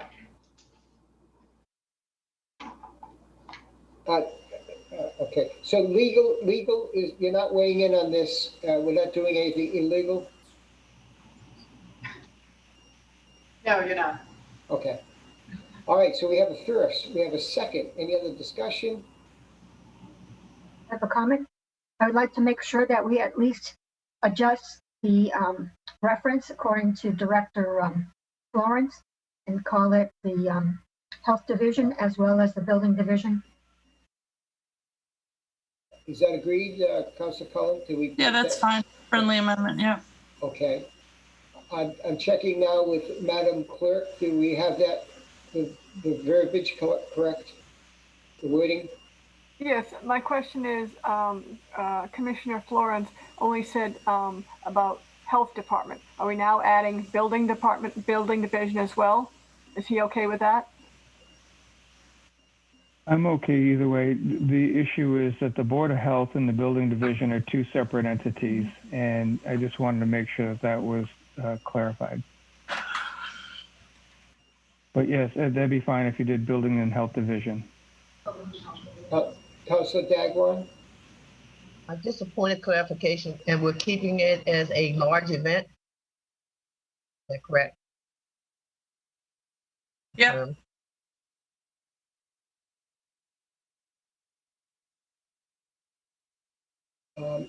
Okay, so we'll move the vote. Do we need to repeat the item, the amendment, or are we okay in what we're saying here? I think we're okay. It's written right there. Okay, all right. Okay, good. Okay, Madam Clerk, this is a roll call. Bogan, Yes. Clark, No. Cullum, Yes. Dagwan, No. Rep Corsetti, No.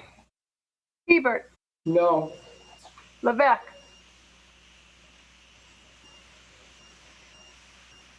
Yes. Neary, No. Schnepp, Yes. Shaughnessy, No. Starr, No. Steinhilber, No.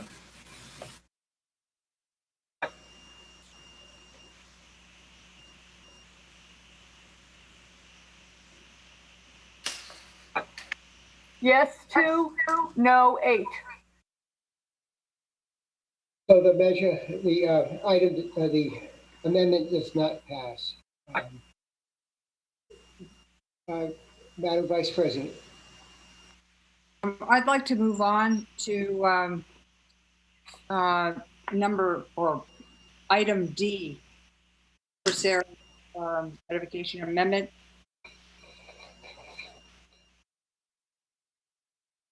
Item D under what section? I'm sorry. I move that item number 2020-192 be amended by deleting section 190.18 in its entirety and inserting the following new section 190.18 in its place. Subsection 190.18 penalties. Any person who violates any provision of this chapter shall be subject to a fine in accordance with the following: $150 for first offense, $300 for the second offense, and each subsequent offense. Each day that a violation exists constitutes a separate offense. Second. And I wanted to make this much greater. I wanted to make it 500 or even 1,000, and I was informed by legal that I could not exceed what's allowable, and perhaps legal can clarify that for me. Yes, Councilor Rossetti. Chapter 40, Section 21D limits the maximum fine to $300. And I also, unless state law provides otherwise. And I also wanted to point out that when I drafted this for you, I did change the word where it says shall be subject, excuse me, shall be subject to a fine. It originally said may be subject to a fine. So I want to point that out in case you want to go back to the original language. I thought I read shall be. You did read shall be. What I'm saying is what's in the ordinance currently says may be. Oh, correct, yes. I made that change based on our discussion, but I wanted just to point out that that was a change. Okay. The other thing too is I'm fine with keeping the fine, but I also am aware that with egregious offenses, this penalty or the building commissioner could withdraw or remove the ability for short-term rental with the first offense. You can remove the license, the registration. That's Okay. correct. Thank you. Okay, other councilors, questions, thoughts? I think this is good. I want to say that if you remove a warning and you automatically slap somebody with a fine, that's a different sort of attack than I think the town normally takes. So I would be willing to do a warning and then do a graduated 150, 300. I think no warning is a little arduous, but you know, because you're going to call the police anyway on the people that are doing the act, right? And they're going to be shut down immediately. And then the owner is the one who's going to get the warning or the fine. So I think it would be fair, like for instance, with the problem properties ordinance, there are warnings that go out, conversations that happen to bring people back to center and bring people back to the law. It's not meant to be a stick as much as it's meant to be a carrot. So I just think that redefines our relationship. So I actually really like the idea of a warning and then 150, 300. Commissioner Florence. Thank you, Mr. President. And thank you, Councilor Cullum. One of the issues that we run into often is if we get to court, the judges want to know that we've tried to work with people before we took an aggressive approach to enforcement. And so enforcement is helpful.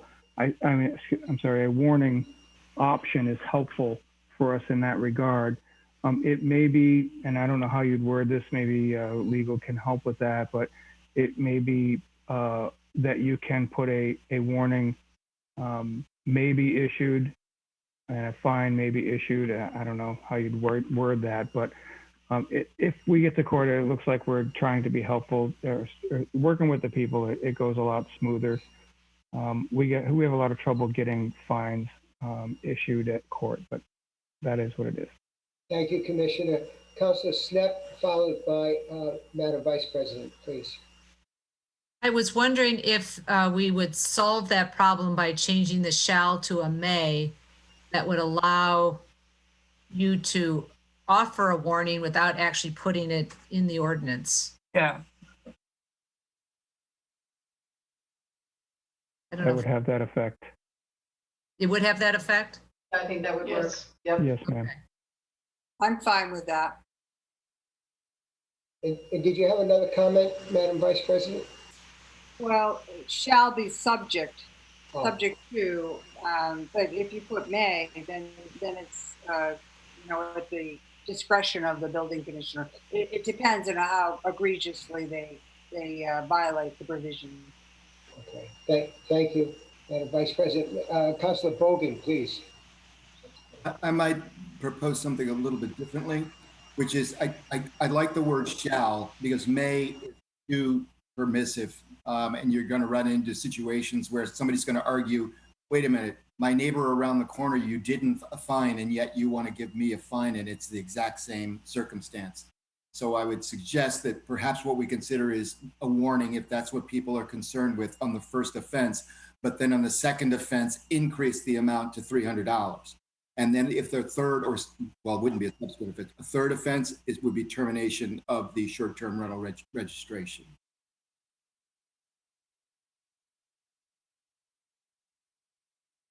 However, I think as I said, you know, the first offense, I think if it's egregious enough, should be subject to removal of the permit or allowing the short-term rental to continue.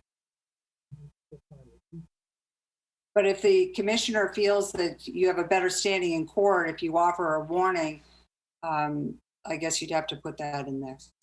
Thank you, Madam Vice President. Commissioner Florence, please.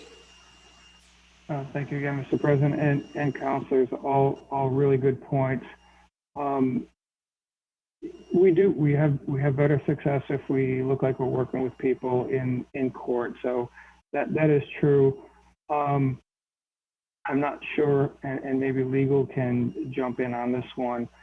We specifically removed, as we were talking about the regulations, the automatic revocation, because if somebody's trash can gets knocked over by a raccoon in the night and that's their second offense, it's kind of a tough thing to do to revoke their ability to operate their registered facility.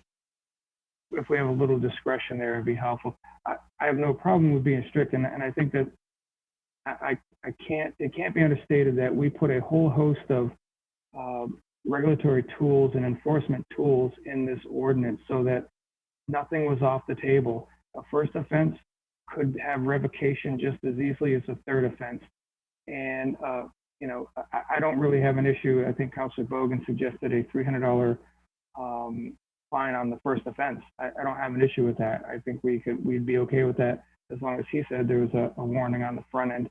It just is, as long as we look like when we go to court, we're working with our citizens as opposed to hitting them with a sledgehammer. I think the courts are a little more apt to work with us in terms of granting fines.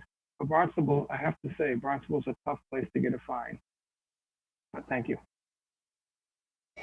I would agree, Commissioner, that you do not have an automatic revocation. I think it's really important that he be able to exercise discretion. Yes, thank you, Commissioner. And it's certainly not our intent that you spend the rest of your life in court. So you or your staff. So thank you. Councilor Neary. As a follow-up to that, I agree. I think I've spent my time in court over the years, and there has to be at least an impression that an effort was made to reach, you know, a common ground. But what I don't notice in here is when it comes to offenses, there's really no time frame on it. And what I mean by that is if this is an annual registration process, is this annually if you had two, or could this be you went 22 years and you had your second offense? And I just don't know whether maybe a clarification on that particular point may be in order. Thank you, Councilor Neary. Commissioner Florence, you want to respond to that? Again, I think it's discretionary. If somebody has their trash can knocked over 2 times by a raccoon in a year, we're not going to, you know, hit them with a sledgehammer, so to speak. Whereas if there's 2 violent occurrences, or they start 2 fires, or there's 2 raucous parties where there's furniture going through windows, you know, I think in a 6-month period we want to, or a 2-day period, we want to be able to have the ability and the option and discretion to be able to revoke their registration and stop that place from operating. I think that would be a good reason to put the word may back in as well, because it would depend on how far apart in time offenses are. That language is already. I agree. Madam Vice President, please. So I can withdraw my original motion if you'd like me to restate it with some corrections. And Councilor Shaughnessy, please. Madam Vice President, before you do, can I just state one thing? I think it should say any owner capitalized as defined, because clearly we are not going to be fining the short-term renter who's gone after the weekend But another point I wanted to make is that the owner could make arrangements with tenants or as part of their agreement that if they are fined because they have broken the rules, then the fine is coming back on them. They're going to pay the fine. So that could happen behind the scenes. And then the other point I wanted to ask is, as part of the registration, are we requiring owners to certify that they have received a copy of the ordinance and that they have read and understood it? Because I think that would give us a little more weight in terms of, you know, you yourself acknowledge that you had read the rules, you got a copy of the rules, and therefore your ignorance of the rules is not a defense to this fine.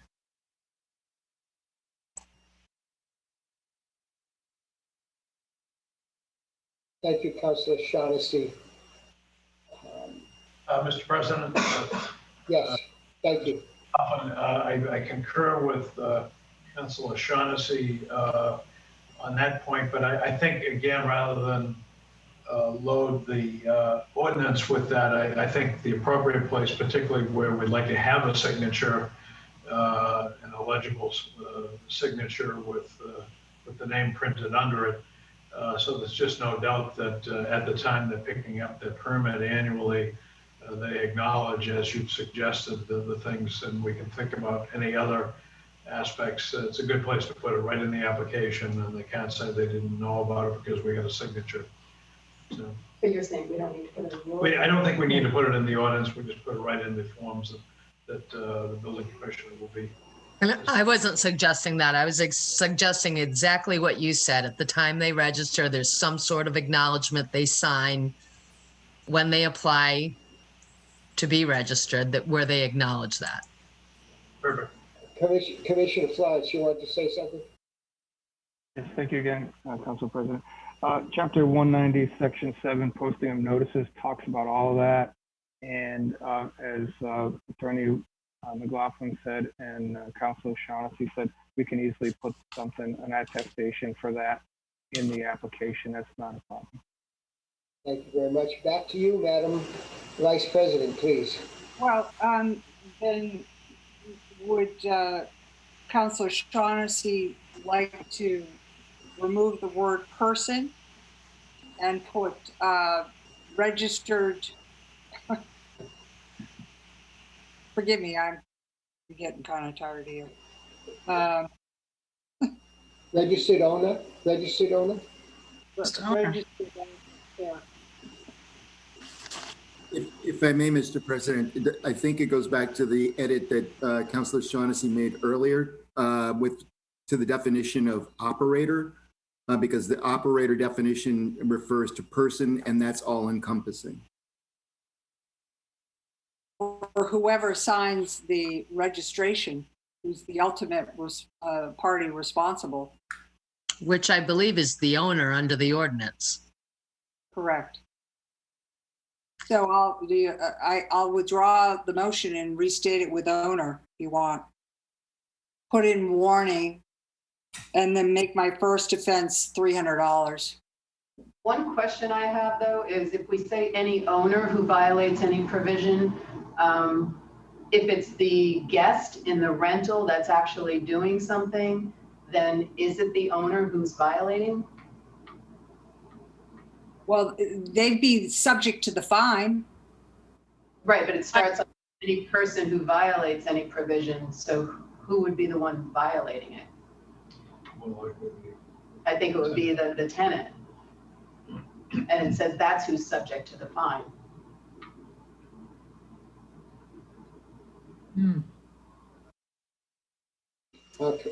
Commissioner Florence, please.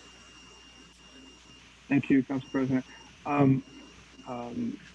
Attorney Nober, all of our requirements for issuing notices of violation go to the property owner and who has legal title according to the assessor's records. So that's if a tenant violates a a town ordinance or a state regulation, we're going to notice the property owner. No, I understand that. I guess what I'm saying is, can the property owner come back and say, I didn't violate any provision of this chapter? Say any owner Yeah. or tenant. Yeah, any owner or short-term renter who violates any provision, or any short-term renter, the owner shall be subject to a fine.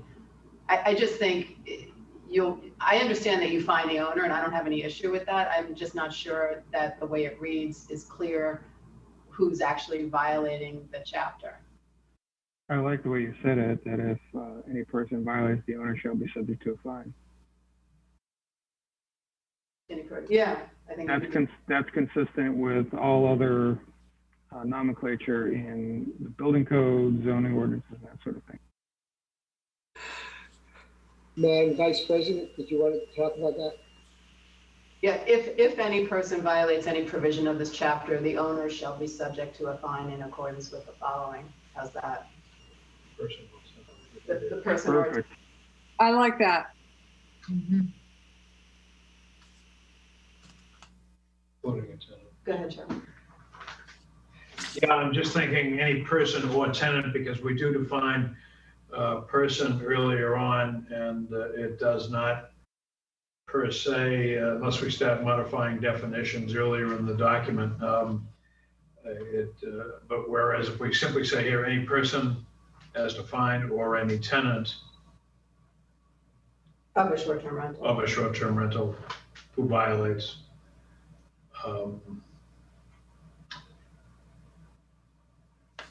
May I suggest that we have an opportunity to, clear we're not going to get through this all tonight, that we make some changes after consulting with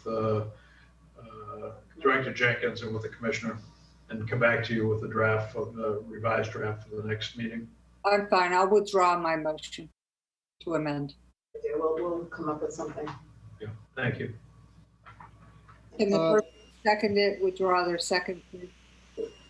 Who seconded this item? Nobody's going to own up to it? I don't recall if it was me. If it was, I'll withdraw it. Thank you very much. Very efficient. Thank you.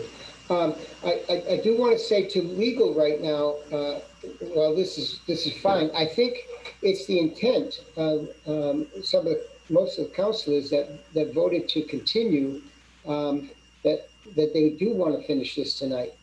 That's what I'm thinking. I do see the seriousness of it. I don't feel so bad because legal's at town hall and some of the staff is at town hall. I'm at town hall. I got to drive home. It will take me 2 days to recover from staying up this late. Welcome to into the 70s. And I would be very concerned, just for future reference, that if you were all driving home, I would be concerned for your welfare. I know that I'm not your father, but on the other hand, I would be concerned. But in any event, we're going to carry on. But I just want to let legal know that I think it's the intent of the councilors to get all the amendments and all the changes, deletions, and additions in tonight. Tell me if I'm wrong, but that's what I think we're doing. If I may, Mr. President, I would love to think that's the case. I won't be there. There have been a number of amendments. I'd like to read the document as a whole. And I do know that certainly the filing we got the other day from Mr. Tuttle on behalf of the civic associations and the Cape and Islands Realtors did request that they have the opportunity to review whatever document we were going to vote on before we did so. So I certainly would not be there. You wouldn't be where? I wouldn't be prepared to vote on the document as a whole this evening. No. Thank you, Councilor Bogan, for saying that. I think I think the intent, I would be happy if we finished tonight, because then this would be available for look at. I agree. I would not want to vote on this tonight, but if we could finish it, that's great. But again, I don't know how much more discussion we have. And I'm sorry, Vice President, Madam Vice President, please. Well, my original motion to continue did not pass, so perhaps those that voted against the motion to continue would reconsider the motion. They would have to be the ones to reconsider the motion. How many more amendments do you have? I have one more myself. How many more amendments are out there? I have one. There's 2 more amendments. Let's push through. Let's just finish it. Anybody else? Anybody else? Councilor Shaughnessy? Let's just bang this out. And the language we've been talking about for 20 minutes in this can be knocked out in a couple minutes by legal. So let's just bang it out. Okay. The other thing I want to point out to the public that in 2 weeks, if this item is continued, or excuse me, if we get through all the amendments, then we can continue the item if we don't want to vote on it tonight to give time for people to actually see the amended document. But then that would be published for the public to see in notice of the next meeting, just FYI. But I'm happy to make an amendment. Councilor Shaughnessy, please. What I was going to say is in regard to the amendment that was just on the floor. What if, rather than any person, we use the terms defined in the ordinance, which is any occupant, which would be our tenant, operator, who's our host or agent, as well as owner. So any occupant, operator, or owner, because that seems to encompass the various groups. Well, I thought I had withdrawn the amendment, so we wouldn't be discussing that any further, but let's go with the next one. Yeah, let's go with the next one, and legal can just add some language to that other one. Is that clear with legal? Yes? Yes. Are we putting in a warning? What are we doing with the first offense? I'm okay putting warning, first offense, That we're just gonna and then $300 fine. So warning and then Or we could just leave it as may. We'll just say, we could just say if any occupant, operator, or owner violates any provision of this chapter, the owner may be subject to a fine in accordance with the following. And that allows for a potential warning because that makes it discretionary versus mandatory. Okay, that's good. Okay, so. Do you want to accept that? We have to reduce it. So I'm prepared to go to F, Sarah, if you want to put that up, and we'll work on that, and maybe legal can type that up so that everybody can see it. All right, I'll go do this one. My computer. Maybe it'll work. So I move that item number 2020-192 be amended by deleting section 199 in its entirety and inserting the following new section 199-9 in its place. Subsection 190-9 occupancy requirements. The maximum number of occupants as defined herein in a short-term rental shall be as set forth in chapter 59.3. And I wanted to make this aligned with our current occupancy regulations. However, when we had original discussion, when this was first came back from the committee, I was told that the how it's drafted in the regulations is actually more stringent than what our occupancy requirements are. And I'm going to have Commissioner Florence speak to that item after it's seconded. Second. Thank you. We have a first, we have a second. Thank you. Commissioner Florence, please. Thank you. I have a draft floor plan that I can present if somebody wants to make me co-host. I've never done this, but I'd be willing to try. Actually, if Sarah would like, I can email it to her, whatever works. Yes, Brian, if you could email it to me, I can share it.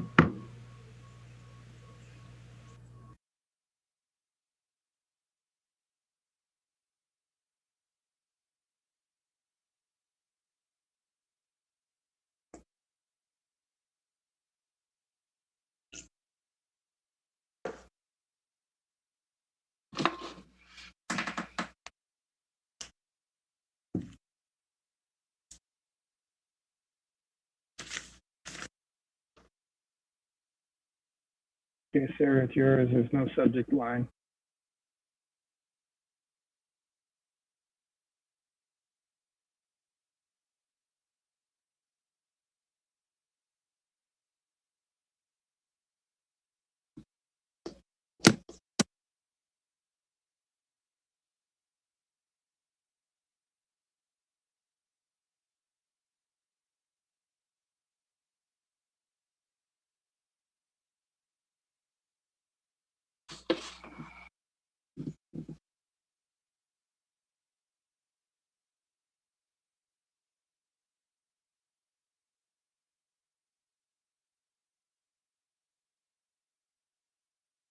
I want to say good morning to everyone. Good morning to you, too. Yeah.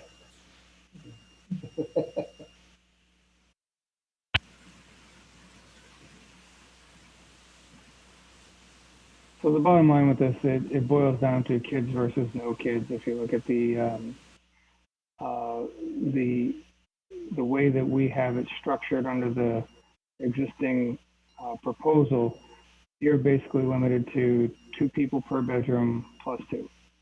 If you look at the ordinance the way it's written, and I'll have a floor plan for you in a second here that shows that you could have 2 people in a bedroom plus a kid, 2 people in another bedroom plus a kid, and then kids bunking all over the place. So the one on the left-hand side of your screen is under the short-term rentals. You're basically limited on a 2 bedroom. You're limited to 6 people, period. If you look at Chapter 59-3, the Comprehensive Occupancy Ordinance, you could have a number of people, and they define kid as under, I believe it's 17. I forget what the number is, but as you can see, you could have a building full of people with adults and teenagers running around, and that's what you get. So we thought that the way we wrote it was pretty restrictive, but that's your decision. So thank you for listening.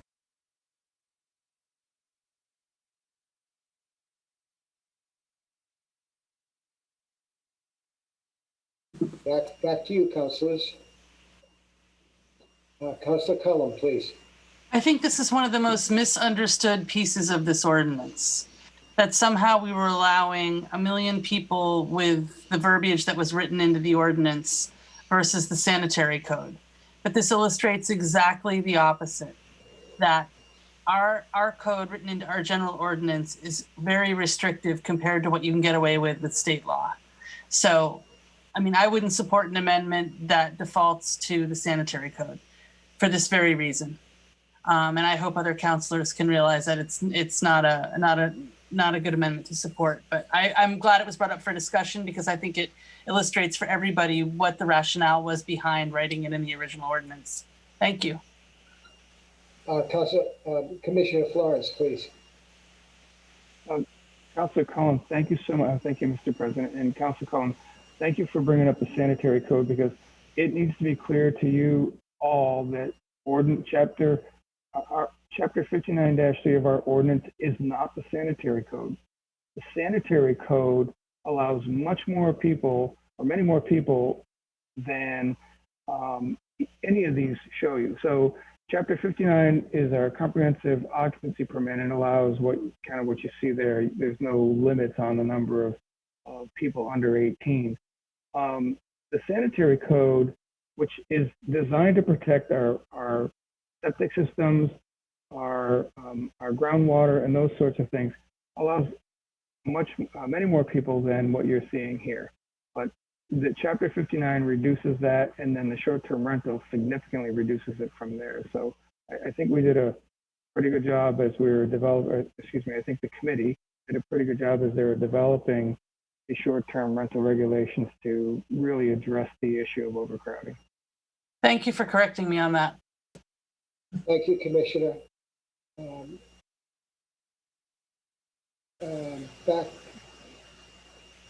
Back to you, Madam Vice President. Well, I proposed this because I wanted the public to understand the difference between, what was being proposed and what was on the books. And because I asked this question, months ago, and I got an answer similar to this. It just wasn't, you know, showed with pictures. So, you know, I'm fine if it doesn't pass.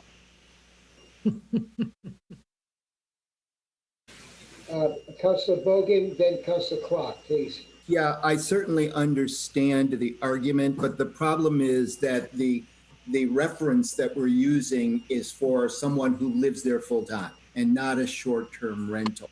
And so therefore we cannot assume the same level of behavior of a family or someone that is there all of the time when compared to someone who is transient. That's why I don't see that they're necessarily apples and apples. Thank you, Councilor Bogan. Councilor Clark, please. Thank you very much, Council President Hebert. And I thank Vice Chair Rep Rossetti for raising this issue. And quite frankly, I was not aware of that. I was brought up in a family that had 6 kids, so I think that perhaps we should be compliant with the already existing regulations that the town has. Thank you.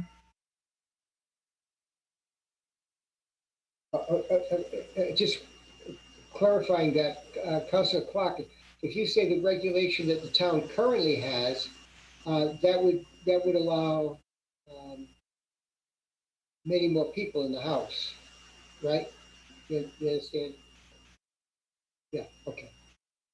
So the STR is more restrictive than the current policy in the town. Yeah. Councilor Steinhilber. I move that we vote on the item, the amendment. Second. All right, we have a first, we have a second. Any other discussion? Are we clear? Was there anything that we had to correct on this? Madam Clerk, are we clear on the, shall we read it again? Please, yes. Please. Yep, okay.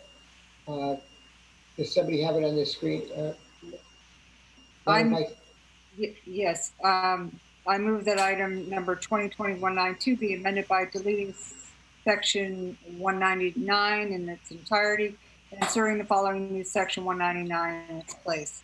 Occupancy requirements: the maximum number of occupants is defined herein, and a short-term rental shall be as set forth in chapter 59(3). All right. Councilor Snap, did you have a comment?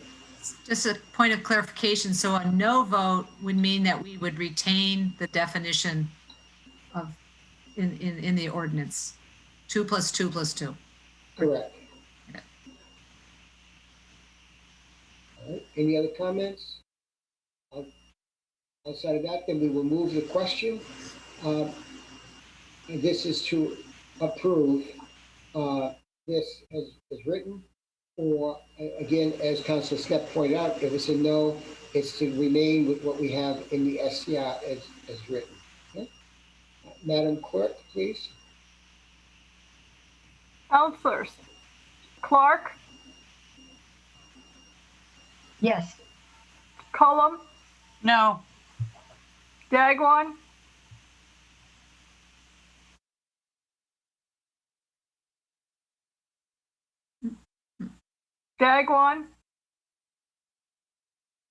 Rep Corsetti, No.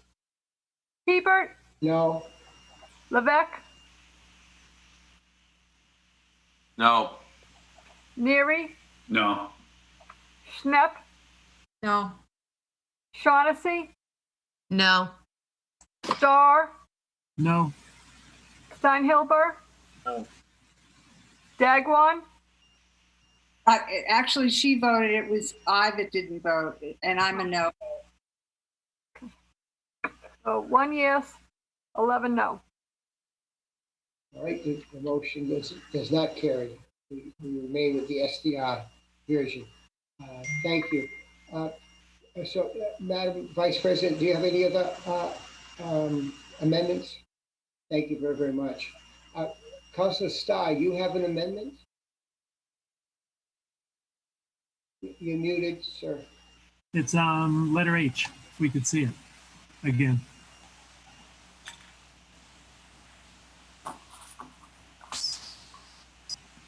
So the item is basically asking for a yearly update report from the town manager.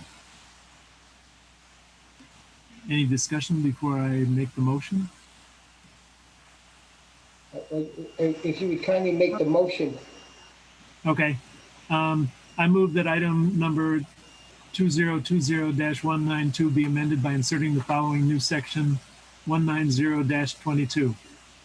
190-22, annual reporting by the town manager. Commencing in the fall of 2021, the town manager shall annually report to the council on the statistical data relating to the short-term rentals, their success stories, problems, suggested regulatory and zoning changes, if any, for the council and/or planning board consideration, and any other information deemed helpful to the council's assessment of community impact. Thank you. We have a first, we have a second. Any discussion? Seeing no discussion, I'm sorry, Councilor Shaughnessy? Very chatty tonight. I would just say that I don't know that this has to be written into the ordinance, because I believe this is something that, on the request of any counselor, the town manager, assistant manager, building inspector would be more than happy to provide us with any requested data as we, hear about what's going on and how things are going. Thank you, Councilor Shaughnessy. Councilor Starr? Thank you, Councilor Shaughnessy. I was just, the thought for this was to send a message to the public that we are going to relook at it and sort of set us a time to do that. Instead of just saying, oh, we can always reconsider, but this sort of gives us a deadline and something to focus on. Thank you, Councilor Starr. Any other councilors? Seeing none, I would ask that we remove the amendment for a vote. A yes vote means that you approve the amendment as read. Madam Clerk. Sorry, did we get a first and a second on that? Yes, we did. I forget who the second was. Who seconded it? I'll second it. Oh, thank you. Madam Vice President seconded it. Counselors.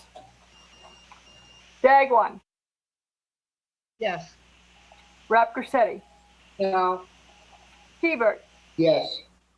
Levesque. Yes. Neary. Sure, yes. Knapp. Yes. Shaughnessy. No. Starr. Yes. Steinhilber. No. Bogan.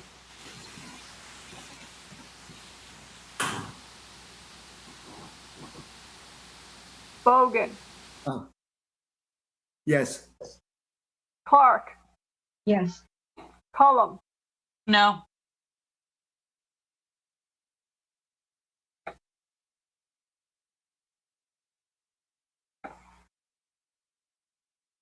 Seven to 4. Yes. 7 yes, 4 no's. Okay, the measure passes. The item passes. Thank you very much. Madam Vice President. Yes, Mr. President, I do have a revised D. A revised D.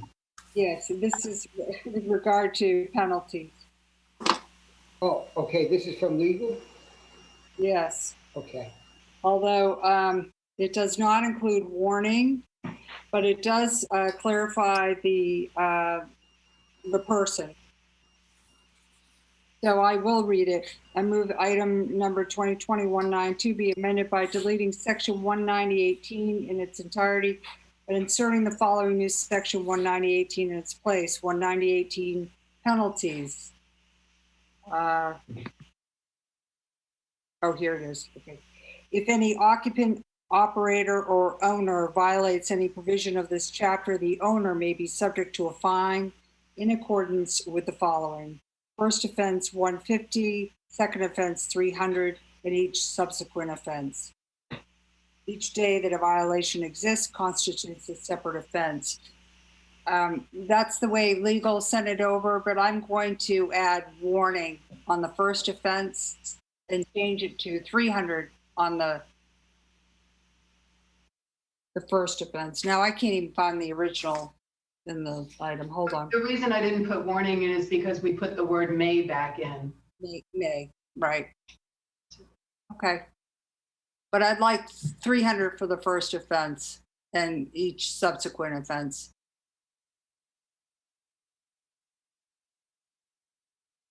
Okay. Okay, so it's right now, it's not as written. If it goes to first offense. Strike 150 and put 300 as first offense and each subsequent offense. Okay. Because that's the maximum we can impose. Okay, so No, it's not 350, it's 300. Correct, 300. Right, yeah. so was that a first, and do we have a second? Second. Okay, we have a first, and who said second? Jen. Jen, thank you, Councilor Cullen. This Commissioner, did you want to speak on this, Commissioner? I think Councilor Bogan, thank you, Mr. President. I think Councilor Bogan is trying to speak, and I will subordinate to him. I do not. Thank you very much. Thank you, sir. I have no problem with the way it's recommended. I think taking the 150 out, just so you know, eliminates some options for lesser offenses. If somebody, like I said, a raccoon knocks their trash can over, we issue a warning, but if they do it a second time, it defaults right to a $300 fine. So just so you're aware of that, I go into enforcement mode when we start talking about this stuff. So thank you for listening to me.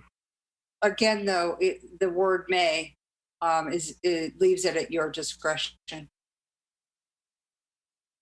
Okay, and you have never really brought a raccoon to court, I'm sure. Councilor Snap. I remain concerned that not having at least some graduation between the offense would appear that we're kind of putting the hammer down without some opportunity. I mean, I would be okay with a $200 for a first offense and then $300 for a second offense.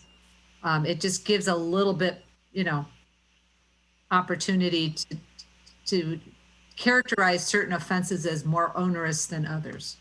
Thank you, Councilor Snap. Councilor Dagwan? Yes, I agree to that. I think some graduation is important, particularly when we talk about discretion. I might see something, if I was the commissioner or whatever, I might see something and I think that, well, I'm not going to explain that. I'm just going to say, I think we should have some graduation because I am concerned about the discretion issue. I'll leave it at that. Thank you, Councilor Dagwan. Councilor Levesque, please. Thank you, Mr. President. Kind of referring back to what Councilor Bogan had said originally, that just having something a little bit more defined so that people know what, again, it may be subject, but at least they'll may be subject to something specific so that it's not going to be, and again, there is some discretion. I understand that, but I think the warning should be there. If it's 150 or 200, whatever that graduation is, I think that should be specific. So it should be warning, first offense, 150, 200, whatever it is, and then the 300, in my opinion. Thank you. Councilor Cullen. Yeah, I like the graduated idea too. I like the idea of May because you never know what's happening. I think that if we have 150 and 300 as first and second offenses, it shows the court that we're trying to work with the people. And I think that's a very important part of it all because we want it to be able to be upheld in court ultimately. And I think it is punitive. So I don't know that I can support 300 for the for the first offense, but I do like the idea of 150 and 300. So I'm wondering if Councilor Rep Rossetti would reconsider that to what it says on the screen. That's fine. I'm okay. Okay. Do you want to withdraw and make a new motion for what's written on the screen? I don't think you have to read it again, but. Sure, I'll withdraw and restate what's on the screen. And I'm not sure who seconded. I did. I withdraw my second. Yeah.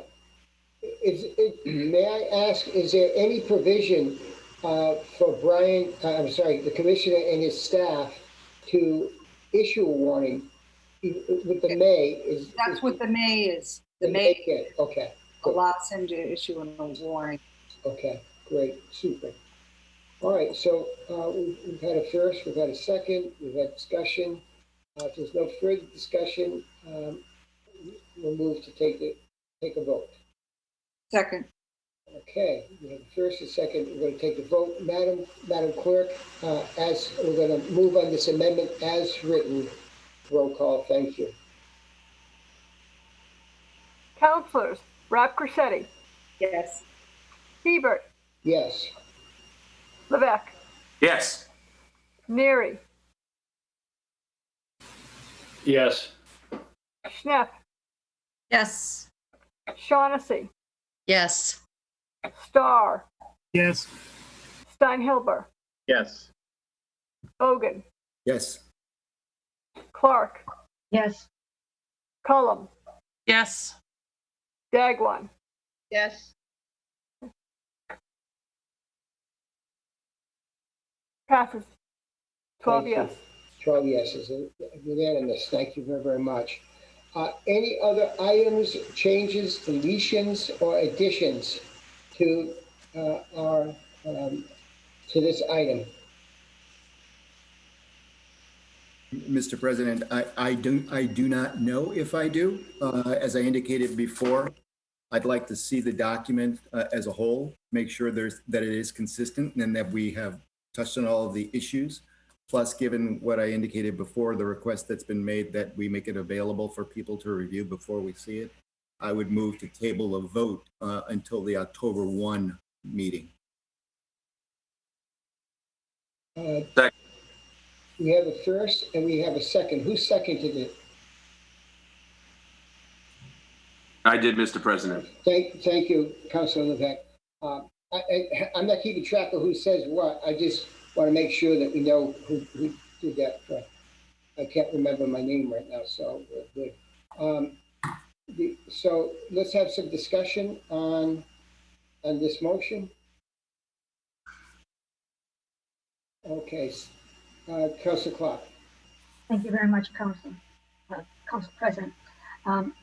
I know that this is a housekeeping thing, but when Councilor Bogan said it should be available to the public, will it be on the town's homepage, or the short-term rental draft was originally on the planning and development planning department? So I just want to make sure that we telegraph to the public where they can find this draft that will be March draft. Thank you. Okay, so thank you, Councilor Clark. Very, very good question. What would be the logistics, and I think Director Jenkins is going to speak to that, the logistics of writing this up, what we've discussed tonight, the amendments and the changes. I'll have to review that with the legal department, but certainly we will do our best to get an updated and comprehensive draft out for public review. We will post that on what we're calling the short-term rental webpage, which is found, I believe, accessible from the town homepage as well as from the planning and development department page, and send another update out to our short-term rental mailing list. Okay, thank you very much. So we appreciate your efforts along with legal to do that. That'd be awesome. Thank you so much. You're welcome. So I want to be clear and make sure everybody's okay with this. The motion is for our October 1st meeting, as opposed to the 27th to the 17th meeting.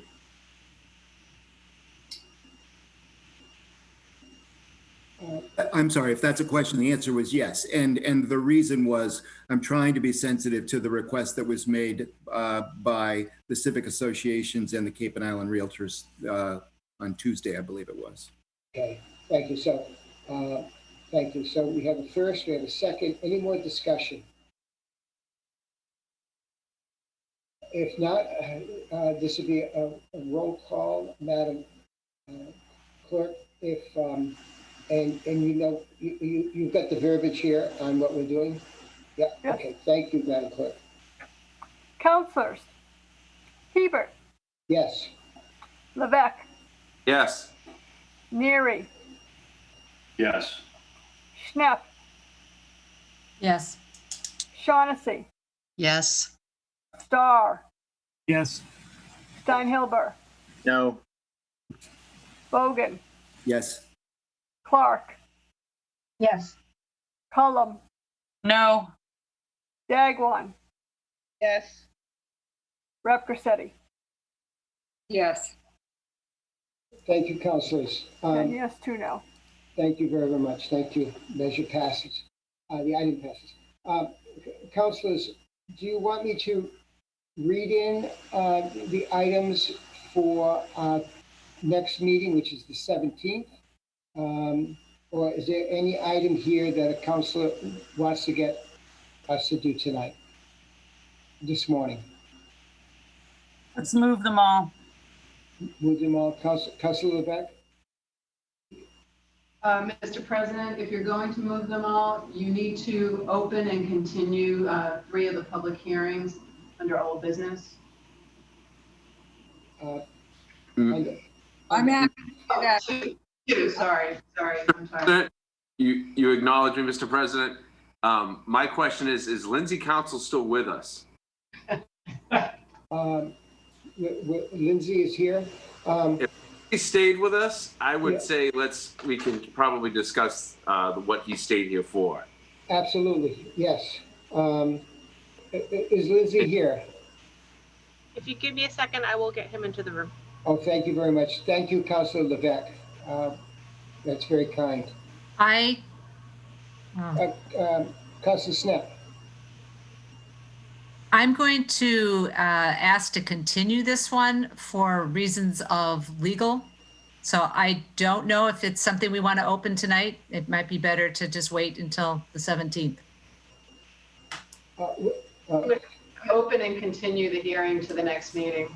Yeah, we can certainly continue it, but you at least have to open it. Okay. What item are we, what's the item number we're looking at? Point of clarification, what's legal about not talking or discussing this item this evening, this morning? Just curious. There are questions that I have raised with legal about this particular item, and I would like to, to continue to have that conversation. But, if people want to discuss it, that's fine. All right, so we're talking about item 2021-006? Yep. Okay.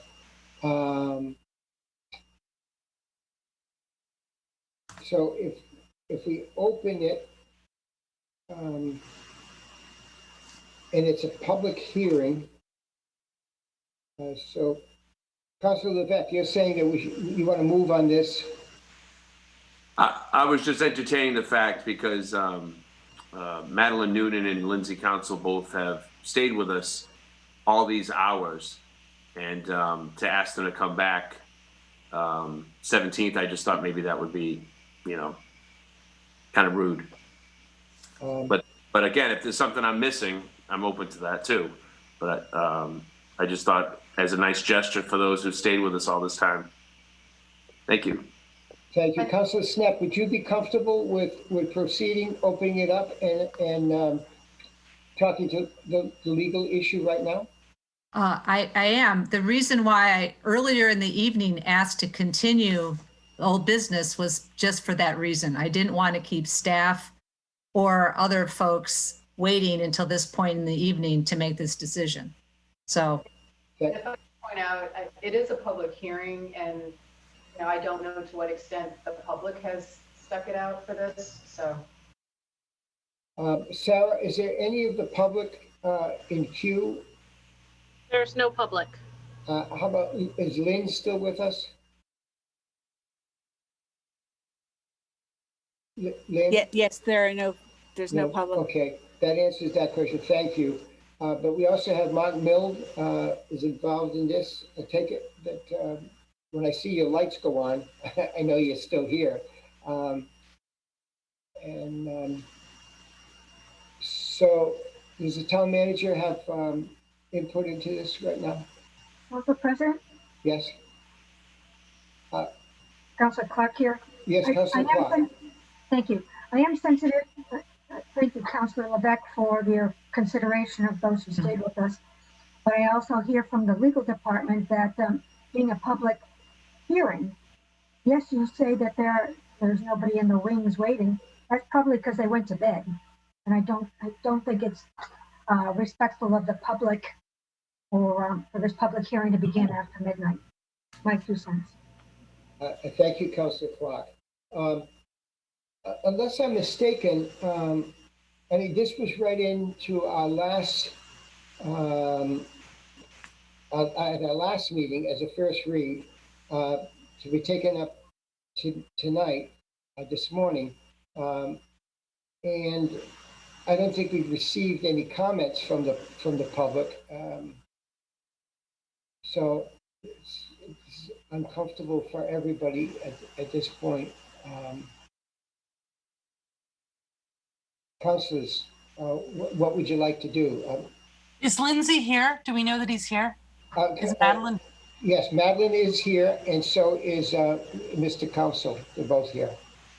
And if I might add, we also have Bruce McIntyre. I just want to make sure Bruce is recognized for sticking it out too. Oh, thank you, Ms. Noonan. So, and I think that is this the main item that the Director of Finance stayed for, Mark? Was this an item that you were concerned about? Yes. Yes. All right, let's do it. Okay, thank you. Let's proceed. I'm going to ask Councilor Levesque to read into the orders of the day, item number 2021-006. This is old business, public hearing, roll call majority vote.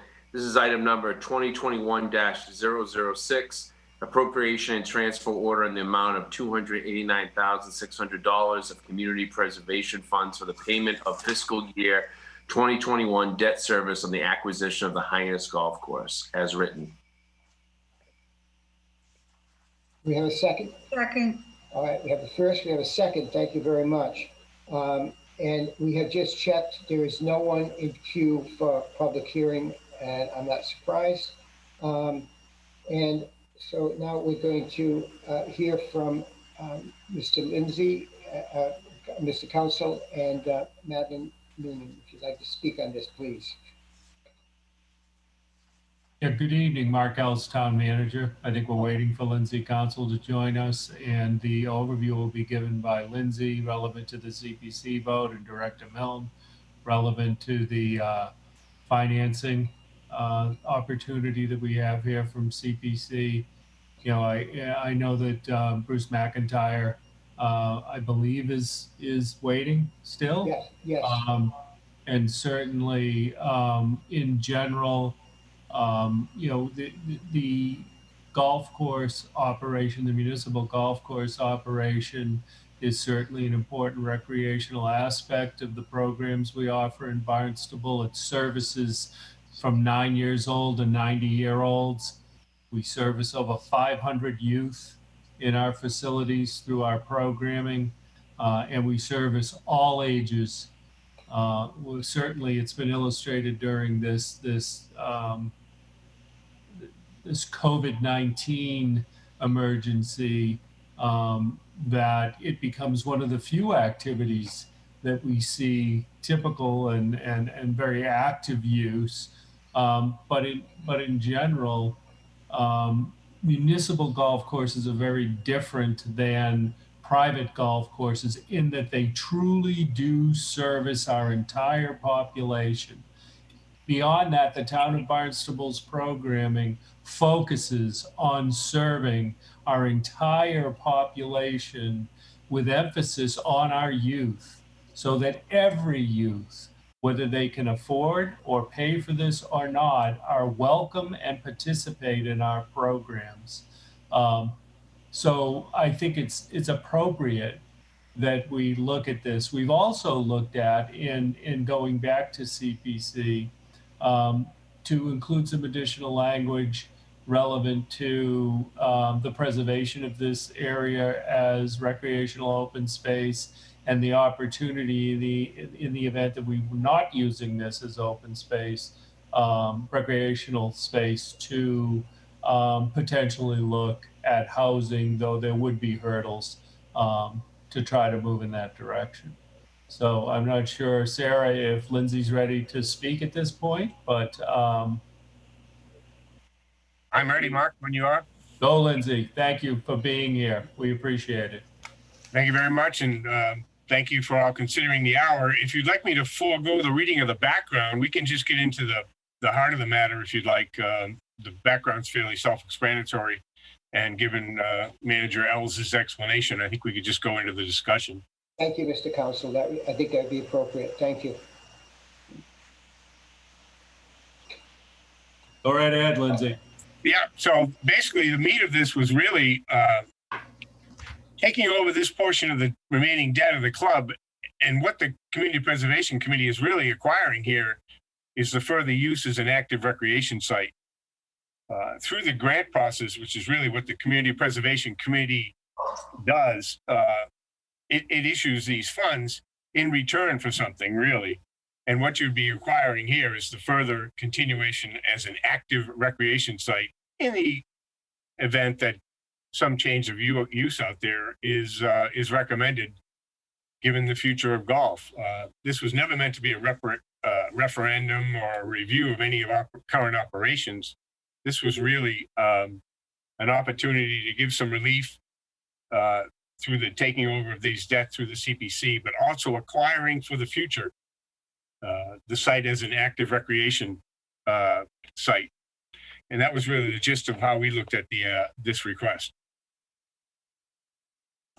Thank you, Mr. Council. Madam, Ms. Noonan, did you want to speak on this right before we go into questions? No, I think Mark Mill might have been wanting to say something. Thank you very much. Director Mill? Yeah, as you know, this property was acquired 15 years ago. The golf operations have successfully made the payment on this note for the past 15 years. And, you know, it's the golf industry has just become very competitive, and we don't want to lose the asset out there. We want to give them some financial relief, allowing them to make reinvestments into that operation.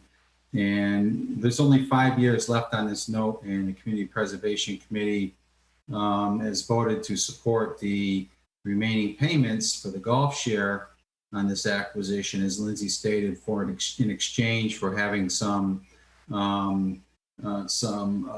say on the future use of any potential change in active recreation that may occur out there. Thank you, Director Mill. And Mr. McIntyre, did you want to say anything before we go into Councilor questions? This is for me, this is a long-term thing that's finally come to fruition. And what I'm getting at is the potential ability to invest back into the property, in the infrastructure. As Mark Milne said, golf is very competitive here on the Cape, and Hyannis is in need of some major work and a lot of deferred maintenance and projects and upgrades that need to be made, again, to keep the asset viable and to remain competitive. I think what Mark Ells said regarding the benefits of golf to the town, I think is something that shouldn't be overlooked. It's about quality of life for so many of our residents, and you know, our 9 to 90s is no joke. On a typical morning, you can walk up to the 10th tee at Old Barnstable Fairgrounds at 6 o'clock in the morning, and there's a group of gentlemen going out to play. Their combined age is 365. Do the math. There's only 4 of them. Those are the types of people that our golf course serves, as well as so many others. The First Tee program has been a big success, as Mark mentioned. Over 500 youth a year, with the exclusion of 2020. As we know, nothing is the same this particular summer. But you know, our seniors, and we have many senior golfers, they consider the golf courses as their senior center. It's where they go for social interaction, camaraderie, friendship, a little golf wager maybe out there. But it's where they socialize. It's where they choose to go. It's the same thing with the average golfer that comes. They consider the Old Barnstable Fairgrounds and Hyannis as their recreation centers. It's the areas that they go to recreate in our town, and I think we've done a pretty good job of trying to spread it around and take care of everyone. So I'm hopeful that you guys will take this at heart and maybe give us a leg up in doing some much needed work at Hyannis Golf Course. Okay, thank you very much, Mr. McIntyre. So we're going to open it up now for questions and comments by the councilors. And I believe that Councilor Snap may have something to share with us. Yes. I had attended the CPC meeting in which this was initially presented, and it was a 7-2 vote. There was a couple of concerns. I know, as presented tonight, that it does serve a wide range of ages. I do have some questions, as I raised when we discussed the operating budget and whether we should be supporting or subsidizing an enterprise account. So I had made my views known then. But my biggest concern tonight, and why I've asked to continue this matter, is because in my reading of DOR, the Department of Revenue, what is permitted as a CPA expense, the absorption of existing debt is not a permitted use. And I have specific language coming out of the most recent IGR dated December 2019 that says prohibited expenditures. Fund monies may not be spent to supplant funds being used for existing expenses, even if they serve community preservation purposes. The Community Preservation Fund is a supplementary funding source intended to increase available resources for community preservation, acquisition, and initiatives. An example, prior to the adoption of the CPA, the municipality voted to borrow for the acquisition of open space, which would be an example here. After adoption, CPA funds cannot be used to pay the debt service on such acquisition. I would think it would be a much better use of CPA funding to do an explicit renovation, or something that the golf course needs, that has been identified, than to violate what I think is the original intent of the CPA funding. We're not supposed to have debt service out there that we then take CPA money and pay it down. So I've had some conversations with legal. I would like to spend a little bit more time exploring this before the council makes a vote tonight. Thank you, Councilor Snap. Mr. McIntyre, did you say something about repair or not? Did you say some of this money is for repair? Can you hear me? Okay. Yes. Oh, yes. In 2014, we had a master plan done by Richard Mandel Golf Architecture from North Carolina. Obviously, won an RFP bid because we had. Let's face it, when we took over Hyannis Golf Course, it was not a new facility. It was well over 30, 35 years old. And we on our own identified a number of the key features of the golf course, the irrigation system, the bunkers, the condition of the cart paths, et cetera, that were in desperate need of repair. And they still are. And so the monies that we would potentially save from paying the debt service, I would think in some way would be reinvested back into the property to handle and take care of those projects over time.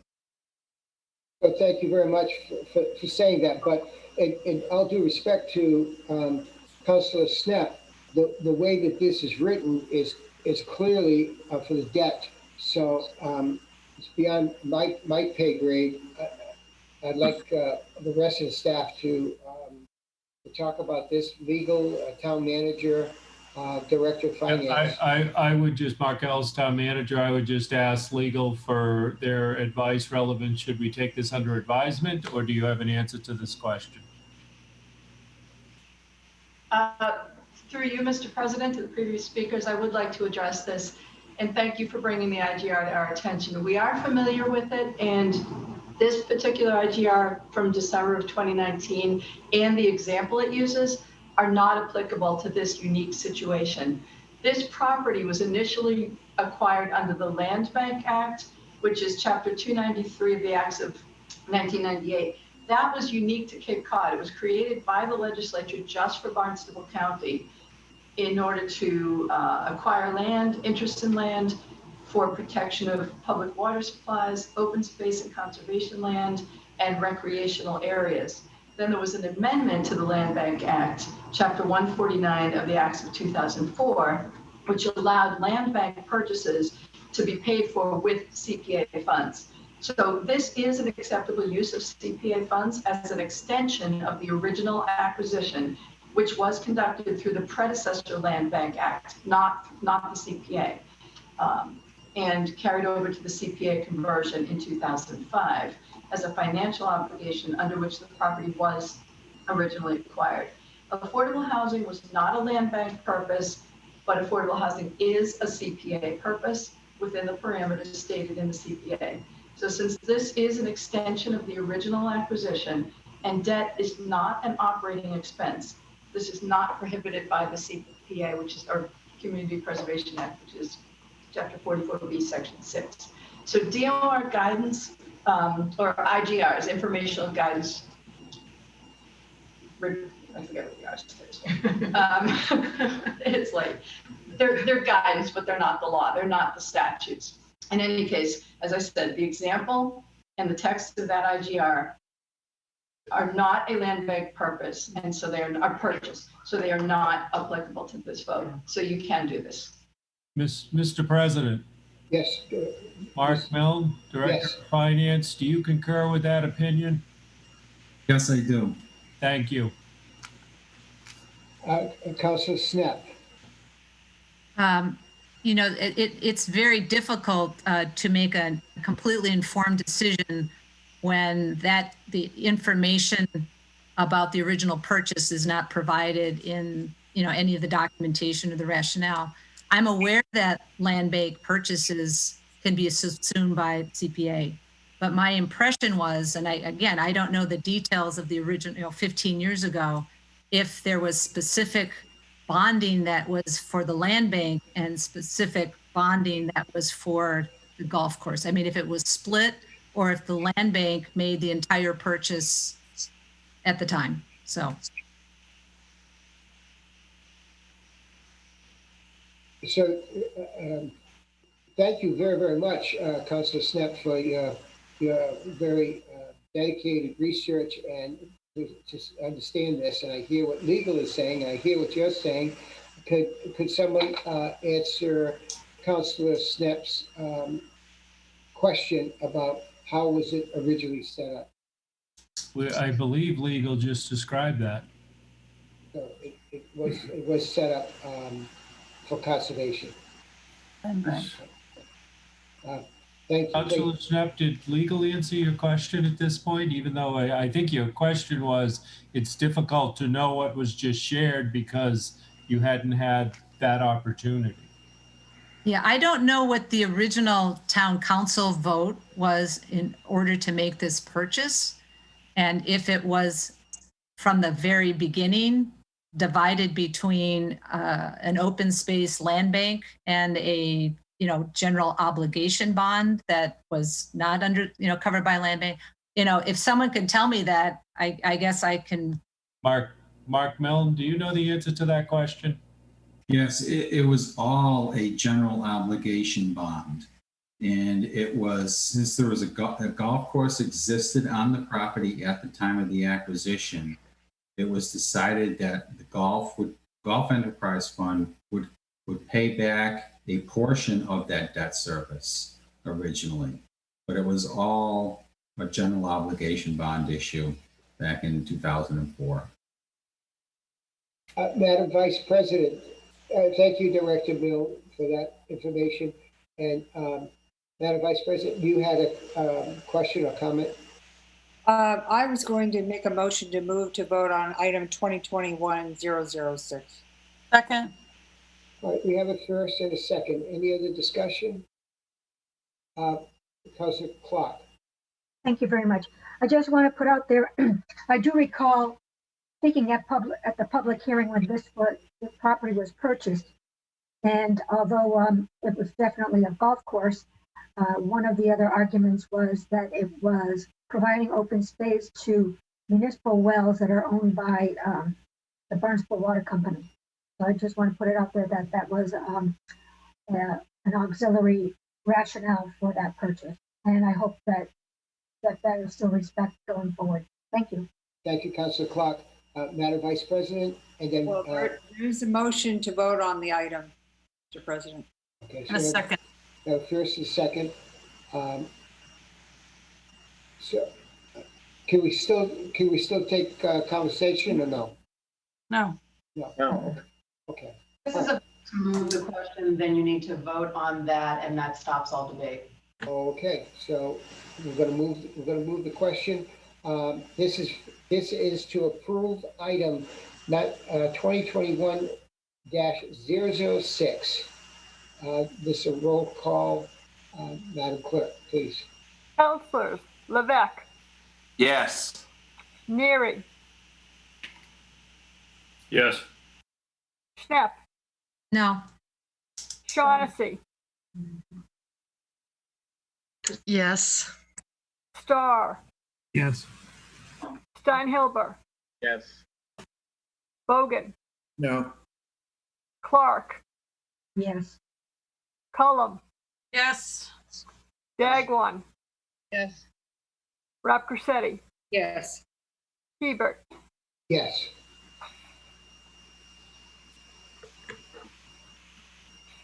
Ten yes, 2 no. Item carries. Thank you for the thoughtful conversation and effort. Thank you. Thank you. Thank you for being with us so late. We appreciate you all. Thank you. Thank you. Thank you. Have a good Friday. You too.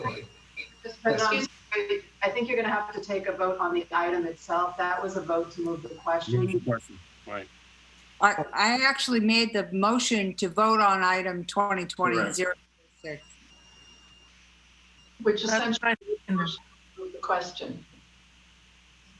I mean, this is something we should actually talk about at a different hour, but what actually happened is the president should say, is there any more debate? Hearing no further debate, is there a motion on this? What happens is we're sort of conflating move the question and moving to vote on the item. And given the nature of this agenda item, I would take another vote. Okay. On the item. I make a motion to move the question. No, you don't need that. You already did. I would just, at this point, just make a motion to approve the item as written. You already took a vote on moving the question. Okay, I make a motion to approve the item as written. Second. First and a second. This is to approve item number 2021-006. Madam Clerk, a roll call, please. Councilors Neary, Yes. Schnepp, No. Shaughnessy, Yes. Starr, No. Steinhilber, Yes. Bogan, No. Clark, Yes. Cullum, Yes. Dagwan, Yes. Rap Cressetti, Yes. Hebert, Yes. Levesque. Yes.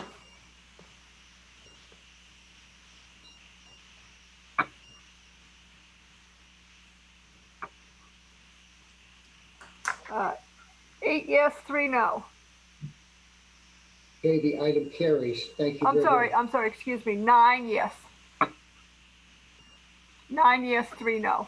Okay, thank you. The item carries. Thank you. Thank you very much. Thank you. Thank you. Thank you. Have a good day. Good night. Good night. Madam Vice President, please. Mr. President, I'd like to open item 2021-009 and continue the item to our next meeting on September 17th. Second. We have a first and we have a second. And so this is a discussion. We're going to take a vote on this right now.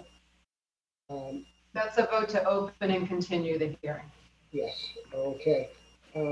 Madam Clerk, roll call. Just for my recollection, what month are what meeting are we moving it to? September 17th. Thank you. Counselors, Schnepp, Yes. Shaughnessy, Yes. Starr, Yes. Steinhilber, Yes. Bogan, Yes. Clark, Yes. Cullum, Yes. Dagwan, Yes. Rap Cressetti, Yes. Hebert, Yes. Levesque, Yes. Neary. Yes. 12 yes. Thank you very much.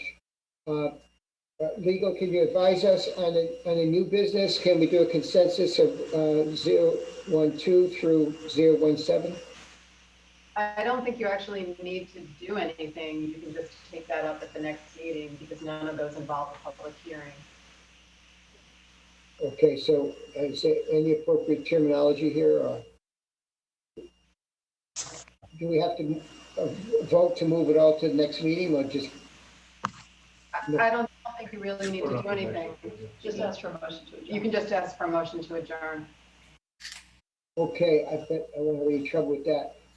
Can I'll now entertain a motion to adjourn. I move to adjourn. Second. Second. First and second. Madam Clerk, a roll call, please. Shaughnessy, Yes. Starr, Yes. Steinhilber, Yes. Bogan, Yes. Clark, Yes. Cullum, Yes. Dagwan, Yes. Rap Cressetti, Yes. Hebert, Yes. Levesque, Yes. Neary, Yes. Schnepp. Yes. 12 yes. Thank you. Good night, and thank you very much.